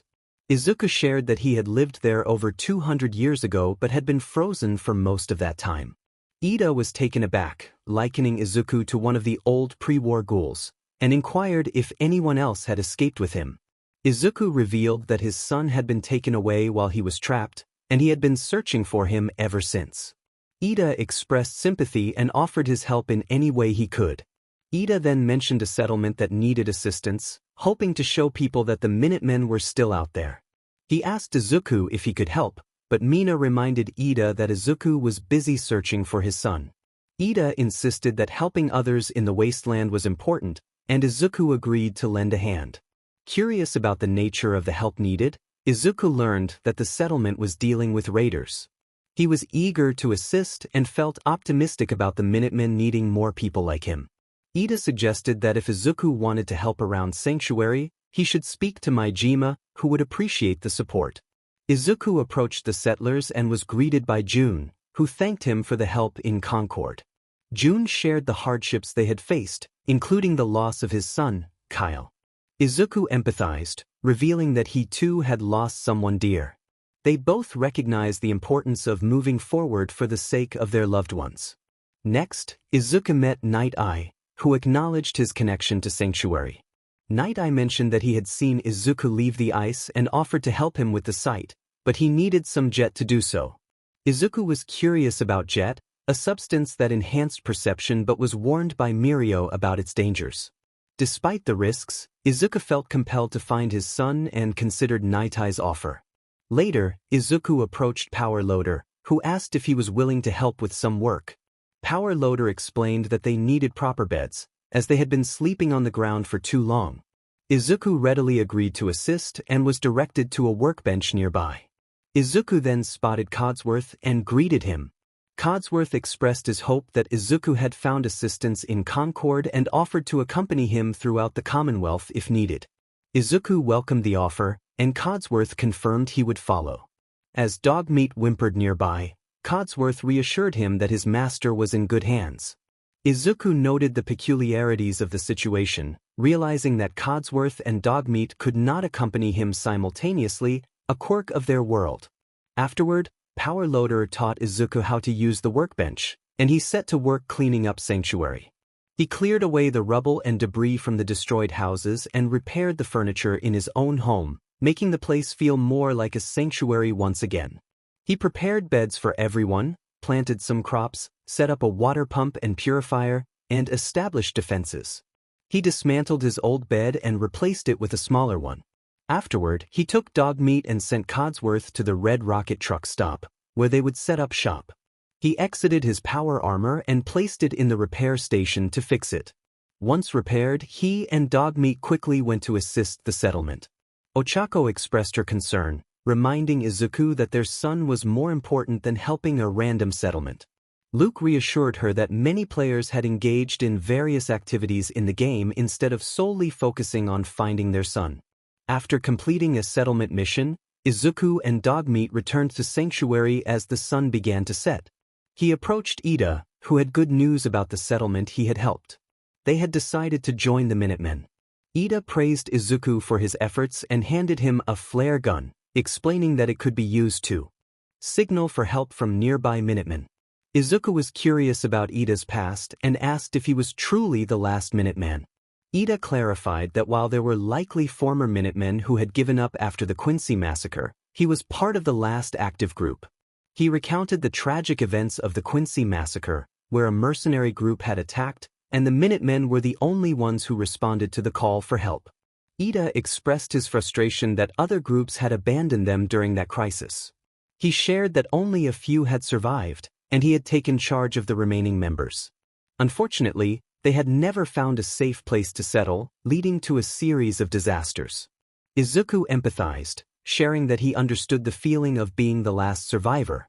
Ida confided that he believed Izuku could help rebuild the Minutemen, despite his own reservations about leadership. He explained that while he could lead in battle, the Minutemen needed someone who could unite the Commonwealth for a common cause. Izuku questioned why Ida thought he could take on such a responsibility. Ida pointed out that Izuku had selflessly helped them in Concord, despite his own challenges, demonstrating the kind of leadership the Minutemen needed.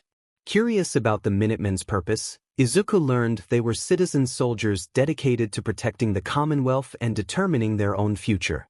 Ida believed that Izuku had the potential to restore the Minutemen and unite the Commonwealth. After contemplating the weight of this responsibility, Izuku decided to accept the challenge. Ida welcomed him aboard, feeling it marked a new beginning for both the Minutemen and the Commonwealth. He explained that the leader of the Minutemen held the title of general, and since there was no one to dispute his decision, Izuku was now the new general. Excitedly, Kaminari cheered for General Midoriya. Ida informed Izuku of another settlement threatened by raiders and marked it on his map, encouraging him to find out what they needed to strengthen their cause.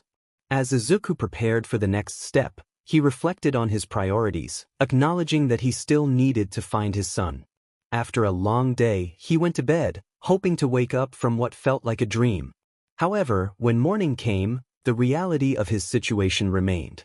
Determined, he and Dogmeat returned to the Red Rocket truck stop, where Codsworth awaited. Izuku made some modifications to his weapons and donned the leather armor he had scavenged from the raiders in Concord. Standing at the road, he checked his Pip-Boy for the location of Diamond City in Boston, realizing it was the best starting point for his search for Toshi. He patted Dogmeat's head and set off down the road toward Diamond City, ready for the journey ahead. Chapter End. Luke called everyone to follow him as they entered the cafeteria, which was adorned with vibrant birthday decorations, primarily themed around All Might. 2 birthday cakes were prominently displayed on the table. He enthusiastically announced the celebration for Izuku and Mirio, despite their protests that it wasn't their birthday.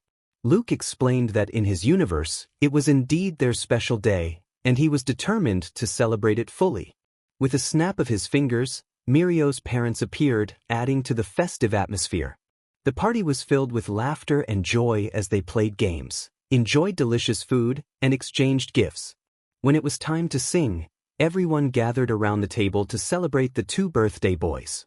They placed the cakes in front of Izuku and Mirio, and as they blew out the candles, cheers erupted from the group.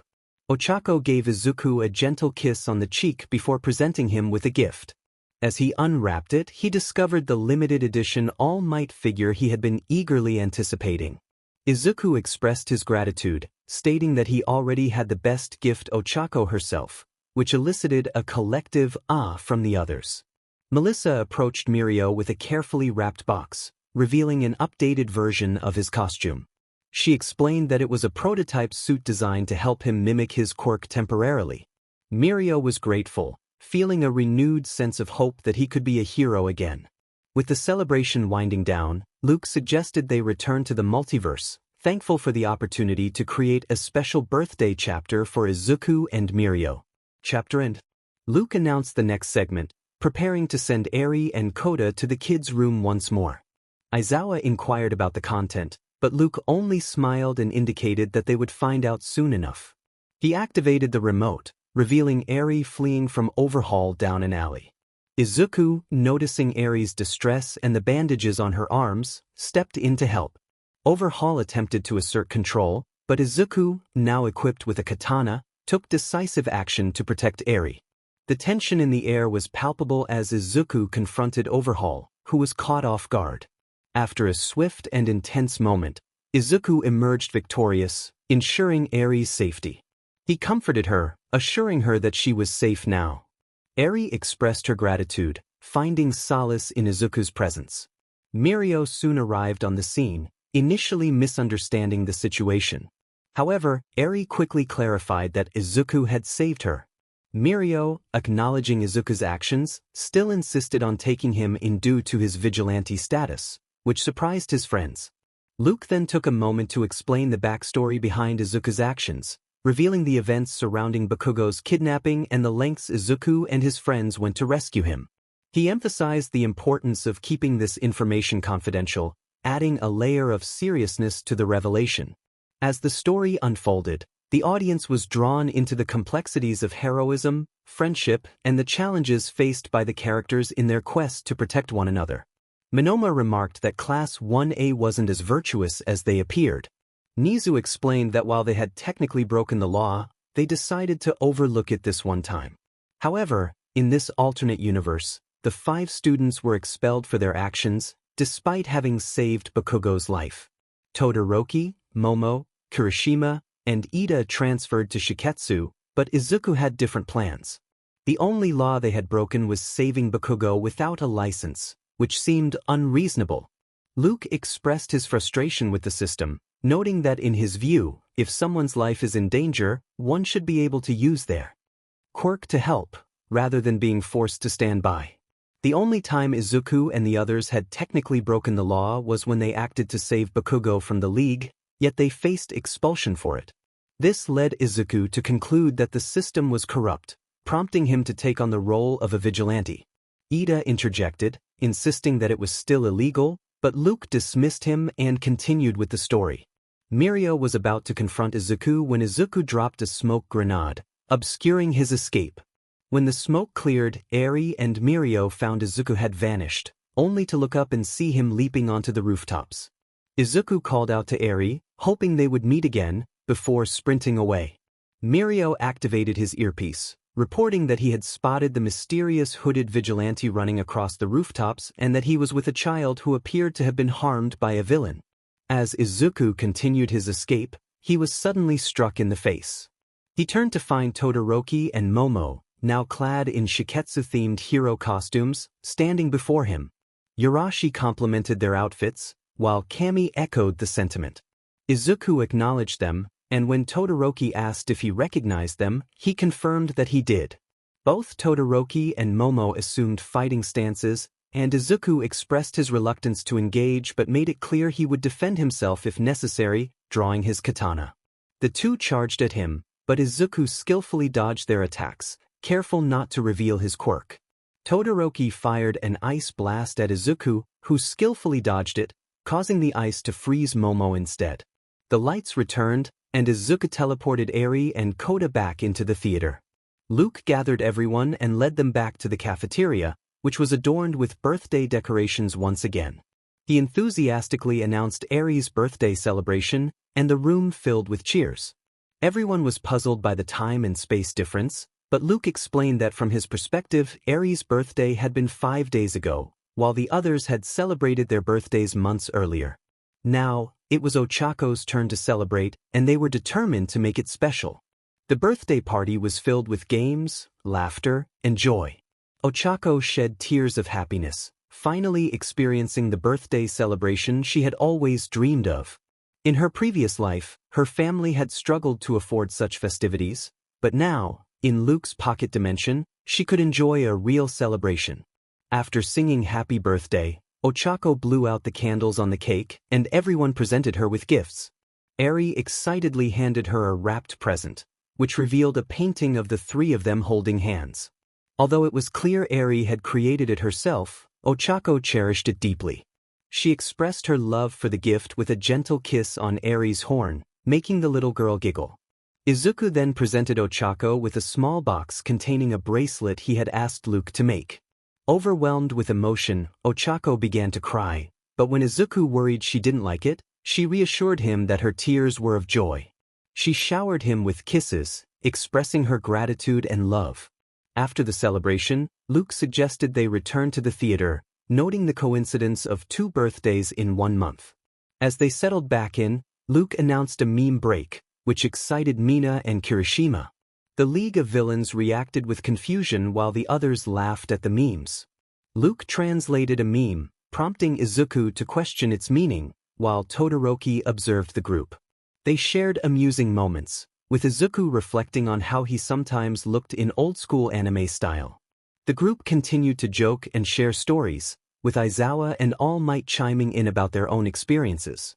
Amidst the laughter, Dabi expressed skepticism about a meme regarding his identity, while Toga playfully tried to tease him.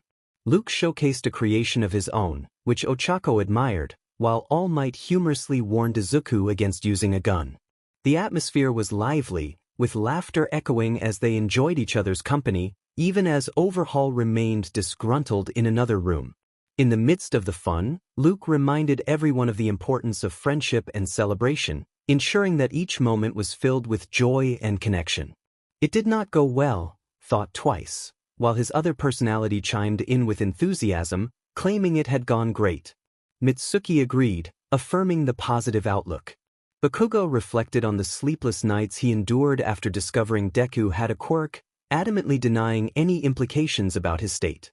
Luke pointed out the obvious, leading to a moment of realization among Shiro, Kirishima, and Kaminari, who exclaimed their surprise. Endeavor felt he deserved recognition, while Gran Torino questioned his own role as a father. Luke explained that Gran Torino had guided All Might and Izuku in a fatherly manner, prompting Fat Gum to wonder about his own paternal instincts.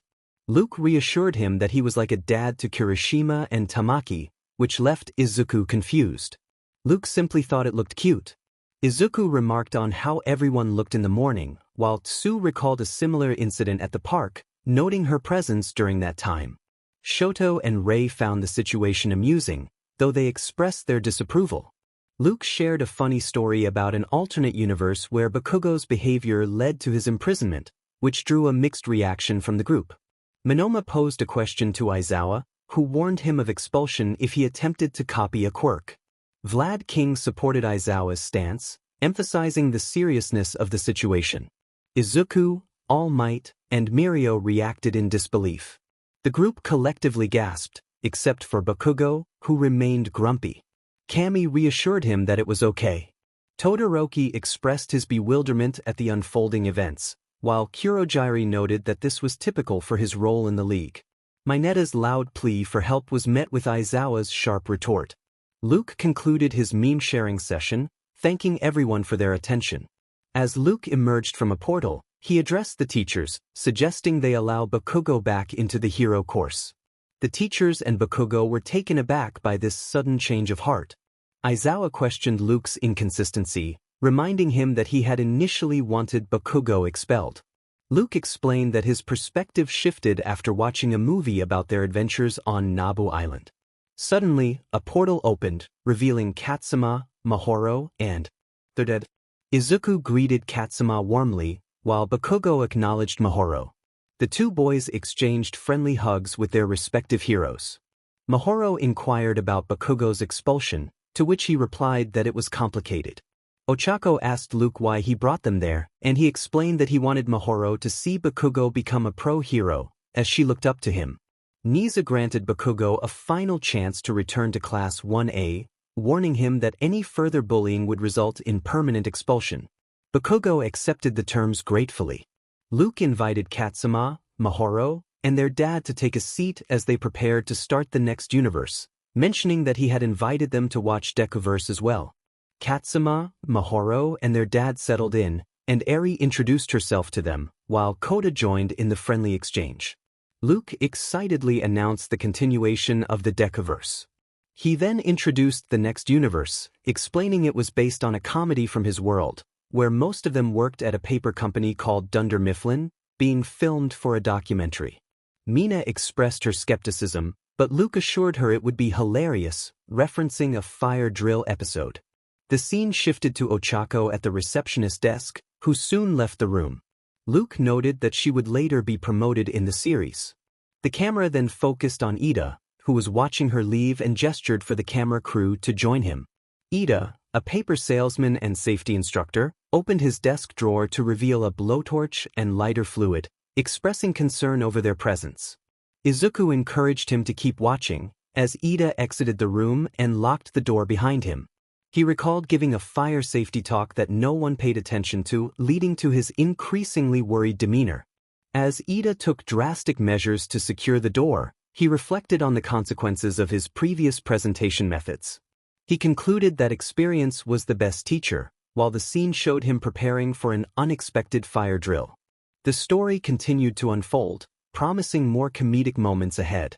Ida declared that smoking was going to save lives as he removed the cigarette from his mouth and tossed it into the trash bin, inadvertently igniting the papers inside. Panic surged through him as he exclaimed in disbelief at his actions. Luke pointed out that they were in the middle of a fire drill. In a moment of desperation, Ida threw an entire can of lighter fluid into the trash bin before retreating to his desk. He scanned the room, hoping someone would notice the smoke creeping in, but everyone was too engrossed in their work. Ida asked if anyone smelled something smoky, trying to draw attention to the situation. May, busy with paperwork, quipped about Ida's jerky. Luke explained that May was an accountant at Dunder Mifflin. Gradually, more people began to notice the smoke. Turning to Ochako, who had returned to her desk, Ida cleared his throat, signaling that something was amiss. Ochako's eyes widened as she spotted the smoke. Alarmed, she jumped up and pointed, prompting Aizawa to react with urgency. Luke noted that Aizawa was also a salesman at Dunder Mifflin. Ida, now frantic, asked what the procedure was as everyone stood up from their seats. He gestured animatedly, expressing his frustration about the situation. Luke chimed in, questioning how someone could be on the council without mastery. Ida, still in shock, asked what was happening. Luke admitted he was tired, while Ochako lamented that the phones were dead when she tried to call for help. Ida looked at the camera, bewildered, as Mineta pointed out that the smoke was coming from the hallway. Luke introduced Mineta as another accountant at Dunder Mifflin. Ida insisted that they couldn't be sure where the smoke was coming from, suggesting it might be from an air duct.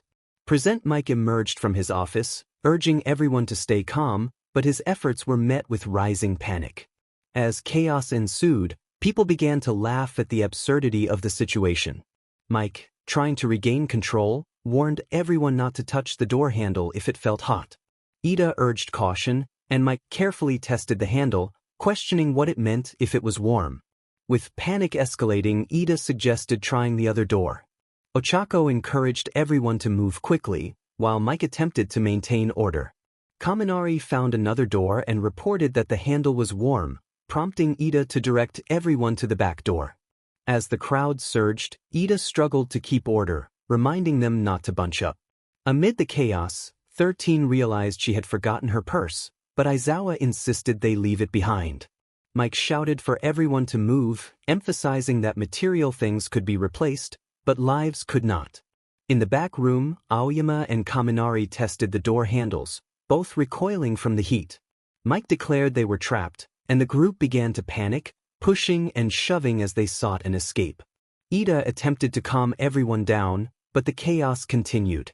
He reminded them of the procedures and exit options, while May found a cat in her desk drawer, soothing it as she picked it up. Luke explained that the cat was named Bandit, a nod to May's love for cats.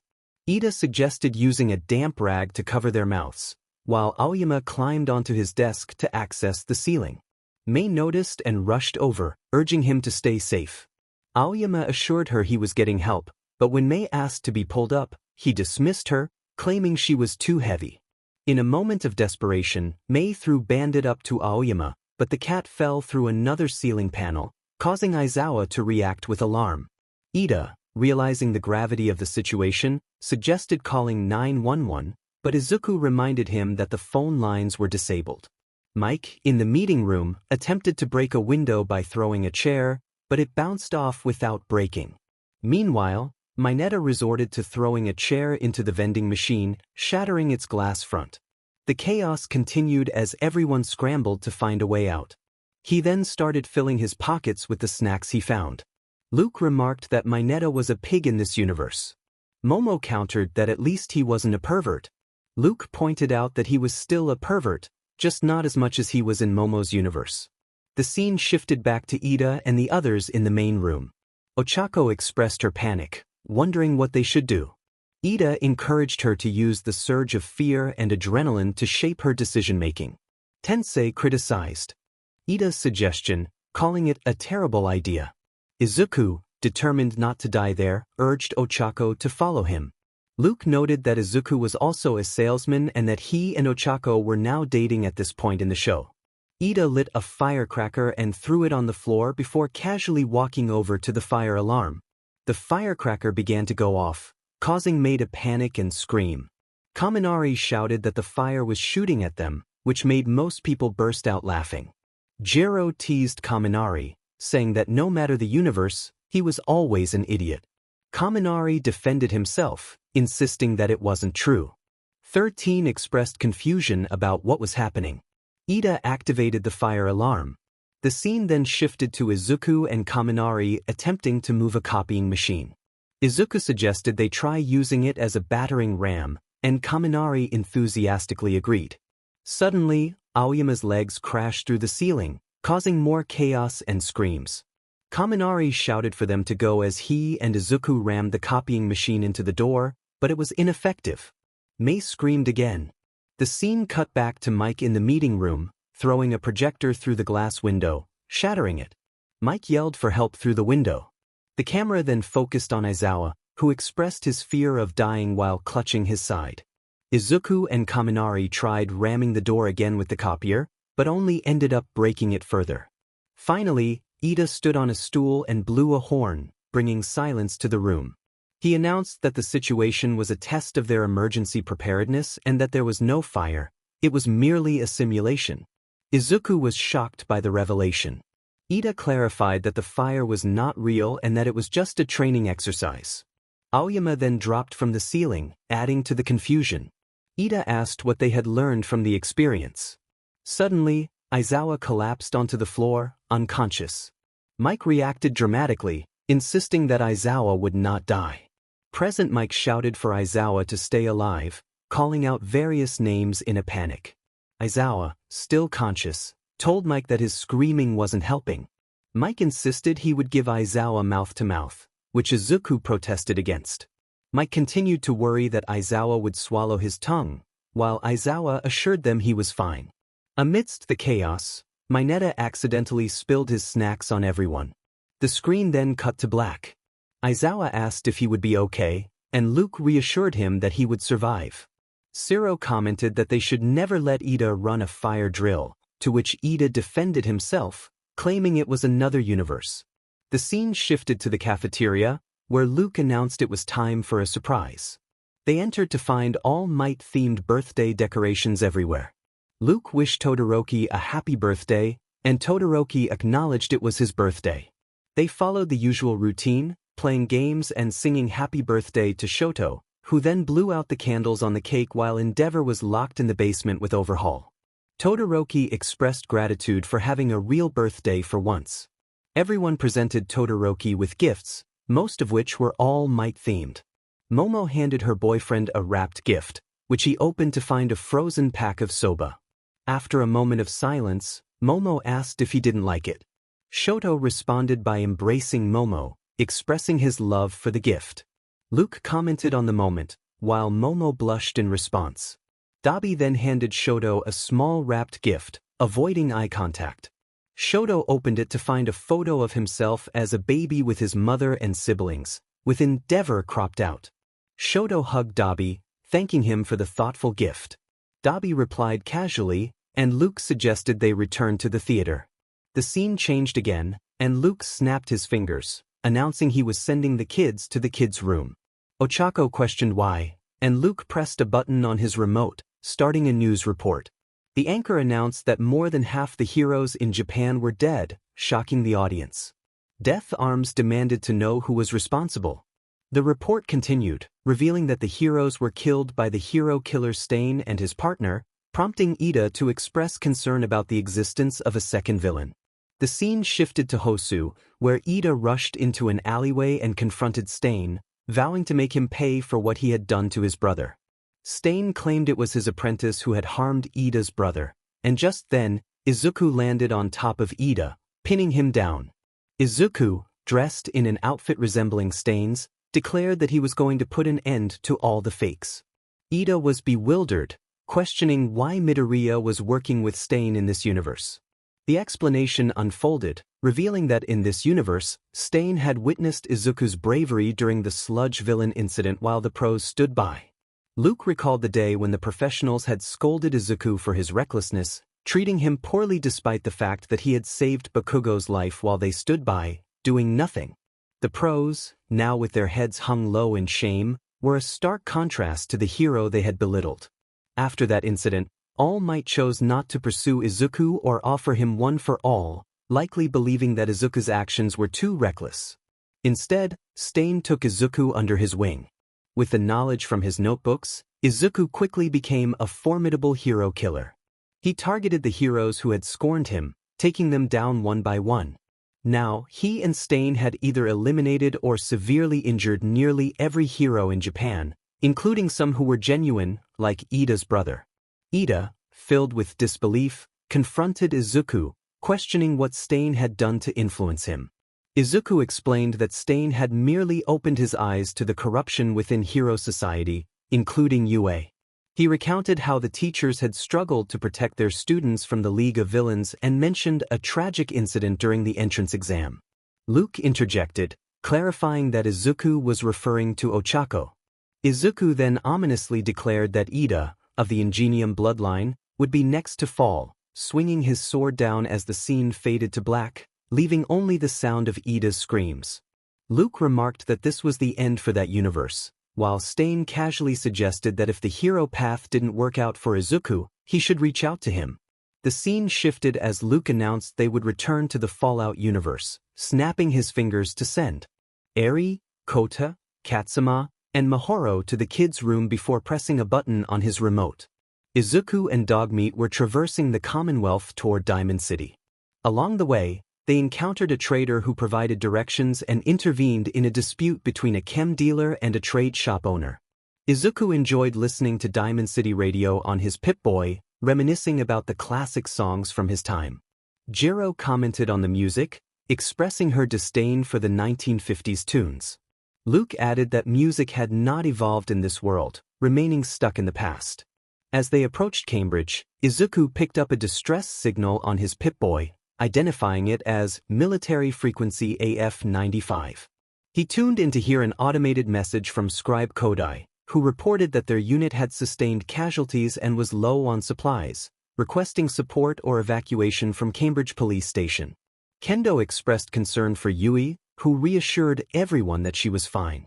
Upon entering Cambridge, they were suddenly attacked by creatures resembling zombies. The audience gasped in shock, and Luke explained that these were feral ghouls, which Ida had mentioned earlier. Izuku and Dogmeat fought off the feral ghouls and continued toward the police station, where they heard gunfire. Upon arrival, they saw military barricades and Kirishima in T-60 power armor, minus the helmet, defending the station with a laser rifle. Yui was also present, wearing a red and black military outfit and shooting at the ferals while protecting Awaze, who was wounded and sitting against a wall. Kirishima noticed Izuku and Dogmeat entering the area and warned his squad mates about the civilians. After assisting Kirishima and his team in defeating the feral ghouls, Izuku approached Kirishima, taking in the details of his power armor, which was primarily black with red stripes and adorned with a symbol of a sword and wings. Kaminari joked about Kirishima resembling Buzz Lightyear, to which Kirishima defensively insisted he looked awesome. Izuku then asked Kirishima about his identity, to which Kirishima replied that he would share more once Izuku revealed his purpose for being there.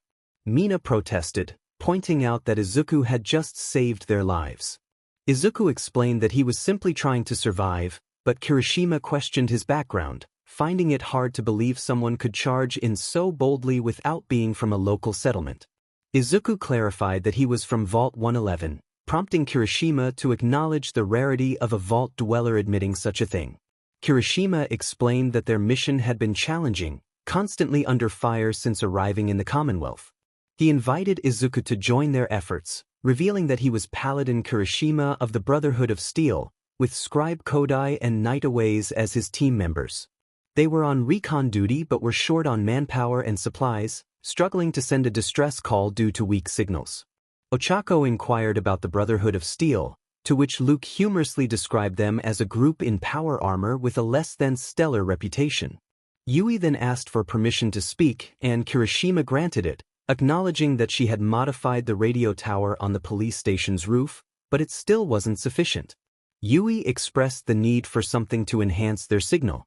Kirishima explained that their target was ArcJet systems, which housed the technology they required, the deep-range transmitter. He turned to Izuku and proposed a plan to infiltrate the facility, secure the transmitter, and return with it. He asked if Izuku would assist the Brotherhood of Steel. Curious, Izuku inquired about the Brotherhood of Steel.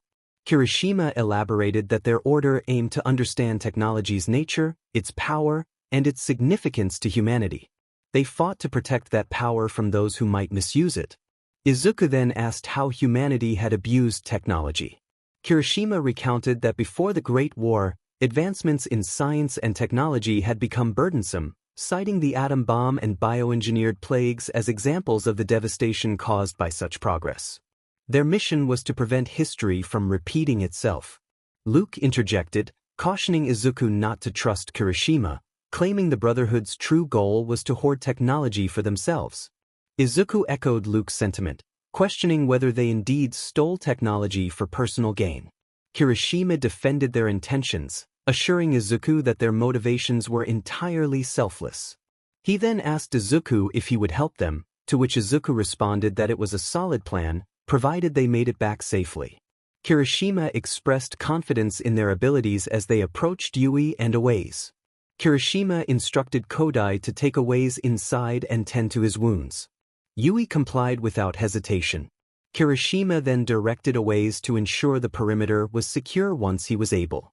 Awase weakly affirmed his commitment. Kirishima turned to Izuku, urging him to prove his worth by resupplying at the police station and letting him know when he was ready to begin. With a rallying cry, Kirishima motivated everyone to move out. Izuku mentioned he had business in Diamond City but promised to return to assist them later.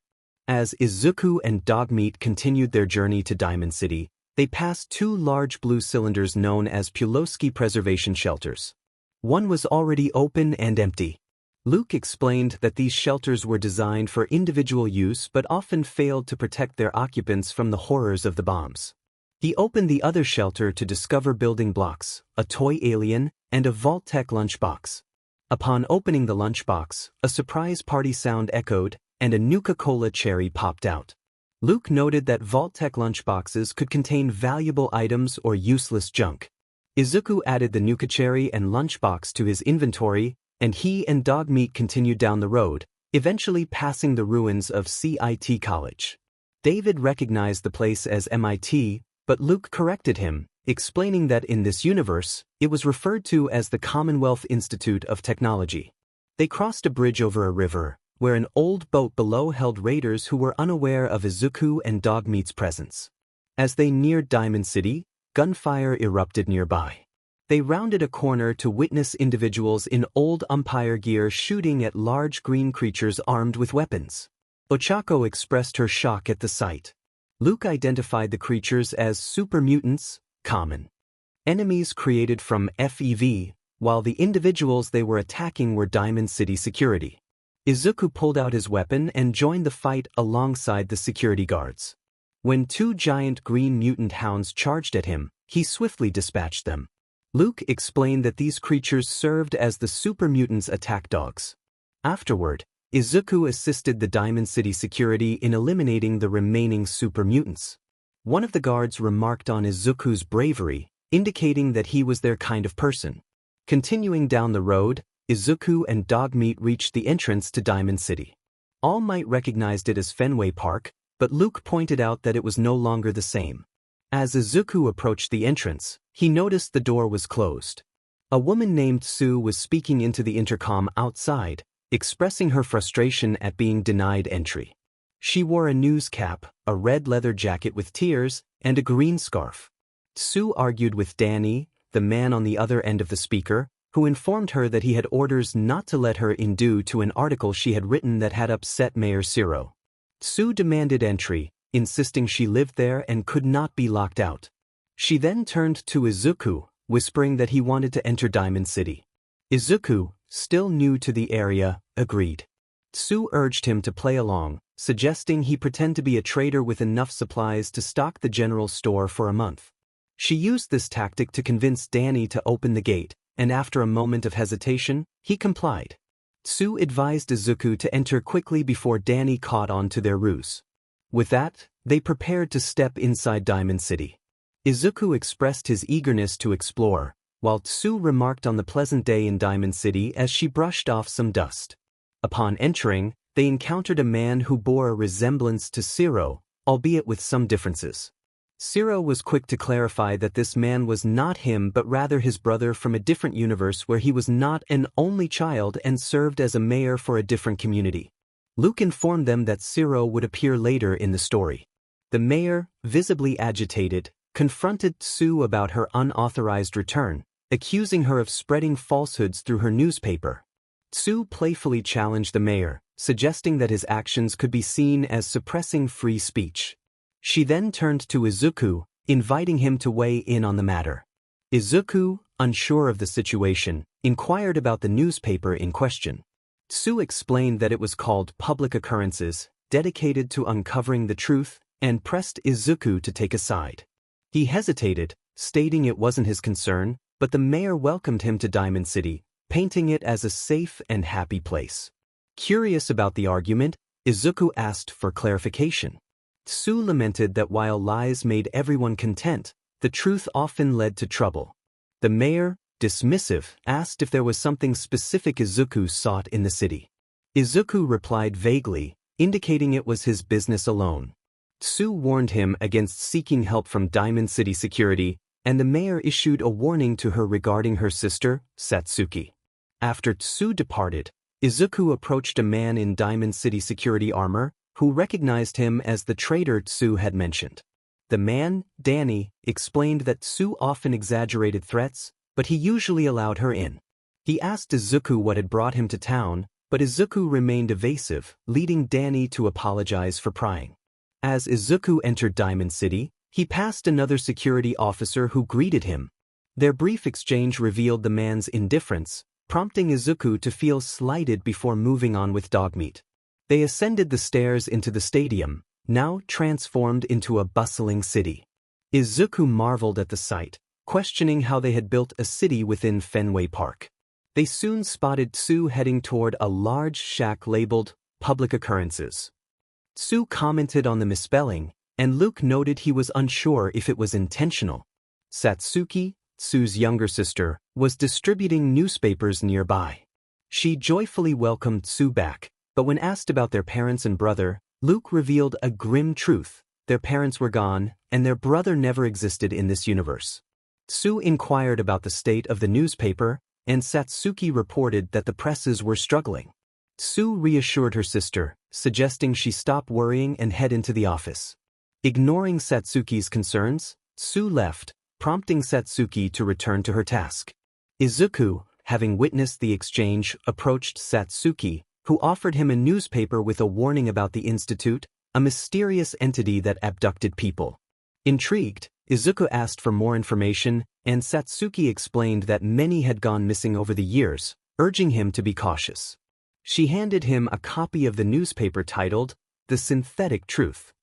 When Satsuki asked about Izuku's purpose in Diamond City, he decided to confide in her, admitting he was searching for someone who had gone missing.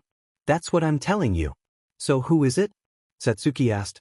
Izuku replied that he was looking for Tashinori, his son, who was less than a year old.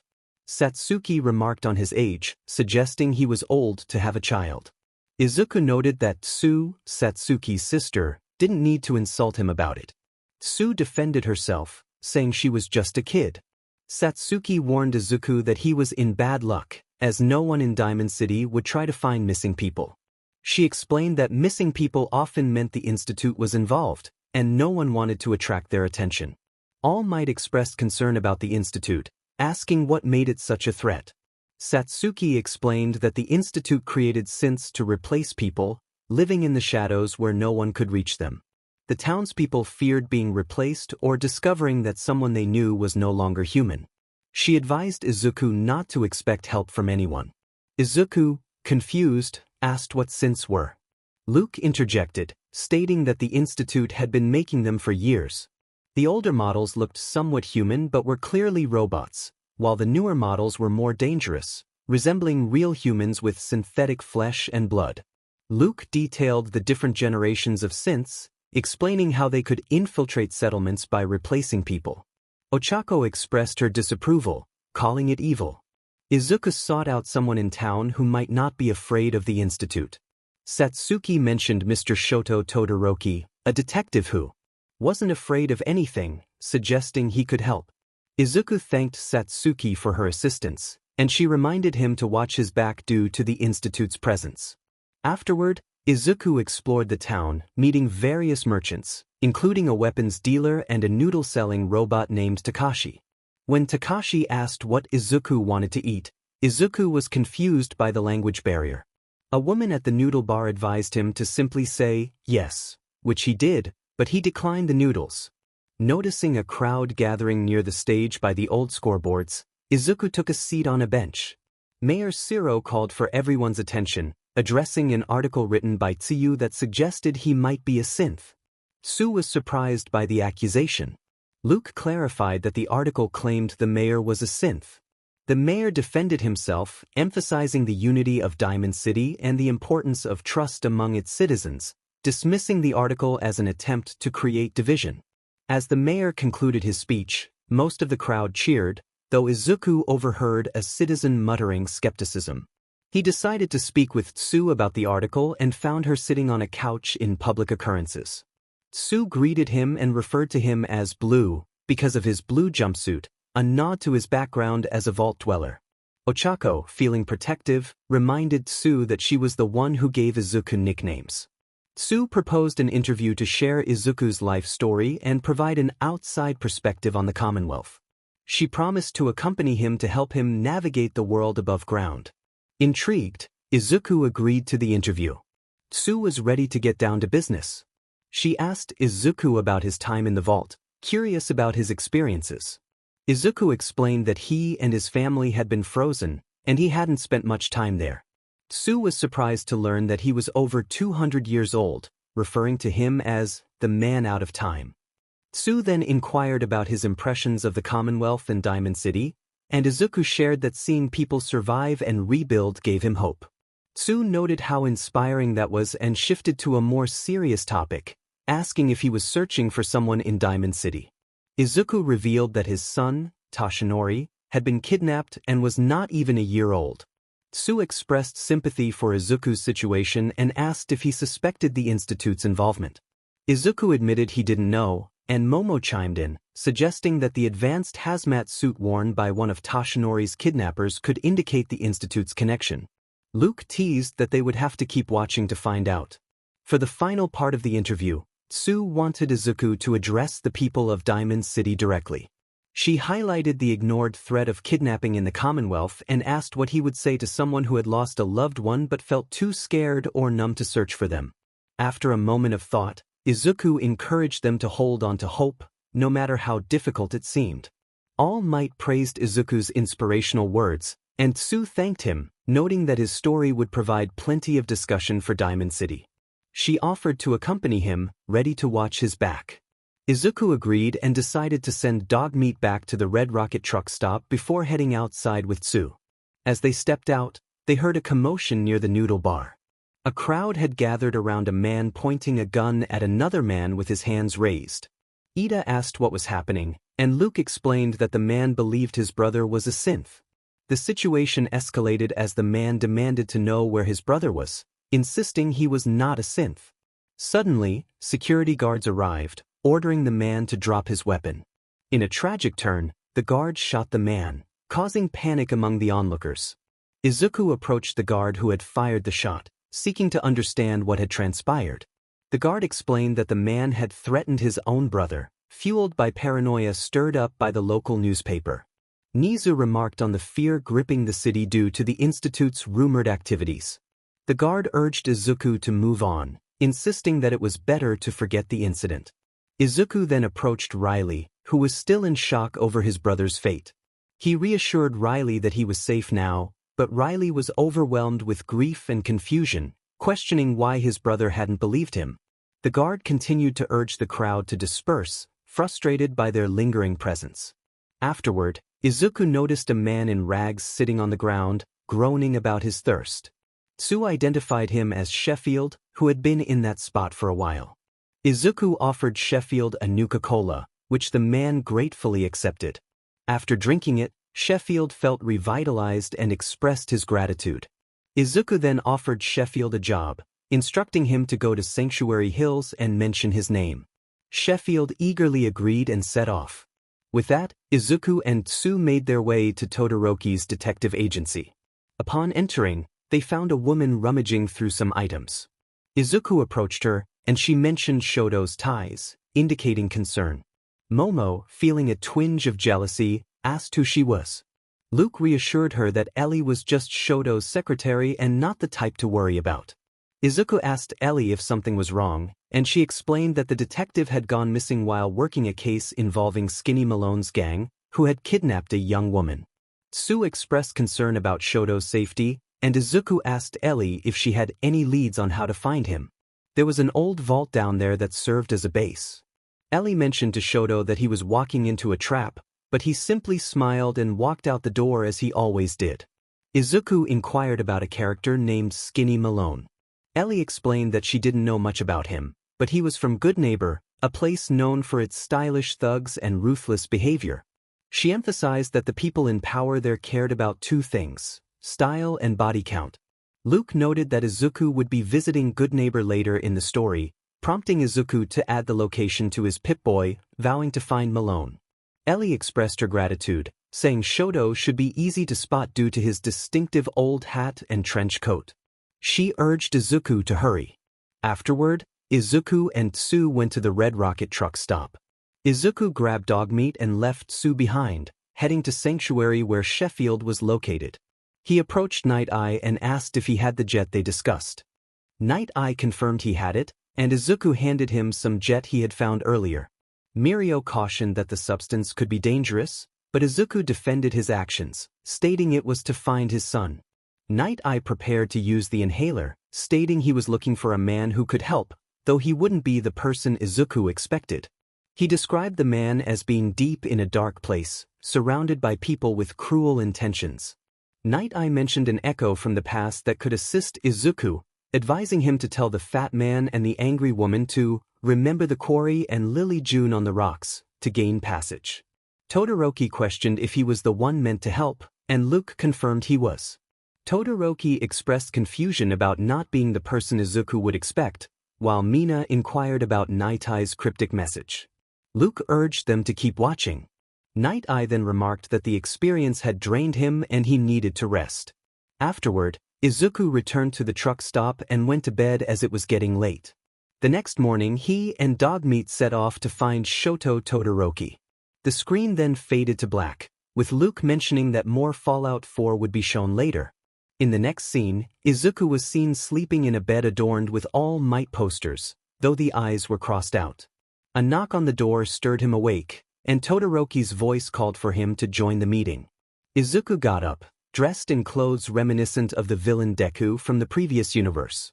Todoroki expressed disbelief at his appearance, comparing himself to Tuya. Izuku shared a dream he had about being heroes instead of villains, where they fought for good alongside their classmates at UA. Todoroki dismissed the idea as foolish.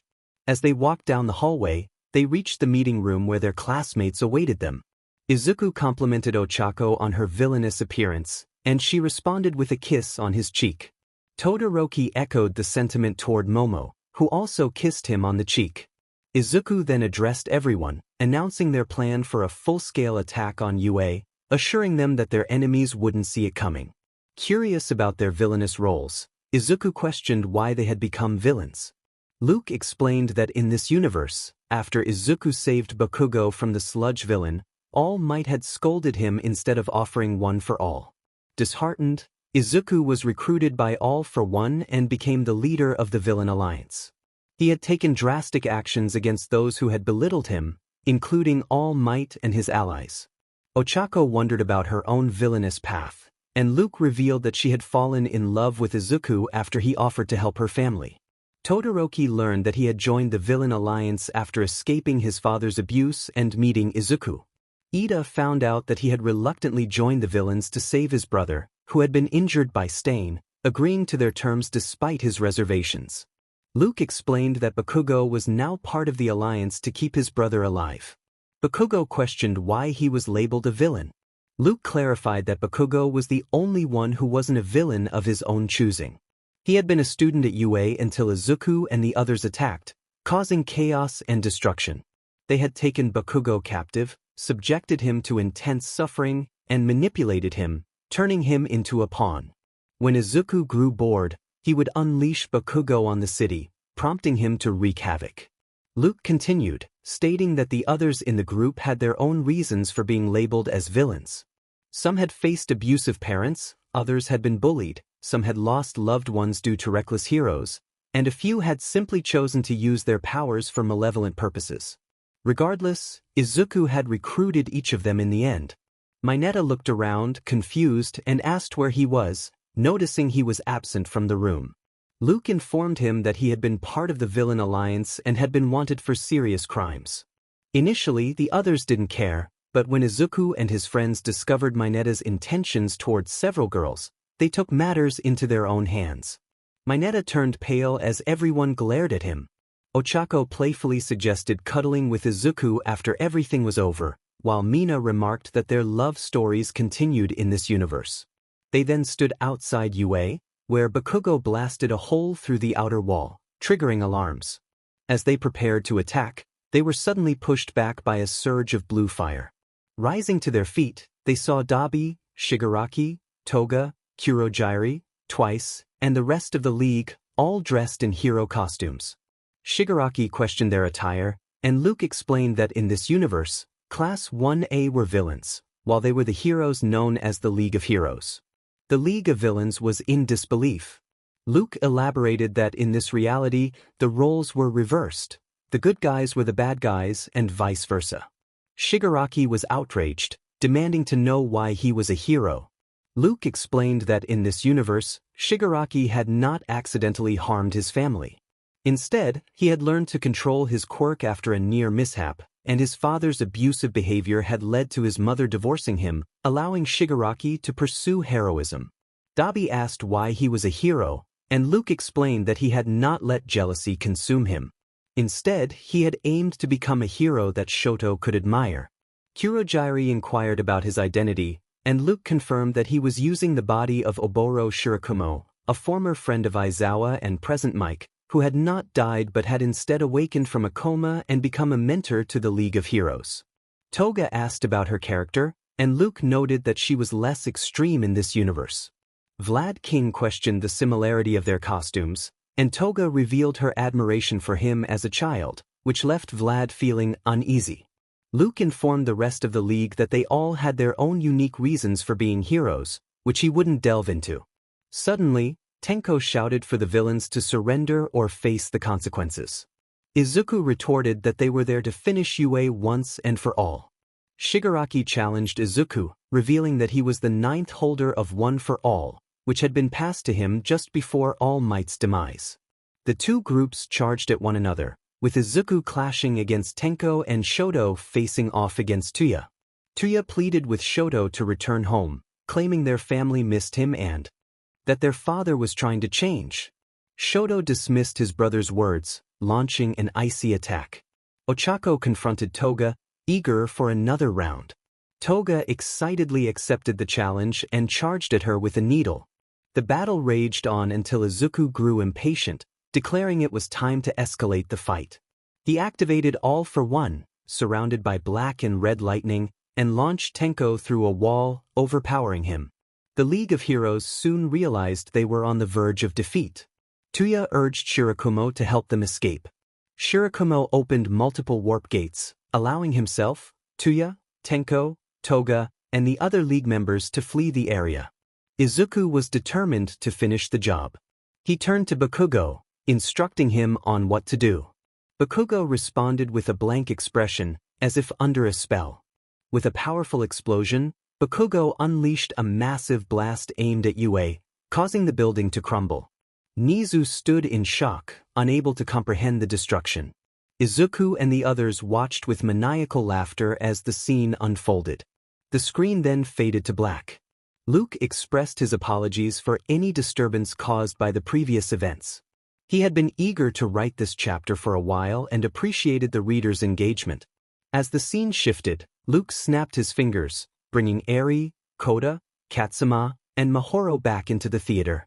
He explained that the next segment would be a light-hearted one featuring UA's preschool section, where Class 1A members were all in kindergarten. The story began with Inko dropping off a 5-year-old Izuku at UA's kindergarten. A young Ochako excitedly ran over to him, tackling him in a hug. Inko and Ochako's mother watched the adorable scene unfold, with Inko capturing the moment on her phone.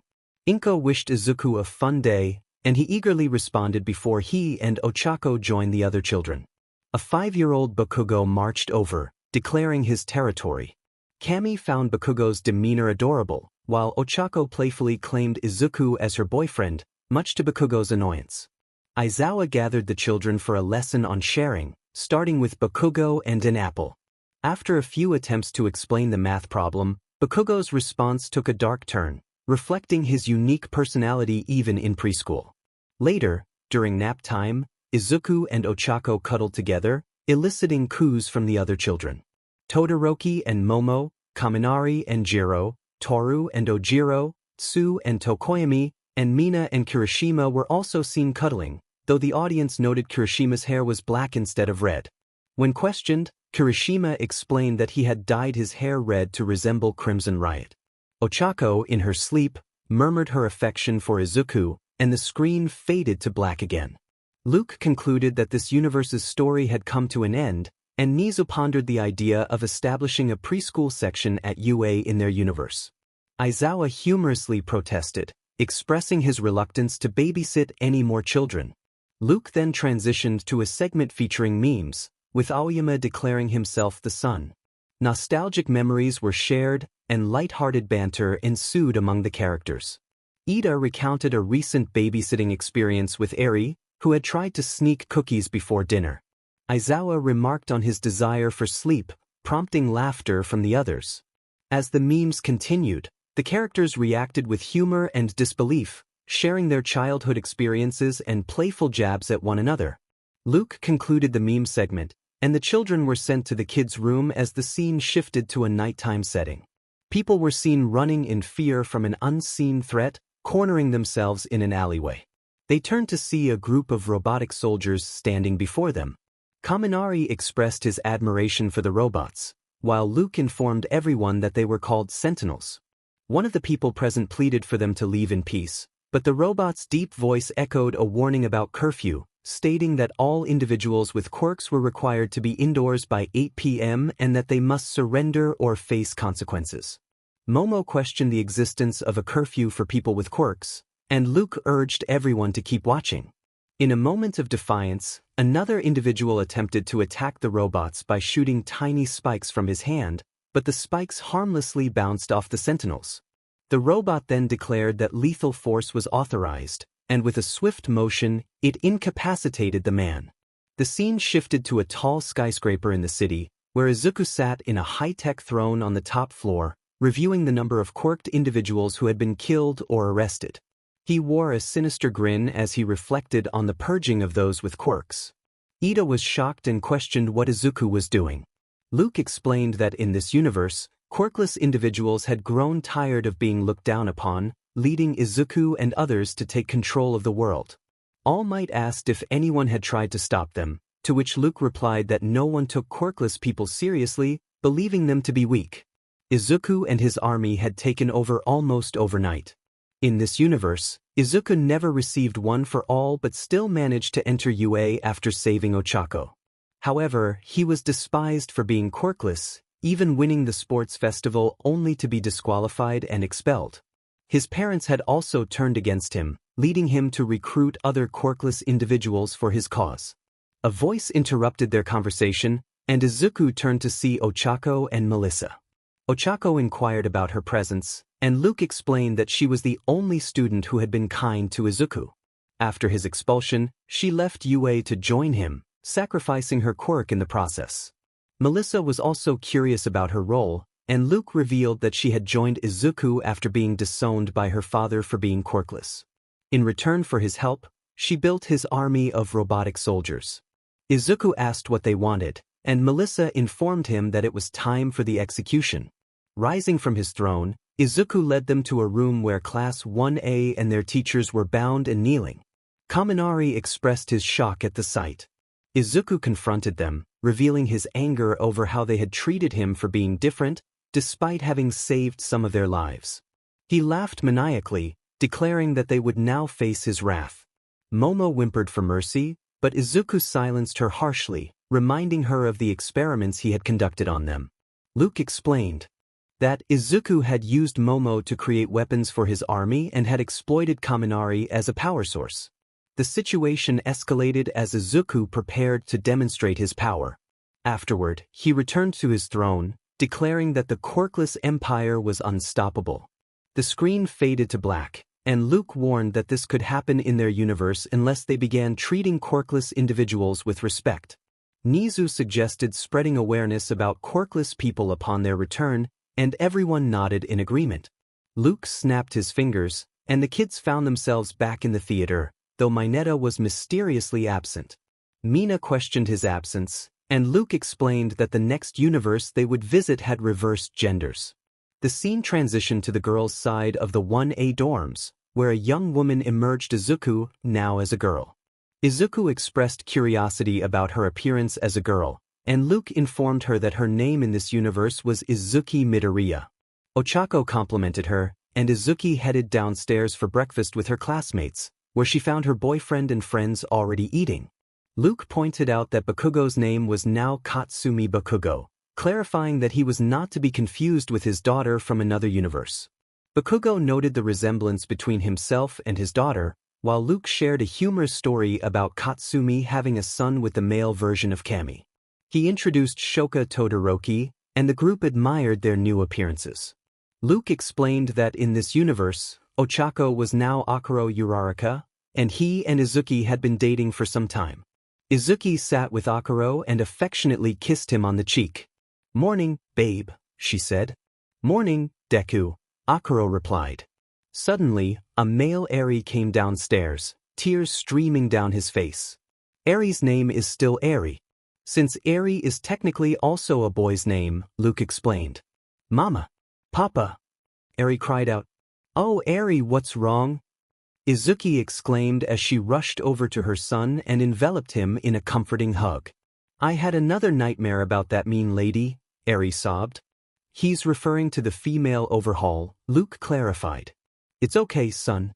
That horrible woman won't be able to hurt you ever again," Akuro reassured, joining the embrace. Izuki then sang a gentle song to Eri, soothing his distress. "Alright, now we have to get to class, Eri.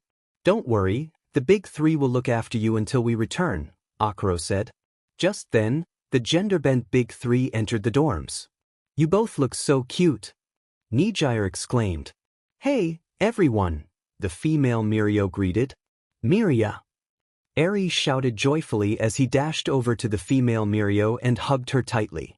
Mirio's name is Miria Togata. Nijire's name is Nijira Hado. And Tamaki's name is Tamika Amajiki, Luke informed. "Hey, Eri. Ready to go?" Nijira asked. "Yeah." Eri responded enthusiastically. Afterward, they all enjoyed breakfast together before heading off to school. The scene faded to black. Luke snapped his fingers, and Mineta reappeared in the room. "What did I miss?" Mineta inquired. "None of your business," Luke replied. The narrative continued with Luke explaining the premise of the universe they were in. In this universe, boyfriends and girlfriends have swapped quirks. So, Izuku and Ochako have each other's quirks, Shoto and Momo have each other's quirks, Kaminari and Jiro have each other's quirks, and so on, Luke said. "Sounds interesting," Ochako remarked. "Alright, let's get started. The events of the USJ incident are what you're going to see in this universe," Luke announced as he pressed a button on his remote. The scene opened with Class 1A arriving at the USJ, where they were greeted by, "Hello students. I'm 13. Welcome to the Unforeseen Simulation Joint, also known as the USJ." 13 introduced. Just like Universal Studios Japan, the students noted. Suddenly, the lights began to flicker, and a warp gate appeared at the bottom of the stairs. "Whoa, you have fake villains too?" Mina asked. "Those aren't fake villains." 13, protect the kids. Ms. Joke shouted as she donned her goggles. "I also ship Eraser Joke, So in this universe, Aizawa and Ms. Joke have swapped quirks as well, Luke added. Yes. Ms. Joke cheered, while Aizawa simply groaned. Ms. Joke rushed down to confront the villains, while multiple warp gates opened around the students, pulling them in. Ochako, Tokoyami, and Mineta found themselves in the water section. A villain was about to attack them, but Tokoyami, who appeared more frog-like, swiftly grabbed both Ochako and Mineta, lifting them to safety on a nearby boat. What do we do? Mineta shouted in panic. What are your quirks? Ochako asked urgently. Now's not a good time to talk about quirks, Uraraka, Tokoyami replied. No, I need to know so we can come up with a strategy to get out of here, Ochako insisted. Oh, my quirk allows me to do pretty much anything a frog can, Tokoyami explained. Tokoyami and Tsu have also swapped quirks. Tsu is controlling Dark Shadow. She's currently with Koda in the downpour zone, Luke noted. And my quirk allows me to pull Sticky Ball off my head. But if I pull them off too much, I start bleeding, Mineta added. I have an idea, Ochako declared. She powered up One for All and flicked her fingers into the water, causing all the villains to gather in the center. Like I said before, Ochako has Izuku's quirk, and Izuku has Ochako's. In this universe, Ochako was quirkless, but then she met All Might and received One for All. She got into UA by saving Izuku from the zero-pointer, Luke explained.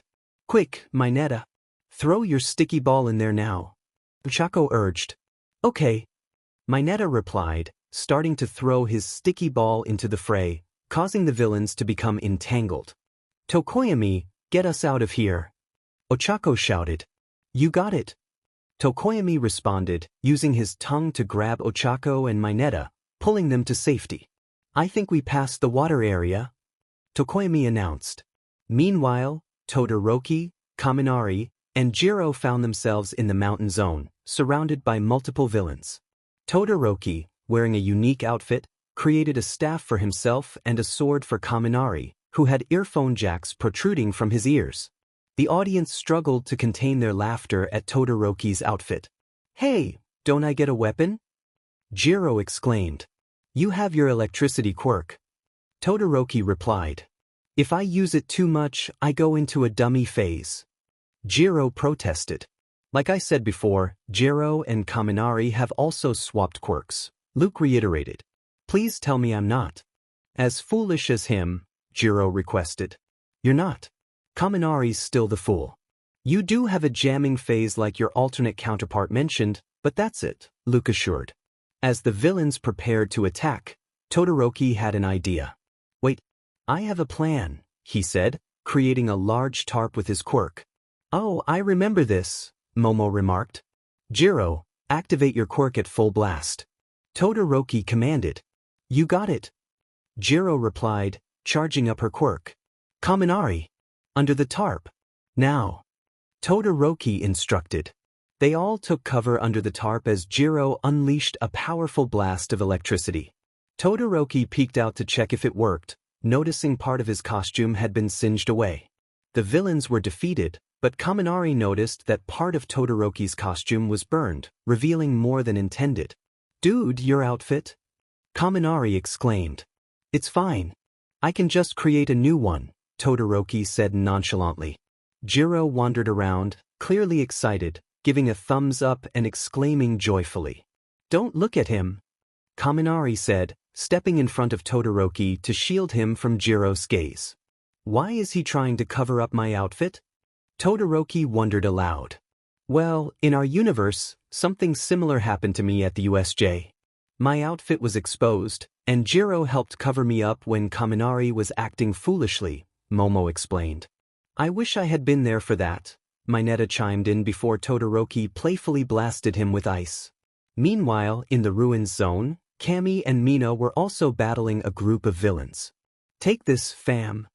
Kami shouted as she unleashed an explosion at some villains while Mina fought off others with her hardened fists. Mina and Kirishima have also swapped quirks, as have Bakugo and Kami. Mina can harden her skin while Kirishima can spray acid. Kami can create explosions while Bakugo can create illusions, Luke concluded. Bakugo was currently at Shiketsu, and he and Cammy had yet to meet in this universe, as Luke explained. The scene shifted to Toru in the conflagration zone, battling villains. She was visible and had a tail. Luke noted that Toru and Ojiro had swapped quirks, mentioning how Toru would appear if she weren't invisible, minus the tail, of course. Mina exclaimed how cute Toru looked. The scene then transitioned to Izuku, 13, Kirishima, Shoji, Siro, Sato, and Mei at the main entrance. Izuku made multiple villains float before releasing them, causing them to crash to the ground with a heavy thud. Luke pointed out that Izuku had Ochako's quirk. 13 instructed Mei to fetch All Might and the others, declaring they would hold out for as long as possible. Mei responded affirmatively before leaving. Luke explained that Ida and Mei had also swapped roles, with Ida now in the support department while Mei came from a family of ingeniums. Meanwhile, Ochako, Tokoyami, and Mineta arrived back at the center of the USJ, witnessing Ms. Joke struggling against the Nomu. Aizawa remained silent, secretly worried for Ms. Joke in this universe. Kurojairi informed Shigaraki that Hatsum had escaped and would return with reinforcements soon. Shigaraki expressed his concern, hoping All Might would arrive quickly to deal with the situation. As Shigaraki prepared to attack Tokoyami, Ms. Joke intervened, only to be severely injured by Shigaraki. Aizawa's concern for her was evident as he reacted strongly. Ms. Joke teased Aizawa, who denied caring about her, though he blushed slightly. Suddenly, the doors burst open, and All Might entered, declaring that everything was fine because he was there. The screen then faded to black, and Luke remarked that everyone knew the rest of the story. The narrative shifted again, with Luke announcing another meme break, this time centered around guns. The students reacted with shock, and Luke explained that the meme originated from Ochako's birthday in his world. Ida protested against the idea of Uraraka holding Midoriya at gunpoint, emphasizing that it was not a solution. Bakugo expressed his frustration about inappropriate content featuring him, while Luke commented on the strange things found on the internet. The students were visibly unsettled by the conversation. All Might insisted that violence would not solve anything, and Shigaraki agreed, adding to the tension. Tsu's unexpected comment caused gasps among the group, and Mike reiterated that he had a different approach to dealing with villains. As the chaos continued, Ojiro questioned why his hand was backwards, prompting Luke to dismiss it as a simple mistake. Luke reiterated his stance against guns, emphasizing the need for stricter laws, explaining that the chapter was inspired by various MHA memes. The narrative returned to normal memes, with Koda expressing disbelief at a meme. Todoroki advised him to lower his head, while Tokoyami shared a haunting nightmare he had experienced. Kaminari noted that everyone looked good with shorter hair, but Mineta protested that he was bleeding. Ida confirmed that someone had indeed done something, leaving Shinso confused. Luke made a humorous remark about a popular meme, which left the audience puzzled. He then shared that these were all things he loved, and the conversation shifted to Ida, who was confused by Luke's comments. Toga mentioned a discussion they had yet to try, which shocked Izuku and Ochako. Ochako warned that if Bakugo ever made Deku say a certain word, there would be consequences, leaving Bakugo visibly anxious. Luke concluded that he had shared all he could for now. In a sudden change of scene, Luke snapped his fingers, and they found themselves back in the cafeteria, decorated with frog-themed birthday decorations. Luke wished Tsu a happy birthday, and she responded joyfully. They celebrated with games, singing, and a birthday cake. Tokoyami presented Tsu with a wrapped gift, which turned out to be a framed portrait of them together. Tsu expressed her gratitude to Tokoyami, and they shared a sweet moment, while Dark Shadow gave a thumbs up in approval. Afterward, they returned to the theater, where Luke announced a short and funny story about Present Mike inviting Principal Nizu over for lunch, only for things to take a turn for the worse. The scene began with Nizu ringing the doorbell, holding a bottle of champagne. Mike greeted him at the door, wearing an apron, and welcomed him inside, hoping for an unforgettable luncheon. As Nizu entered and took a seat at the dining room table, Mike rushed to the kitchen, only to discover that his roast was completely burnt. He lamented the ruined meal and glanced out the window, spotting an All Might-themed fast food restaurant across the street. Izuku chimed in, recalling that a chain of All Might-themed restaurants had opened in Japan years ago in honor of All Might. But the restaurants weren't successful and were shut down not long after, All Might explained. Luke countered that in this universe, they were successful. Mike then proposed an idea about purchasing fast food and disguising it as his own cooking. Nizu, skeptical, wondered if Mike truly thought that would fool him. Mike, with a playful tone, responded, delightfully devilish. As Mike opened the window and removed his apron, he prepared to leave. However, Nizu entered the kitchen just in time to see Mick's antics. The scene transitioned to a title card featuring Mike and Nizu's heads, labeled Mike and the Principal, accompanied by a lively musical intro. The singers joyfully proclaimed that Principal Nizu would need his medication when he heard Mick's exaggerated claims, as clips showed Mike driving Nizu to the brink of madness. Nizu, visibly frustrated, shouted Mick's name. He then inquired about the musical intro, to which Luke explained it was a long story. Mike, attempting to deflect, claimed he was merely stretching his calves on the windowsill and invited Nizu to join him. Nizu, however, pointed out the smoke emanating from Mick's oven. Mike quickly dismissed it as steam from the steamed clams they were supposedly having, rubbing his belly in a feigned delight. Nizu, unimpressed, glared at Mike before leaving the kitchen. Mike wiped the sweat from his forehead, relieved, and then climbed out the window, racing across the street to All Might Burger. The scene shifted to Nizu at the dining room table, preparing for a meal as Mike entered with a platter of burgers and fries. Mike enthusiastically announced the mouth-watering hamburgers, but Nizu reminded him they were supposed to have steamed clams. Mike insisted they were called steamed hams, claiming it was a regional dialect. Nizu, suspicious, pressed for details about this dialect, to which Mike awkwardly replied it was from North Japan. Nizu, being from Hokkaido, found this hard to believe, but Mike quickly adjusted his story to say it was a Tohoku expression. As Nizu took a bite of the burger, he noted its similarity to those from All Might Burger. Mike, eager to defend his creation, insisted they were patented Yamada burgers, an old family recipe. Nizu, unimpressed, pointed out the obvious grilling marks on the patty.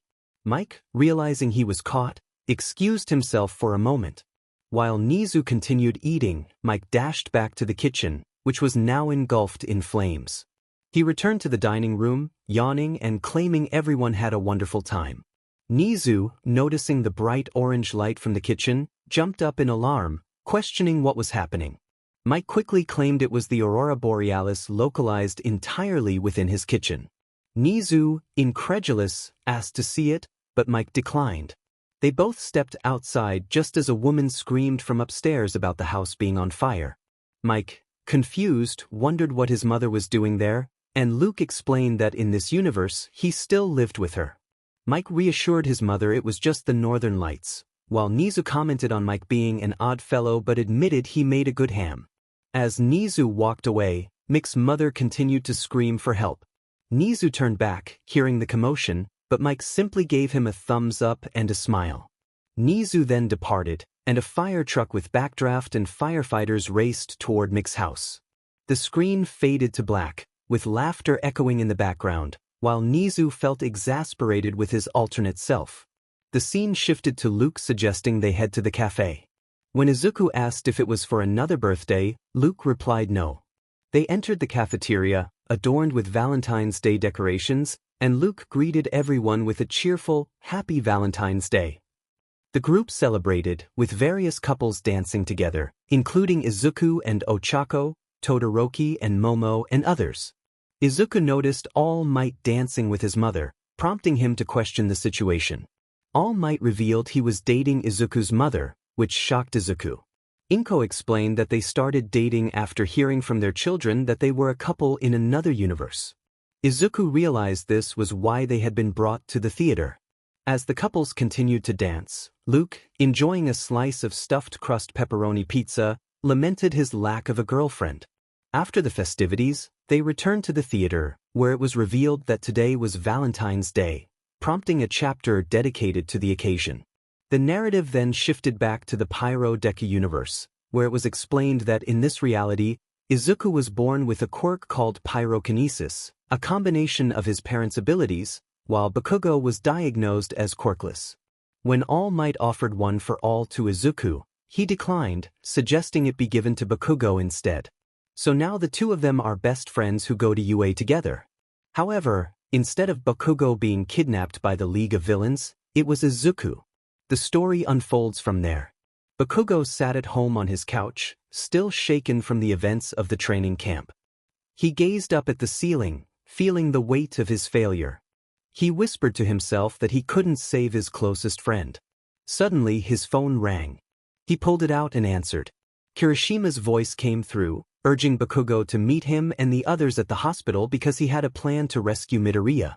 Bakugo was skeptical, believing the professionals had the situation under control, but Kirishima insisted it was important. Reluctantly, Bakugo agreed to go. Upon arriving at the hospital, Bakugo found his classmates waiting for him. He asked Kirishima why they had gathered. Kirishima explained that Yaozu had managed to place a tracking device on one of the Nomus during the training camp, and they should follow it to rescue Midoriya. Ida objected, stating it was against the law, while Tsu echoed his concerns, suggesting they would be no better than villains if they acted without authorization. Bakugo, however, was determined. He declared his intention to join the mission, surprising Ida. Todoroki and Momo quickly supported Bakugo, and Ochako voiced her desire to help as well. Ida, frustrated, tried to reason with them, especially Ochako, but Bakugo insisted he wouldn't let his friend down again. In a moment of anger, Ida lost his temper and confronted Bakugo, but Ochako intervened, urging them to remain calm. Ultimately, Ida decided to accompany them to ensure things didn't spiral out of control. The six of them set off to the location, hiding behind a wall as they witnessed the destruction of a building and the beginning of All Might's battle with All for One. As the fight raged on, the League of Villains closed in on Izuku. He stood his ground, igniting his fists with fire and warning them to stay back. Luke explained that in this universe, Izuku had a stronger temper, especially when it came to Bakugo, which was why the League had targeted him. Bakugo shouted for his friend to grab on as Ochako made them weightless, allowing them to launch into the air above Izuku. With a burst of fire, Izuku propelled himself upward and grasped Bakugo's hand. He was astonished to see his friends there, questioning their presence. Ochako reassured him that they couldn't let him face danger alone, and Bakugo expressed his determination not to fail again. As All Might triumphed over All for One, he pointed to the camera, signaling to Bakugo, who was overwhelmed with emotion. Afterward, they brought Izuku to the police for questioning before returning home. The scene faded to black. Later, Luke announced a shift to the Sword Art Online universe, fast-forwarding in the story. Ochako had requested a leave of absence from the Knights of the Blood Oath, but Commander Heathcliff denied her. In response, Izuku challenged Heathcliff to a duel, wagering Ochako's leave against his own membership in the guild. Unfortunately, Izuku lost and found himself joining the Knights. In a room, Izuku now wore a white and red version of his usual costume. He questioned the guild's flashy uniforms, to which Ochako responded that it was one of their less ostentatious options. She complimented him, and he sighed, feeling the weight of being part of a guild. Izuku pondered why he struggled with being in a guild. Ochako suggested it might be his fault, but he recognized it as a good opportunity since he had reached his limits as a solo player. She asked why he avoided guilds and people, curious if it was related to his unique skills as a beta tester. Izuku reflected on his past, recalling his time with the Moonlit Black Cats, a small guild he had been part of. He had kept his level a secret, fearing it would alienate him from them, but he longed to fit in and enjoy their camaraderie. Ida noted that Izuku just wanted to belong, and Izuku lowered his head, feeling the weight of his memories. One day, Izuku and most of his teammates found themselves in a dungeon, surrounded by enemies, as an alarm blared in the background. Izuku recounted the events of that day to Ochako, explaining how they had entered a room he had previously encountered during his beta testing. He had recognized it as a trap but chose to remain silent, not wanting his teammates to know he was a beta tester. As a result, they all perished because he withheld the truth. Luke observed the shock on Ochako's face as she processed Izuku's words. Izuku felt the weight of guilt pressing down on him, acknowledging that he was the reason the guild had been wiped out. If he had revealed his status as a beta tester, he might have been able to warn them about the danger. He lamented the loss of Sachi and the others, feeling responsible for their deaths. Ochako, determined to support him, stood up and approached Izuku. She cupped his face in her hands and sat beside him on the bed, looking into his eyes for a moment. She firmly stated that she would not die, emphasizing her need to protect him. Izuku was left speechless by her words. She leaned closer and embraced him, offering comfort. Meanwhile, Mina and Luke watched from a distance, expressing their surprise at the moment. Izuku hesitated to reciprocate the hug, keeping his hands at his sides. The scene shifted to Izuku and Ochako at the Knights of the Blood Oath headquarters, where they were speaking with Vlad King, who wore the guild's uniform. Vlad informed Izuku that he needed to train, as he, Vlad, and another member would form a party to clear the dungeon on their current floor. Luke noted Vlad's affiliation with the Knights of the Blood Oath. Ochako interjected, expressing her frustration at Vlad's insistence on evaluating Izuku's skills. She believed he was already strong enough and didn't need such scrutiny. Izuku sighed, feeling the tension in the room. Vlad, with a commanding presence, instructed Izuku to meet him at the western gate in 30 minutes, raising his fist triumphantly before leaving the room with laughter. Ochako sighed, feeling disappointed that their moment alone had been interrupted. Izuku reassured her that he would return soon and asked if she could wait for him. She agreed, urging him to be careful. The scene transitioned to Izuku making his way outside to meet Vlad and his new companions. As he approached the entrance to the base, he saw Vlad with someone familiar. Vlad called out to him, and Izuku recognized Monoma, now an adult, who wore an expression of regret. Monoma approached Izuku, apologizing for his past behavior and promising it wouldn't happen again. Izuku acknowledged the apology, though he remained cautious. Luke explained the backstory of their previous encounter, where Izuku had challenged Monoma to a duel to protect Ochako. Vlad then shifted the focus back to training, announcing that he would assess their reactions to dangerous situations and requested they hand over their crystals. Monoma complied, but Izuku hesitated before reluctantly surrendering his crystals as well. With their crystals collected, Vlad excitedly declared it was time to clear a dungeon. The three of them set off, walking through a canyon until Vlad suggested taking a break. They settled on some rocks, and Vlad opened his menu to distribute food. Izuku opened his bag, momentarily imagining Ochako's cooking, but was disappointed to find only a rice cake inside. As they ate, Izuku noticed Monoma chuckling to himself, not partaking in the meal. A sense of unease washed over him.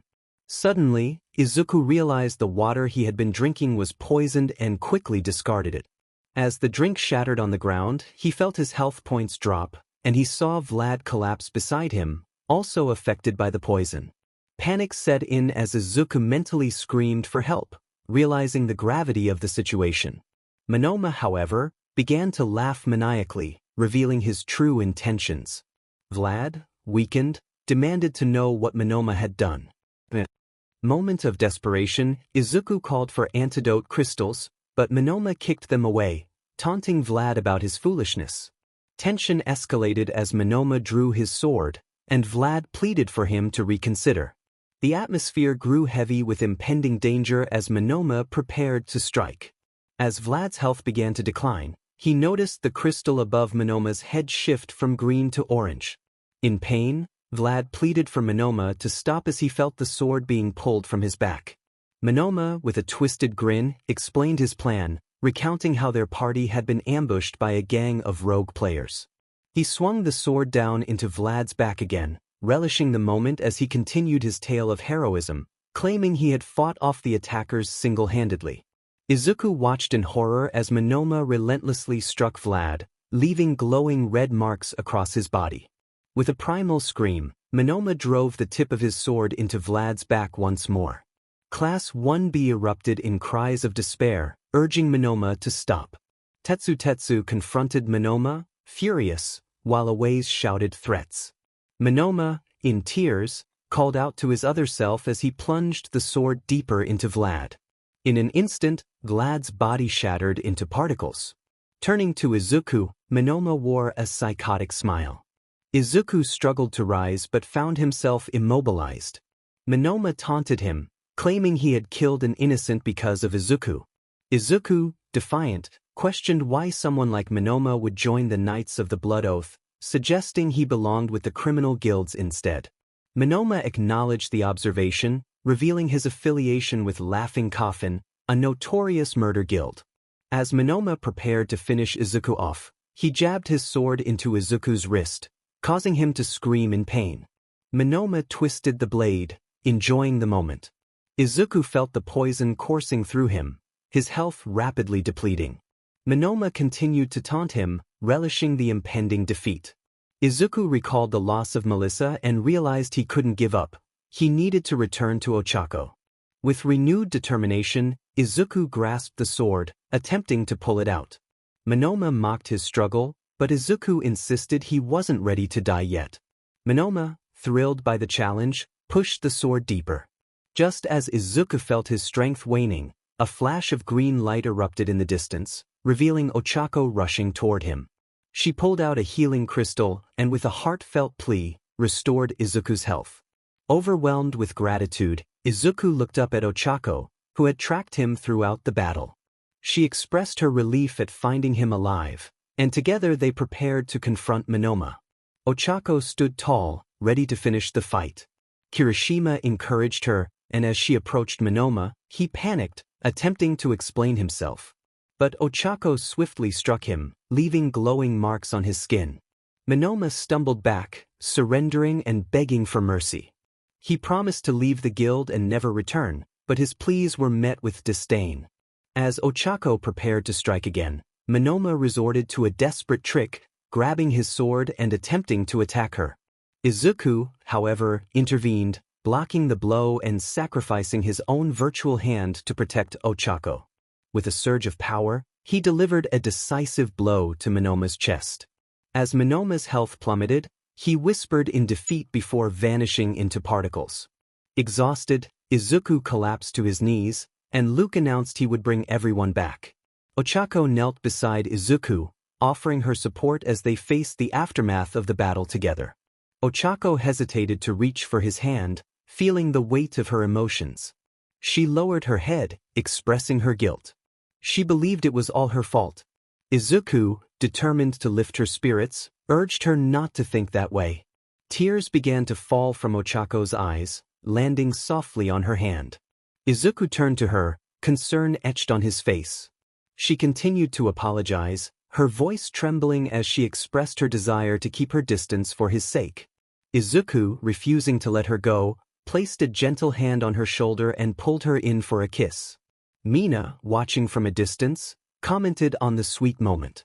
Ochako was taken aback at first, but soon melted into the kiss. After a brief moment, Izuku broke the kiss and rested his head against Ochako's chest. He declared that his life belonged to her and that he would do anything to stay by her side. Ochako promised to protect him as well, vowing to be there for him forever, no matter the challenges they faced. Izuku expressed his determination to help her return to the real world. Looking up at her, he asked if he could stay with her for the night. Ochako blushed but smiled and nodded in agreement. Luke, observing the scene, clarified that Izuku meant he wanted to share a meal, not anything else, though Ochako was unaware of this. The scene then shifted to Ochako peacefully sleeping under a blanket. Izuku sat at the edge of the bed, smiling at her before gently poking her cheek to wake her. As she turned to him with a smile, he asked what had her so cheerful. Ochako shared that she had been dreaming about her old life, feeling relieved that it was just a dream and not reality. Izuku found her dream strange and inquired if she wanted to return to that life. Ochako affirmed her desire to go back but expressed her fear of losing the life she had built over the past 2 years, which had become very special to her. Sitting up while still wrapped in her blanket, she suggested they take a break from the front lines.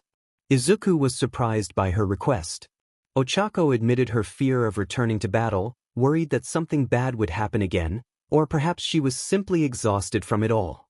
Izuku understood her feelings and gazed out the window, sharing a moment of silence with her. He then proposed the idea of moving to a small village in the southwest of floor 22, near a lake and a forest, where they could have a house together.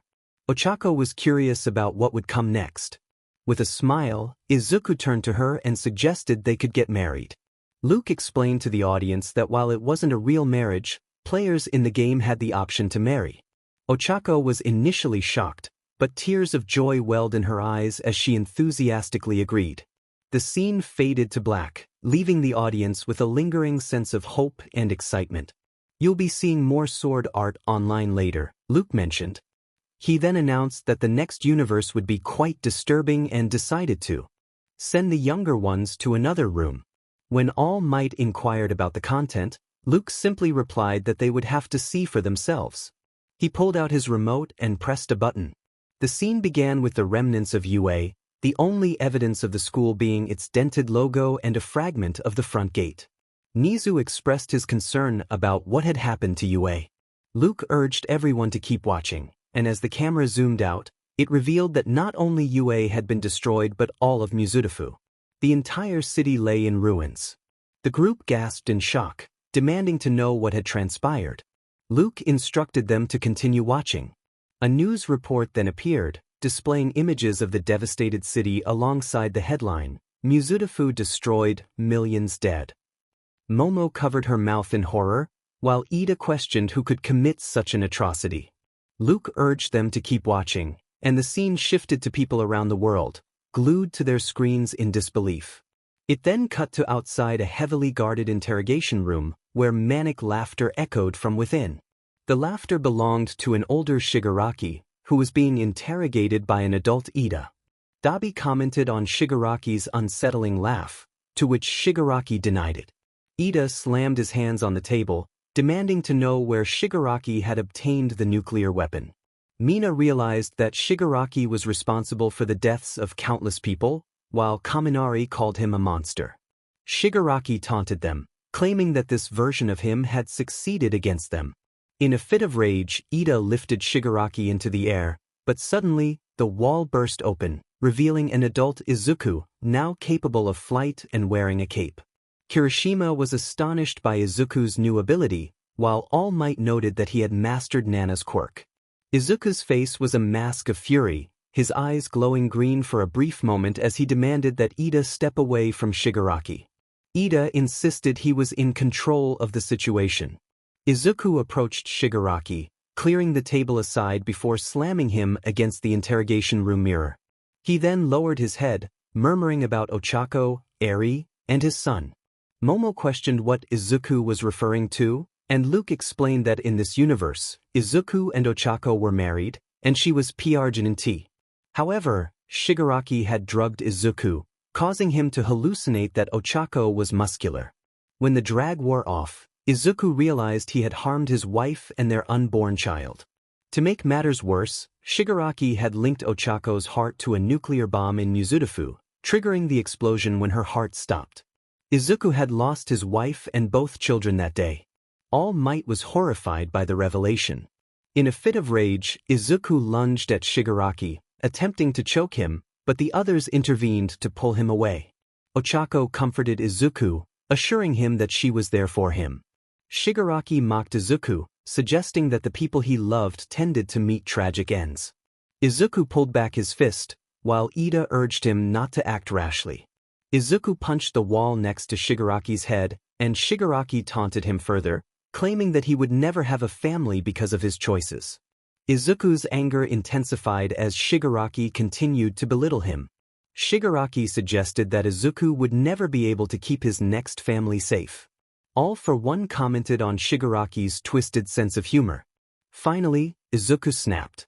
He powered up One for All in his left arm, preparing to strike Shigaraki. Just as the audience anticipated the impact, the screen cut to black, leaving only the sound of Shigaraki's laughter followed by a scream. Luke explained that after that incident, Izuku vowed to prevent anything like Mizudafu from happening again. He established a world government known as the Regime, which ruled with an iron fist, eliminating anyone who opposed them. Meanwhile, Ida formed a resistance group called the Insurgency to combat Izuku and his forces. Some characters joined Izuku, others sided with Ida, and some lost their lives in the explosion or at Izuku's hands for defying him. Ida asked if they would ever stop Izuku, and Luke revealed that after 5 years, they managed to summon alternate versions of themselves from another universe to confront Izuku and the regime, but that was a story for another time. Nizu concluded with a lesson for the students, emphasizing that killing should always be a last resort, even in the face of personal loss. The UA students acknowledged his words. The narrative wrapped up, and the story continued to unfold in the next chapter. Luke decided to share some Izuku content with everyone, feeling inspired. Mina expressed her excitement, eagerly anticipating what was to come. Luke began by selecting some YouTube videos to showcase. Luke expressed his fondness for the collection, sharing that these videos of their parents were particularly adorable. Eri chimed in with her excitement, and Izuku and Ochako exchanged smiles, enjoying the moment together. Luke suggested they look for more memes, while Natsuo insisted they weren't like that, to which Fuyumi playfully countered. Dabi, curious about what he had missed, inquired about the latest happenings. Mitsuki recalled a childhood memory of Katsuki, who had once hilariously mispronounced Santa's name, leading to Bakugo's loud outburst of disbelief. Luke responded sarcastically, while All Might admitted to feeling uncertain at times. Izuku questioned Bakugo about why he chose to spend time with them if he disliked them so much, to which Bakugo shouted in frustration. All Might confirmed that he hadn't been involved in the situation. Izuku explained that he had used a quirk called Black Whip, inherited from a previous holder of One for All. Luke added that this incident had occurred in another universe, where Kaminari had to undergo serious therapy afterward. Nizu warned Aizawa about the consequences of inappropriate behavior on school grounds, while Izuku shared a light-hearted moment about Eri's influence on their hairstyles. Kirishima was surprised to learn that Tokoyami's parents were not who he thought they were, and Tsu confirmed she had met them. Shigaraki mentioned that the group had attempted something ridiculous before, and Mirio humorously asked if he resembled Tintin, to which Luke emphatically agreed. Bakugo's outburst about an embarrassing situation led to Luke's confusion, while Nizu questioned Aizawa about his behavior in class. Aizawa denied any wrongdoing, though he appeared slightly nervous. Showcased an image that made Todoroki feel the need to document it urgently, prompting a collective shout of warning from his classmates. Siro clarified that he was not involved in any questionable activities, and Luke recounted a bizarre multiverse incident involving Kid Izuku and characters from another universe. Izuku fiercely warned Mineta to stay away from Eri in the future, while Luke shared a humorous anecdote about a past experience. Kendo recounted a chaotic moment involving Monoma, and Tokoyami expressed his disdain for the group, except for Tsu, whom he deemed perfect. Luke mentioned his sister's fondness for a certain band, and Todoroki reflected on his initial fear of Midoriya during their mash. All Might enthusiastically encouraged everyone to search for clues, while Luke coldly remarked that they wouldn't find any in his theater. Shoto and Endeavor had a brief exchange about Midoriya's capabilities, and Dabi questioned the numerous SpongeBob references. Luke explained that SpongeBob had been his favorite show growing up, just as My Hero Academia was now. Kaminari and Mina agreed with his sentiment. Shigaraki's shocked reaction was met with confusion from Todoroki, while Mina clarified a point about cannibalism. Tokoyami humorously described an unpleasant smell, and Luke concluded the meme session, thanking everyone for their attention. He announced a change in plans, introducing alternate versions of some characters from different universes, explaining that their stories might be too somber to depict fully. As multiple versions of Izuku, Ochako, and Bakugo emerged from portals, Luke introduced them as the Izukus of the multiverse. The first Izuku, wearing a Shiketsu uniform and an eye patch, stepped forward and shared his story of being wrongfully accused and betrayed in his universe. He recounted the moment he was labeled a traitor and the subsequent events that led to his imprisonment, where he lost an eye. He expressed frustration that his innocence was only recognized after a long time, revealing that it had been Toga in disguise all along. You had already known that Toga's quirk was shape-shifting, so did you realize it could have been her who stole the files and not me? Of course not. And another thing, the notebooks I have contain much more information about you all than those files did, and you knew that too. But did any of you consider that? You all went straight to accusations and I suffered because of it, thought betrayed Deku. Ochako asked what happened next. After that, Nizu and a few other teachers visited him in prison. They said they discovered he was innocent and offered him two choices, return to UA or stay in prison, even though he had been proven innocent. He reminded them of this and they set him free. After that, he was done with UA, so he transferred to Shiketsu since it was the next best hero school, especially since UA was struggling in his universe now. Nizu inquired about what he meant. The public now despised UA. Ever since they learned he had been arrested without any concrete evidence and thrown in jail without a trial, protests erupted outside UA every day, with some even vandalizing the school. He also revealed to the public how Nizu had threatened to keep him imprisoned despite his innocence, which only fueled the public's hatred for UA and Nizu. As for the rest of them, they had all begged him to return, but he had told them to leave him alone. All Might had tried to apologize and offer him one for all back, but he had reacted violently, breaking All Might's jaw. Now, he was happy at Shiketsu with his new friends and teachers, training to be the first quirkless hero. Luke then introduced the next Izuku, who stepped forward wearing what resembled a villain Deku costume. This Izuku explained that he was another villain Deku. In his universe, his father was one of the most notorious villains in Japan, and he had inherited his quirk. Because of this, he had been bullied his entire life and treated like a villain. When he entered UA, he was also treated as an outcast. Tragically, his mother died due to reckless heroes, and the only person he had left was Ochako. However, she left him for Kaken, caring more about her own image and reputation. That was the last straw. He joined the League of Villains and led an attack on UA. They captured all the teachers and students, and he made Ochako watch as he destroyed her parents. Afterward, she begged for mercy, but he showed none. He then took down the rest of them and burned UA to the ground. Ida questioned why Luke would bring a villain there. Luke shrugged, admitting he didn't know, just felt like it. The next Izuku stepped forward, wearing an outfit similar to Aizawa's. He introduced himself as another quirkless hero Deku. In his universe, Aizawa was his mentor instead of All Might. After the sludge villain incident, All Might had scolded him for being reckless and told him he couldn't be a hero without a quirk. Following Kaken's advice, he attempted to jump off a building, but Aizawa caught him with his capture gear just in time. After explaining the situation, Aizawa encouraged him that he could be a hero without a quirk and took him under his wing. For the next 10 months, Aizawa trained him in various combat forms and even provided him with his own capture gear. During the entrance exam for UA, he barely got in by saving Ochako, who he was now dating. All Might was not pleased with his acceptance and tried to persuade him to drop out, but he stood his ground. Eventually, Nizu threatened All Might with consequences, so he left him alone. Kaminari asked about Shinso and whether Aizawa trained him too.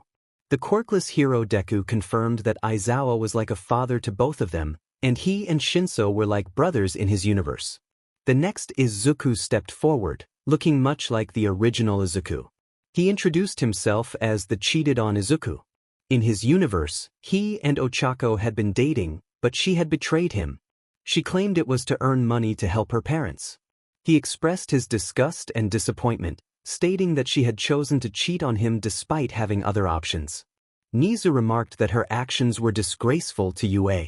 The cheated-on Izuku revealed that Ochako had been involved with many classmates, and they had even engaged in inappropriate activities in the classroom. Aizawa was appalled at the thought of such behavior occurring in his classroom. The cheated-on Izuku explained that he had been in the hospital during that time due to injuries, and upon his release, he learned of Ochako's actions. He decided to end their relationship and reported everything to the teachers, leading to Ochako and the others being expelled from UA, shattering their dreams of becoming heroes. After that, Ochako's parents refused to accept the money she earned from her work, so they burned it all right in front of her, cheated-on Izuku recounted. He felt a sense of satisfaction, believing it taught his alternate self a lesson. He continued, explaining how Bakugo had tried to harm him for ruining his hero career, but he had fought back fiercely, leaving Bakugo in a vulnerable state. Now, Bakugo was in jail for attempted murder, suffering consequences for his actions. Bakugo turned pale, clearly intimidated by this version of Izuku. Cheated on Izuku went on to say that Ochako had begged him to take her back, but he had firmly rejected her. He had found a new girlfriend who was loyal, and he was surrounded by new classmates who were respectful. Meanwhile, Ochako and his former classmates had seen their dreams crushed and had been forgotten by the world. Ochako asserted her loyalty to Deku, claiming she would never stoop so low as to compromise her values. Cheated on Izuku responded, suggesting that loyalty was not a trait he had observed in her universe. The next Izuku stepped forward, also wearing a Shiketsu uniform. He introduced himself as another betrayed Izuku. In his universe, he had faced hatred from his classmates, unsure if it was due to his popularity or their perception of him as weak. He shared that Ochako had cheated on him with Bakugo, leading to ridicule from his peers. After the loss of his mother, who had also been a target of mockery, he was expelled from UA to make room for Shinso. His former classmates had even urged him to end his life, a suggestion he had attempted to follow until Hansen intervened. The audience gasped at the mention of Luke, who had stepped in to help. The second Izuku explained how he reported his classmates to the authorities for their cruel behavior, resulting in their expulsion from UA for instigating such thoughts. He had also sued UA, discovering that they could not expel someone merely to create space in a class. He transferred to Shiketsu, while his old classmates had joined the League of Villains, becoming notorious figures in the country. Ida questioned just how bad they had been, to which betrayed Izuku No. 2 replied that they were now seen as dangerous criminals, and he was the last line of defense against their reign of terror.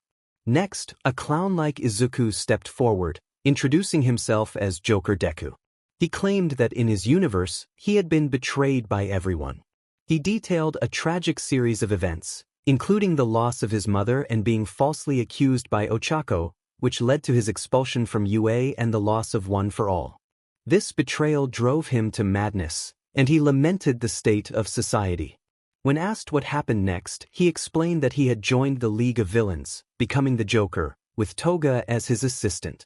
He had proven his innocence by revealing footage of Bakugo and Ochako plotting against him, leading to their arrest. However, he and Toga had broken them out of prison, intending to make them suffer for their actions. He described a dark path of vengeance, stating he had taken extreme measures against those who wronged him. The next Izuku stepped forward, appearing more ordinary. He introduced himself as Izuku Yagi, sharing that in his universe, All Might was his biological father, and he had a twin sister named Izumi.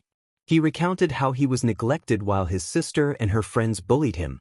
After a dark moment in middle school, Hansen had saved him, granting him incredible powers. Now, he was determined to become a better hero than his parents and prove himself to those who had belittled him. Finally, the last Izuku stepped forward, explaining that in his universe, only women had quirks, and men were treated poorly. Hansen had given him powers, making him the only male with a quirk.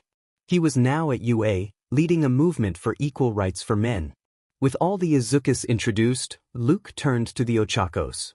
The first Ochako stepped forward, appearing older and filled with sorrow. She shared her story of waiting too long to confess her feelings to Deku, only to discover he had moved on with someone else. This heartbreak had led her to isolate herself, engaging only in hero work and spending her time coping with her pain through alcohol. Luke checked his back pocket and pulled out another flask, remarking that he thought he had confiscated it. Lonely Ochako admitted she had a spare, prompting Luke to take it from her. He then called for the final Ochako to step forward, who wore a costume reminiscent of Izuku's.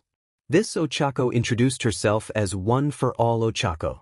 In her universe, during a mall incident where Deku was held hostage by Shigaraki, he tragically lost his life.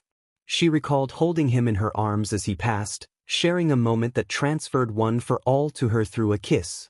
Overwhelmed with grief, she trained with all might to master the power and seek revenge on Shigaraki for Deku's death. Next, Luke called for a Bakugo to step forward. This Bakugo, the same age as their Bakugo but dressed in a standard high school uniform, introduced himself as Blacklisted Bakugo. He explained that in his universe, he never made it into UA due to his past actions against Deku, leaving him forgotten while Deku thrived as a hero in training. With all the alternate counterparts introduced, Luke mentioned that there were many other versions of Izuku, including Nomu Deku and a female villain singer version, hinting at the possibility of showing more later. He then sent the alternate counterparts back to their respective universes. As they prepared to return to the Fallout universe, Luke snapped his fingers, sending the kids to the kids' room. Izuku and Dogmeat began their journey through the desolate streets of Boston, heading toward the vault where Detective Shoto Todoroki was imprisoned. They arrived at a park, the same one Ochako had mentioned wanting to visit with Toshi before the bombs fell. An old military APC marked with the word "Swan" caught Izuku's attention, and he discovered explosives inside, adding them to his inventory. Upon entering the park, they spotted a small lake with old swan boats and a peculiar green and white object protruding from the water. Curiosity got the better of Izuku, and he stepped into the pond to investigate. Approached, the object stirred and revealed itself to be a giant super mutant, adorned with parts of the swan boats as armor and wielding a massive anchor as a weapon. Ochako expressed her shock at the sight, while Luke identified the creature as a super mutant behemoth named Swan, noting its size and strength compared to regular super mutants. Realizing the danger, Izuku quickly retreated from the pond with Dogmeat, narrowly avoiding a giant rock thrown by Swan. They took cover behind a tree, but Izuku's attempts to fight back with his pistol proved ineffective. He regretted not bringing his power armor for this encounter. After a challenging battle filled with gunfire and explosives, Izuku and Dogmeat finally managed to bring down Swan. Once victorious, Izuku looted the creature, discovering a unique power fist weapon, which Luke explained was a military tool designed for powerful punches. With their new weapon in hand, Izuku and Dogmeat made their way to the subway station entrance on the other side of the park. As they descended a broken escalator, they overheard voices from a room ahead. One voice boasted about joining Skinny Malone's crew, while another criticized Malone's leadership for merely imprisoning a detective instead of eliminating him. Luke informed them that the gang was called the Triggermen, inspired by 1930s gangsters. As they entered the room, they spotted 4 Triggermen dressed in parody attire, 2 of whom bore burned faces, resembling ghouls but still somewhat human. Ochako inquired about the ghouls, and Luke explained that they were humans transformed by radiation, becoming immortal but at risk of turning into feral ghouls if exposed to enough radiation. Just then, one of the ghouls shouted that they were after the detective, prompting the Triggermen to draw their weapons and fire at Izuku and Dogmeat. The two swiftly dispatched the attackers. Continuing deeper into the subway station, Izuku skillfully disarmed traps along their path. Upon reaching the bottom of the stairs, they encountered subway tracks, abandoned train cars, and a group of Triggermen who opened fire. Izuku fought back, taking down the enemies and acquiring a submachine gun from one of them. He and Dogmeat pressed onward through the subway tunnels until they arrived at the entrance to Vault. Momo noted the presence of another vault as Izuku approached the control panel. He connected his Pip-Boy to the panel, activating the mechanism that revealed a large red button, ready to unlock the secrets within. Izuku plugged the device back into his Pip-Boy and pressed the button firmly.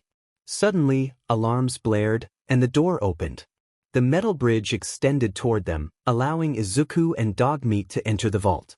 One of the Triggermen, annoyed by the noise, entered the room and expressed his frustration about the loud alarms. Izuku quickly hid behind some metal crates. The Triggerman called out to his companions, but soon noticed Dogmeat standing nearby. He questioned who the dog belonged to. In a swift motion, Izuku sprang from his hiding spot, submachine gun in hand, declaring ownership of the dog before taking down the Triggerman. Just then, another Triggerman burst into the room, swinging a baseball bat at Izuku. He ducked just in time, and Dogmeat seized the opportunity to bite the Triggerman's arm, distracting him long enough for Izuku to eliminate the threat. Afterward, Izuku and Dogmeat ventured deeper into the vault, reaching a hallway where 2 Triggermen were engaged in conversation. One expressed confusion about why a vault would be built in a subway station, while the other explained it was a ruse to keep workers on payroll before the war. Seizing the moment, Izuku threw a grenade between the two, neutralizing them both. He and Dogmeat continued down the hallway until they reached a door leading into a massive, unfinished room filled with Triggermen. They quickly dispatched the attackers and proceeded to drop down, descending further into the vault. As they entered the atrium, Izuku looked up and spotted a triggerman at the top level, peering through a circular window. The triggerman taunted someone named Todoroki, who responded from the other side of the window, hinting at a plan against the triggerman. The triggerman dismissed Todoroki's words, but when he realized Todoroki had written his name in a black book, panic set in. He turned to leave, only to find Izuku and Dogmeat waiting for him. Izuku quickly took him down. Peering through the window, Izuku saw a figure he assumed was Todoroki, dressed in a trench coat and fedora, as Ellie had described. Todoroki urged Izuku to open the door quickly, as they had limited time before the others realized something was amiss. Izuku accessed a terminal using the password he had looted from the triggerman and unlocked the door. Todoroki stepped closer, revealing glowing yellow eyes and a mechanical right hand. He greeted Izuku, questioning why he had gone through so much trouble to rescue him. Izuku explained that his son, Toshinori, was missing and had been kidnapped. Todoroki, intrigued, mentioned he had been trapped in the vault for weeks, initially searching for a runaway girl who turned out to be involved with Skinny Malone. He offered to help Izuku but insisted they leave the vault first. Before departing, Izuku collected a speech vault tech bobblehead and some holotapes from the overseer's desk. Together, Izuku, Dogmeat, and Todoroki fought their way through the vault until they reached a door leading back to the entrance. Izuku also grabbed some Vault 114 jumpsuits and an astoundingly awesome Tales comic book as mementos. Todoroki began picking the lock on another door, warning Izuku to prepare for anything as he heard heavy footsteps on the other side. They stepped through the door, facing a large man in a suit and fedora, armed with a submachine gun, along with a girl wielding a baseball bat and other triggermen. The large man, presumed to be Skinny Malone, confronted Todoroki about the chaos he had caused. Todoroki retorted that he wouldn't be there if it weren't for Malone's deceitful companion. The woman mocked Todoroki, provoking him further. Skinny Malone asserted his dominance in the vault, claiming he wouldn't let anyone disrupt his operations, while the woman expressed frustration over Todoroki's reluctance to take decisive action. Skinny Malone always had things under control. However, Darla questioned his authority, suggesting that Todoroki must have brought someone to eliminate them. Izuku realized this was the event Night Eye had mentioned. He reminded Skinny about the quarry incident, which surprised Skinny. Skinny then gave Izuku and Todoroki a chance to leave, counting down from 10. Darla urged him to take action, but Skinny insisted they deserved a chance to escape. Darla scoffed at Skinny's decision before departing. Todoroki suggested they leave quickly, and as Skinny began counting, Izuku, Todoroki, and Dogmeat made their escape. They rushed out of the vault and climbed a maintenance ladder to reach the surface. Once outside, Todoroki gazed at the sky, remarking on its ominous yet inviting appearance before turning to Izuku. He expressed gratitude for being rescued and inquired how Izuku had found him. Izuku explained that Ellie, Todoroki's secretary, had sent him. Todoroki mentioned wanting to discuss his missing son, Toshinori, and invited Izuku to his office in Diamond City to share details.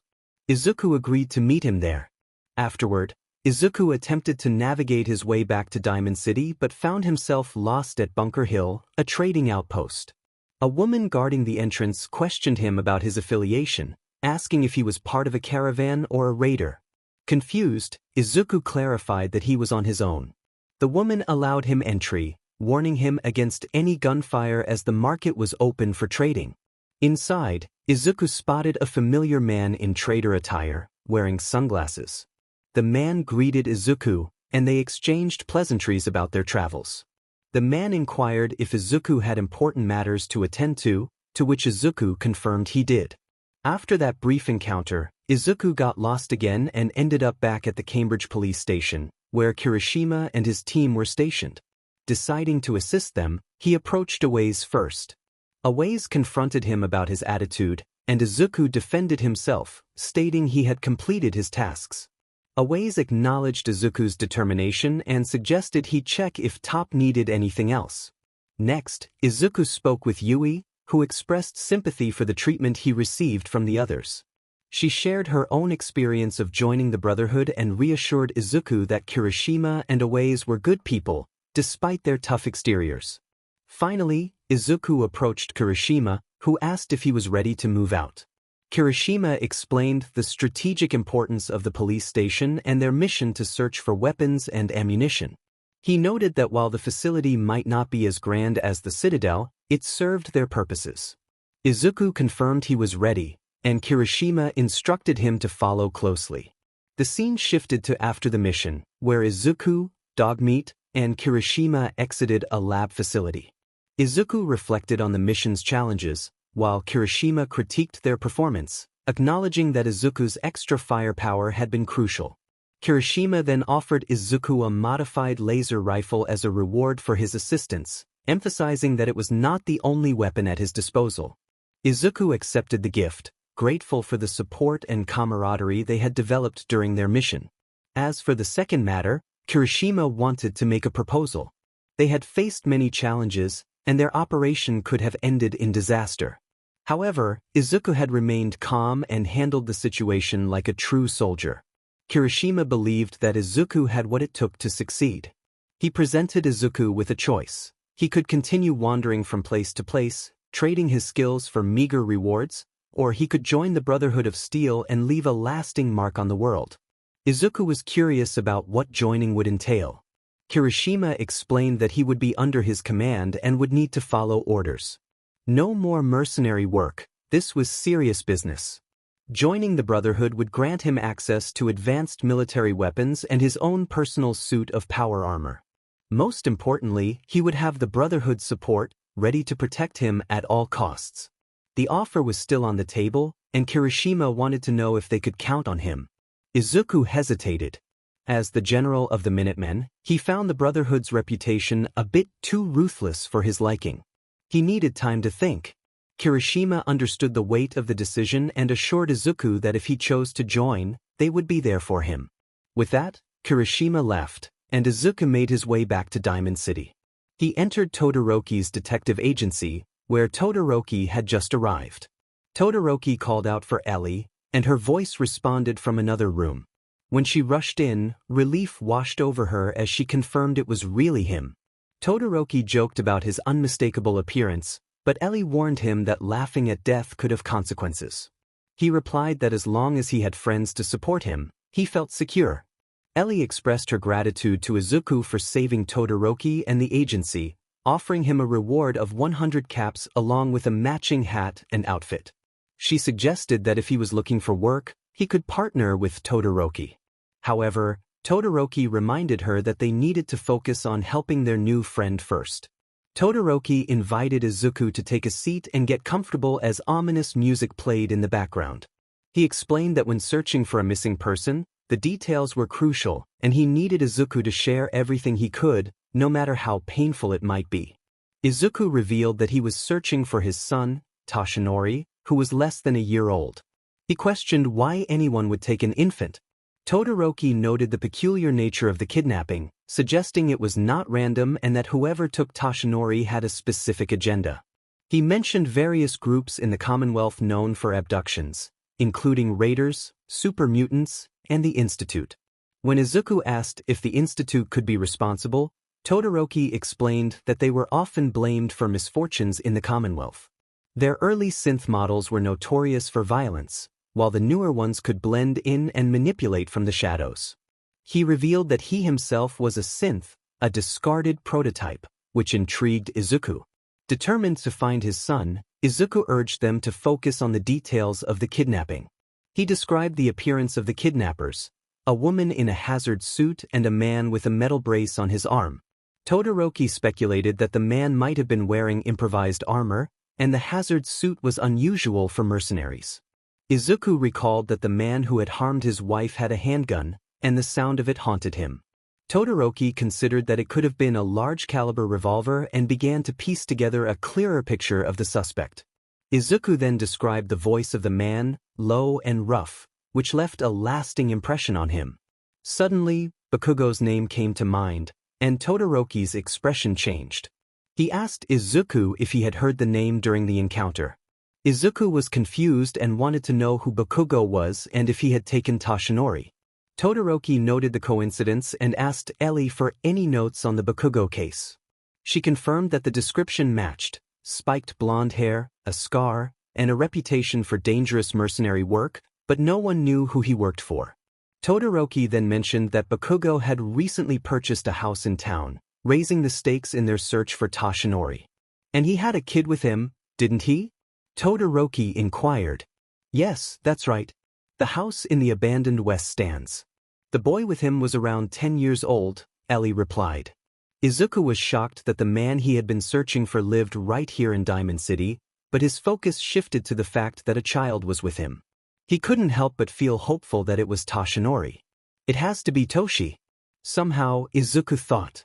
Don't jump the gun on me. You mentioned you were looking for an infant, remember? That's over 9 years difference by my count. Look, maybe he has a son of his own. Maybe it's someone else's kid. Either way, they both vanished a while back.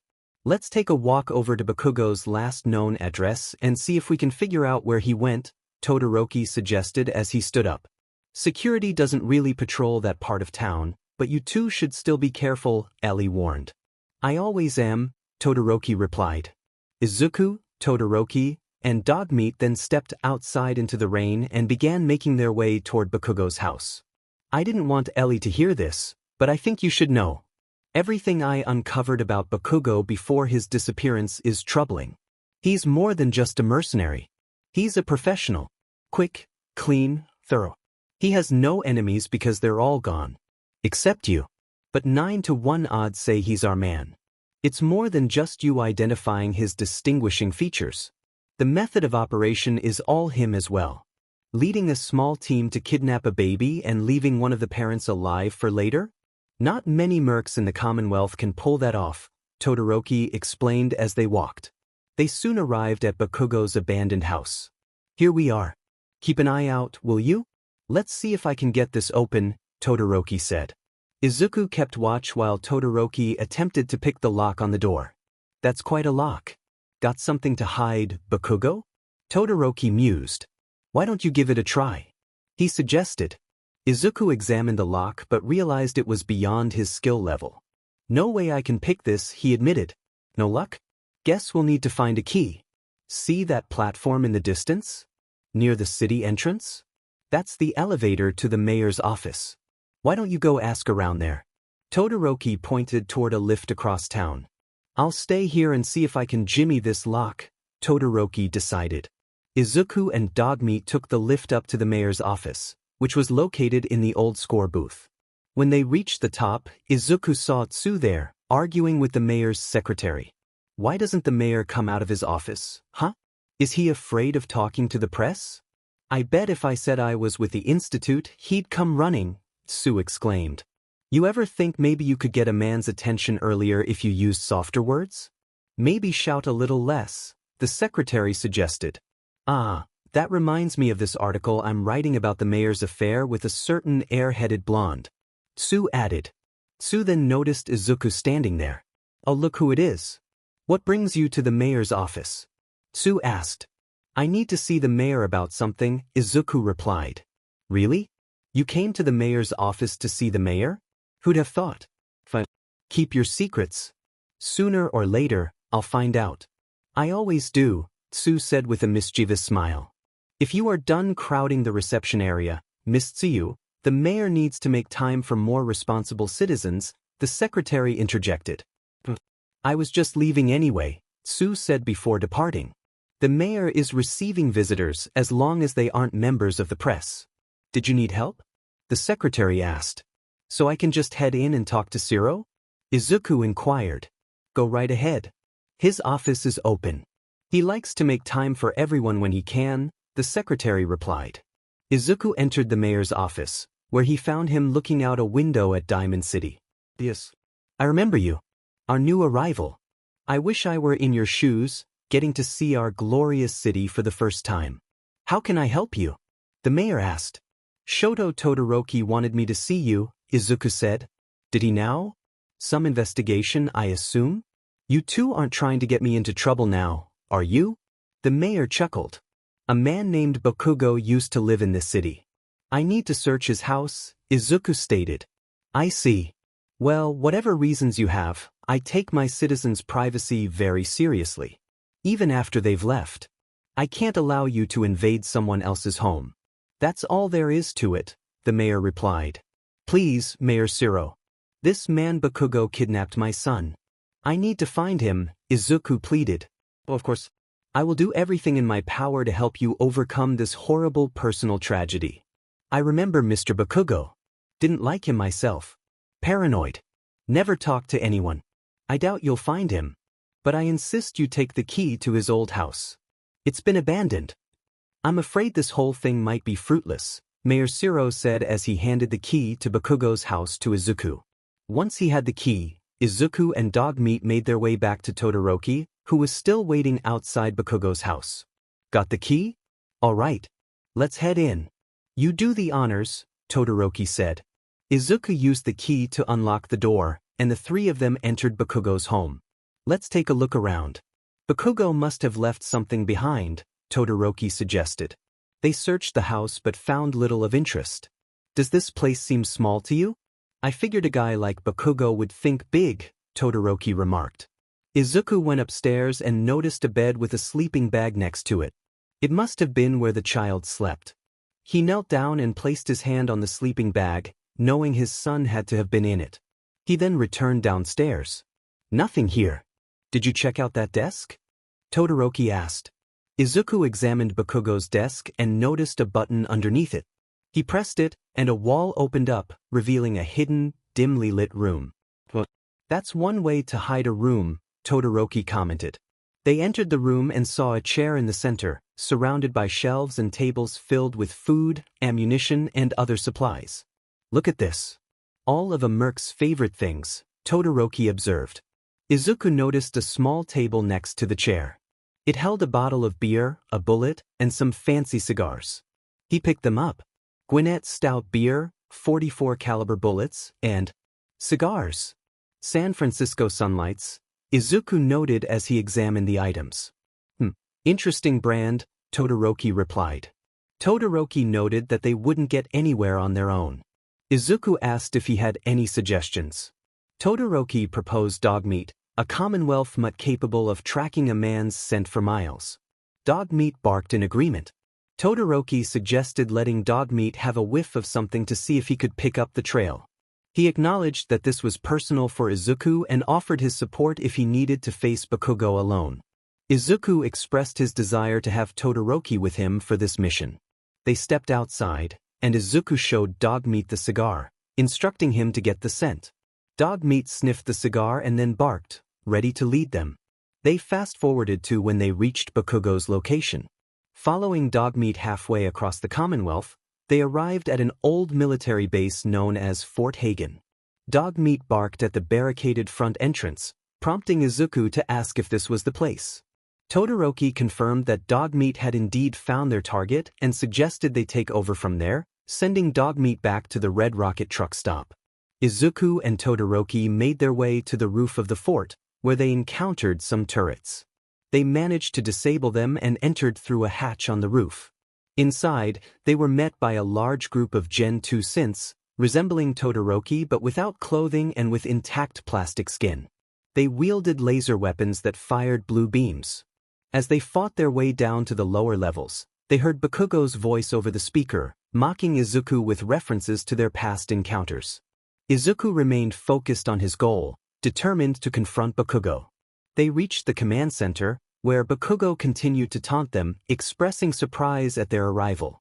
Izuku's resolve only strengthened, ignoring Bakugo's words as he searched for any clues that might lead him to his son.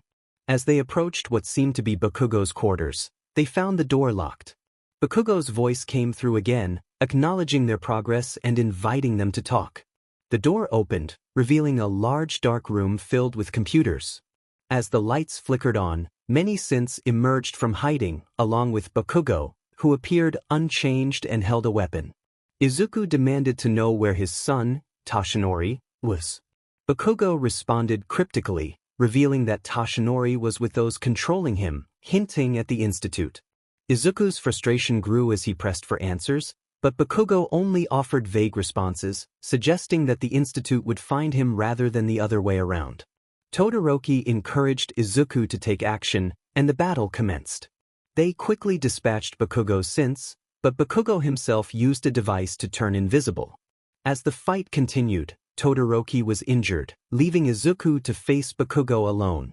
Despite Bakugo's attempts to heal himself, Izuku managed to land a shot that drew blood. Cornering Bakugo, Izuku expressed that he had come too far for nothing. In a moment of intense determination, he subdued Bakugo, ending the confrontation decisively. Todoroki commended Izuku for stopping Bakugo from causing further harm and suggested they search the facility for information. Izuku stood in silence, reflecting on his actions. He had achieved his revenge, but the weight of it left him feeling hollow. He looked at his hands, noticing the remnants of Bakugo's blood. There was a stain on the ring he wore, Ochako's ring. He wiped it away and saw something metallic protruding from a cut on Bakugo's head, a result of their earlier confrontation. Carefully, he extracted 3 small pieces of technology from the wound. Ochako grimaced at the sight. Izuku remarked on the tech, realizing Bakugo was more machine than human. He decided to take all of Bakugo's belongings, his cybernetics, ammunition, medical supplies, stealth boys, terminal password, gun, and even his outfit, leaving Bakugo in just his underwear. Izuku approached Bakugo's terminal, which appeared advanced and futuristic. Surrounding it were tools he had never encountered before, likely from the Institute. He placed the tools in his inventory for further analysis. Accessing the terminal, he read the single access log, which stated, "Access, local. Login, Bakugo. Notes, the boy, Toshinori, successfully delivered back to the Institute. Payment received. New orders to track down a renegade, gathered reinforcements, cleared out and secured Fort Hagen. We move out soon." After unlocking the doors, Izuku walked over to Todoroki. He shared his realization that Bakugo had been truthful. Todoroki's son was indeed on the other side. Izuku expressed his surprise at not knowing the Institute's location, despite being a creation of theirs. Todoroki, feeling discarded, lamented his status as a prototype, indicating he had been left behind long ago. He suggested they needed a fresh perspective and proposed seeking out Tsuyu, a reporter in Diamond City, to discuss their situation further. Izuku questioned how Tsuyu could assist them, but Todoroki reassured him of her knowledge and resourcefulness. They agreed to head to Diamond City. As they made their way to the elevator, Todoroki offered encouragement, reminding Izuku that the darkness would not last forever. Once outside, they were startled by a loud noise. Looking up, they saw a massive flying aircraft entering the Commonwealth, flanked by vertibirds, as a familiar theme played in the background. The airship speaker activated, announcing the arrival of the Brotherhood of Steel, stating their intentions were peaceful. Izuku wondered if the entire Brotherhood had come to the Commonwealth, to which Luke clarified that other chapters still existed elsewhere. Todoroki quoted a line about peering into darkness, and as they watched the airship soar across the sky, the scene faded to black. Izuku remarked on the intensity of the moment, while Bakugo reflected on the impact of seeing his past self again. Luke suggested a lighter tone for the next segment. They then moved to the cafeteria, adorned with birthday decorations. Izuku inquired about the occasion, and Luke revealed it was his 19th birthday in his universe. Ochako noted how quickly Luke seemed to age, and he explained the differences in time across universes. A celebration ensued, but 3 portals opened, introducing Ryan and 2 new friends, Vengeful Key and Hollow. Luke introduced them, explaining Hollow's unique appearance and Vengeful Key's influence on his interest in anime. The party continued with a drinking contest between Hollow and Aizawa, which ended humorously. They concluded the celebration by singing Happy Birthday to Luke, who blew out the candles on his cake. Afterward, Ryan, Hollow, and Vengeful Key departed, and Luke and the others returned to the theater. Luke announced the next adventure would take them to a Star Wars universe, coinciding with May the 4th in his universe. All might reminisce about the franchise's past glory, while Luke expressed his disappointment in the sequels. He asked who had seen the Star Wars saga, specifically Revenge of the Sith, and most raised their hands. Proud of their knowledge, Luke prepared to show the final duel from the movie, casting Izuku as Obi-Wan, Bakugo as Anakin, and Kami as Padme. The scene unfolded with an adult Bakugo and Kami on a landing platform before a large silver ship, surrounded by a fiery landscape. Bakugo, in darker Jedi robes, bore a scar over his right eye, while an adult Izuku appeared in lighter robes, sporting a beard. Bakugo was furious, accusing his alternate self of bringing Kami to harm. Kami, visibly distressed and PRGNT, struggled as Bakugo's grip tightened around her throat. Izuku stepped out of the ship, urging Bakugo to release her. Despite his pleas, Bakugo's anger consumed him, and he continued to choke Kami until she collapsed, unconscious on the ground. "You turned her against me," Bakugo shouted, his voice filled with rage. "You have done that yourself," Izuku replied calmly. In a fit of fury, Bakugo discarded his outer robes, declaring that no one would take Kami from him. Izuku, also shedding his robes, pointed out that Bakugo's own anger and thirst for power had already done that. "You have allowed this dark influence to twist your mind. You have become the very thing you swore to destroy," Izuku said as they circled each other, tension thick in the air. Bakugo dismissed Izuku's words, claiming he saw through the Jedi's lies and did not fear the dark side. Izuku knelt beside Kami, checking her condition. Bakugo proclaimed his new empire, insisting he had brought peace and justice, but Izuku questioned the legitimacy of that empire. Bakugo warned Izuku not to make him kill him, to which Izuku responded that his loyalty lay with the Republic and democracy. Bakugo declared that anyone who was not with him was his enemy. Izuku reminded him that only a Sith dealt in absolutes and prepared for battle. As they engaged in combat, Bakugo leaped over to Izuku, and their duel began on the landing platform. The fight escalated, leading them across a bridge and into the main building. They clashed in a hallway, their lightsabers clashing as they fought fiercely. Their battle brought them to the control room, where they inadvertently damaged the control panels, causing chaos around them. As they continued to duel, they moved into a meeting room, where Bakugo seized Izuku, attempting to overpower him. However, Izuku retaliated, kicking Bakugo away and regaining his footing. The fight raged on, with both combatants exchanging blows and using their powers to push each other back. They fought outside, where Bakugo landed a kick to Izuku's face. They jumped onto pipes, struggling to maintain their balance while continuing their duel. Eventually, they descended onto a lower structure, grabbing each other's wrists as lava erupted nearby. Their battle led them onto one of the collection arms, where a sudden eruption of lava caused the structure to become unstable. They sought cover as lava rained down, and the arm began to detach. Holding on for dear life, they found themselves in a river of lava, still locked in combat. As the arm plunged into the lava, Izuku spotted a cable hanging nearby and grabbed it, while Bakugo did the same. They swung on the cables, their lightsabers clashing as they neared each other. Izuku landed on a floating platform just above the lava, while Bakugo jumped onto a nearby lava droid. The two continued their fierce duel, exchanging strikes until they paused momentarily. Izuku expressed his regret for failing Bakugo, who accused the Jedi of plotting against him.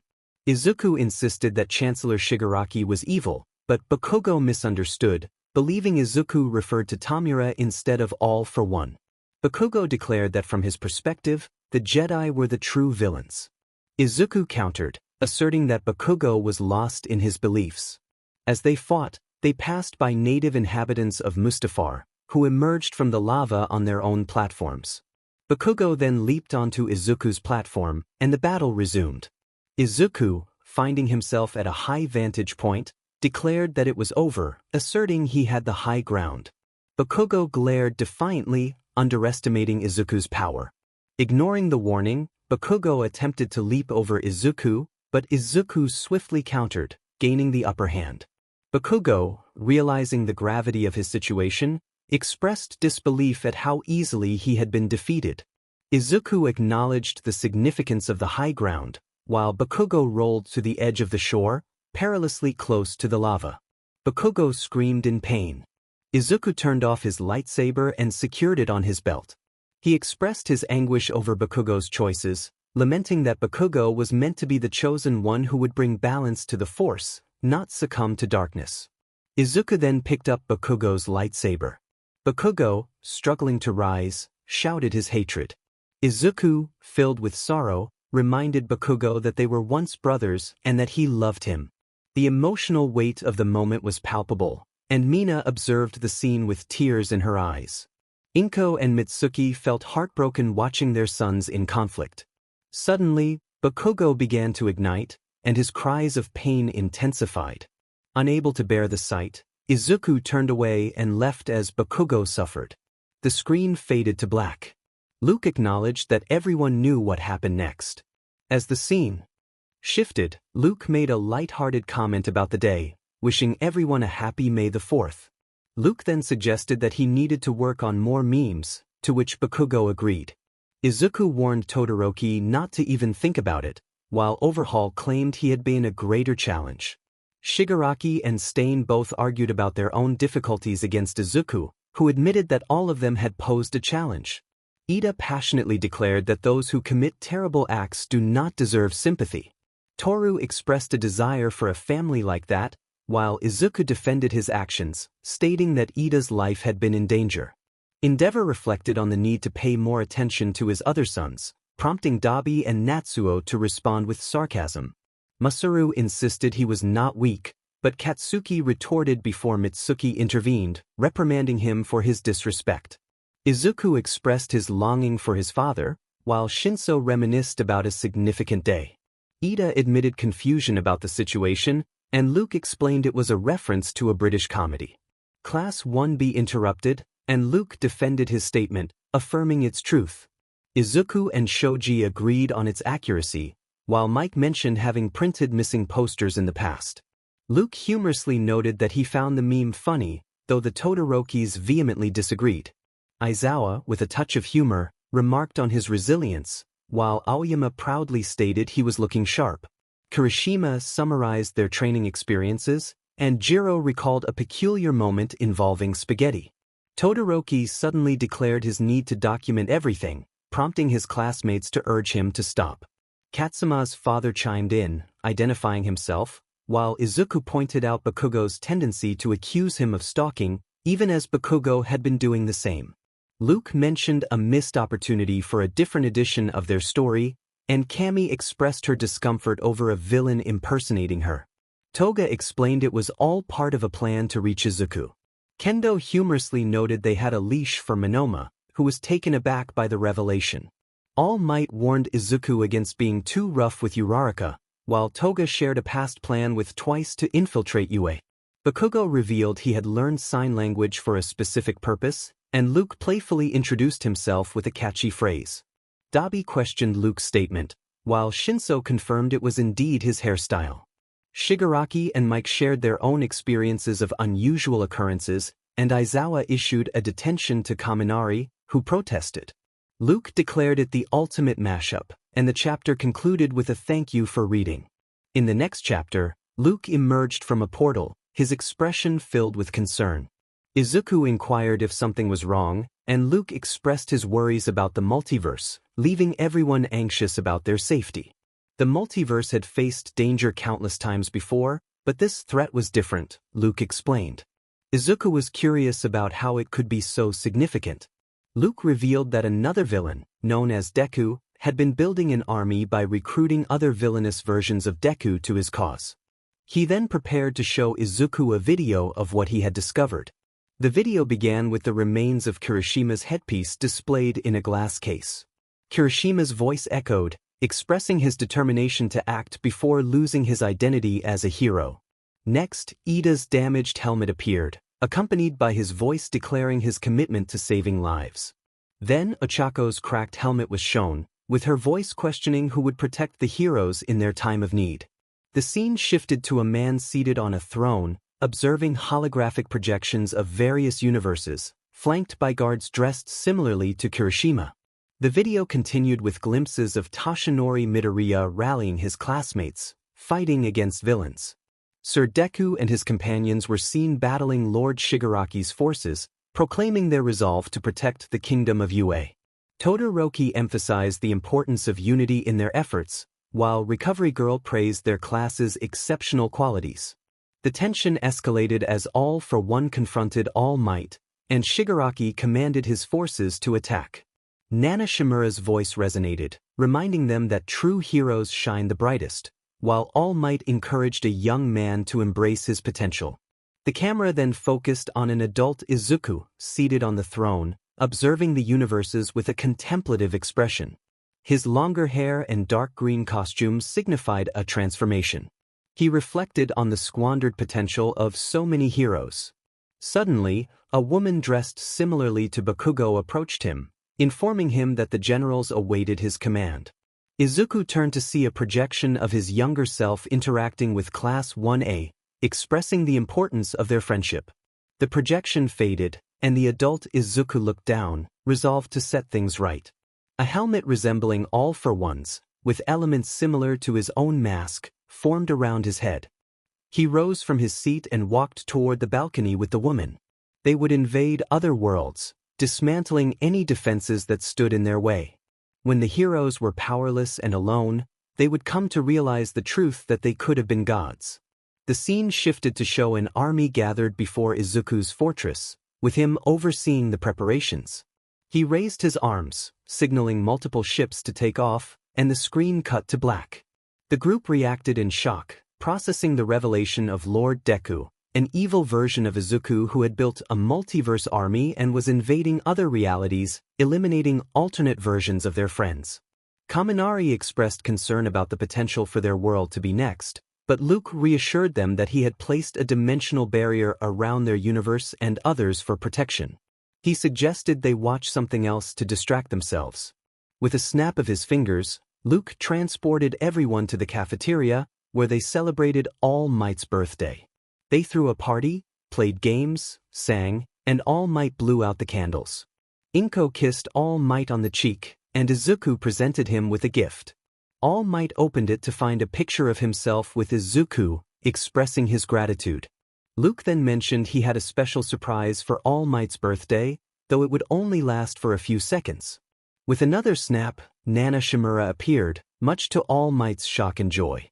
She expressed her pride in him before vanishing. Luke explained that he could only bring people back for brief moments, and All Might thanked him, moved to tears. Kirishima learned that All Might's real name was Toshinori Yagi, and the revelation that Izuku had named his son after him was met with admiration. Izuku explained that All Might had been like a father to him, making the name fitting.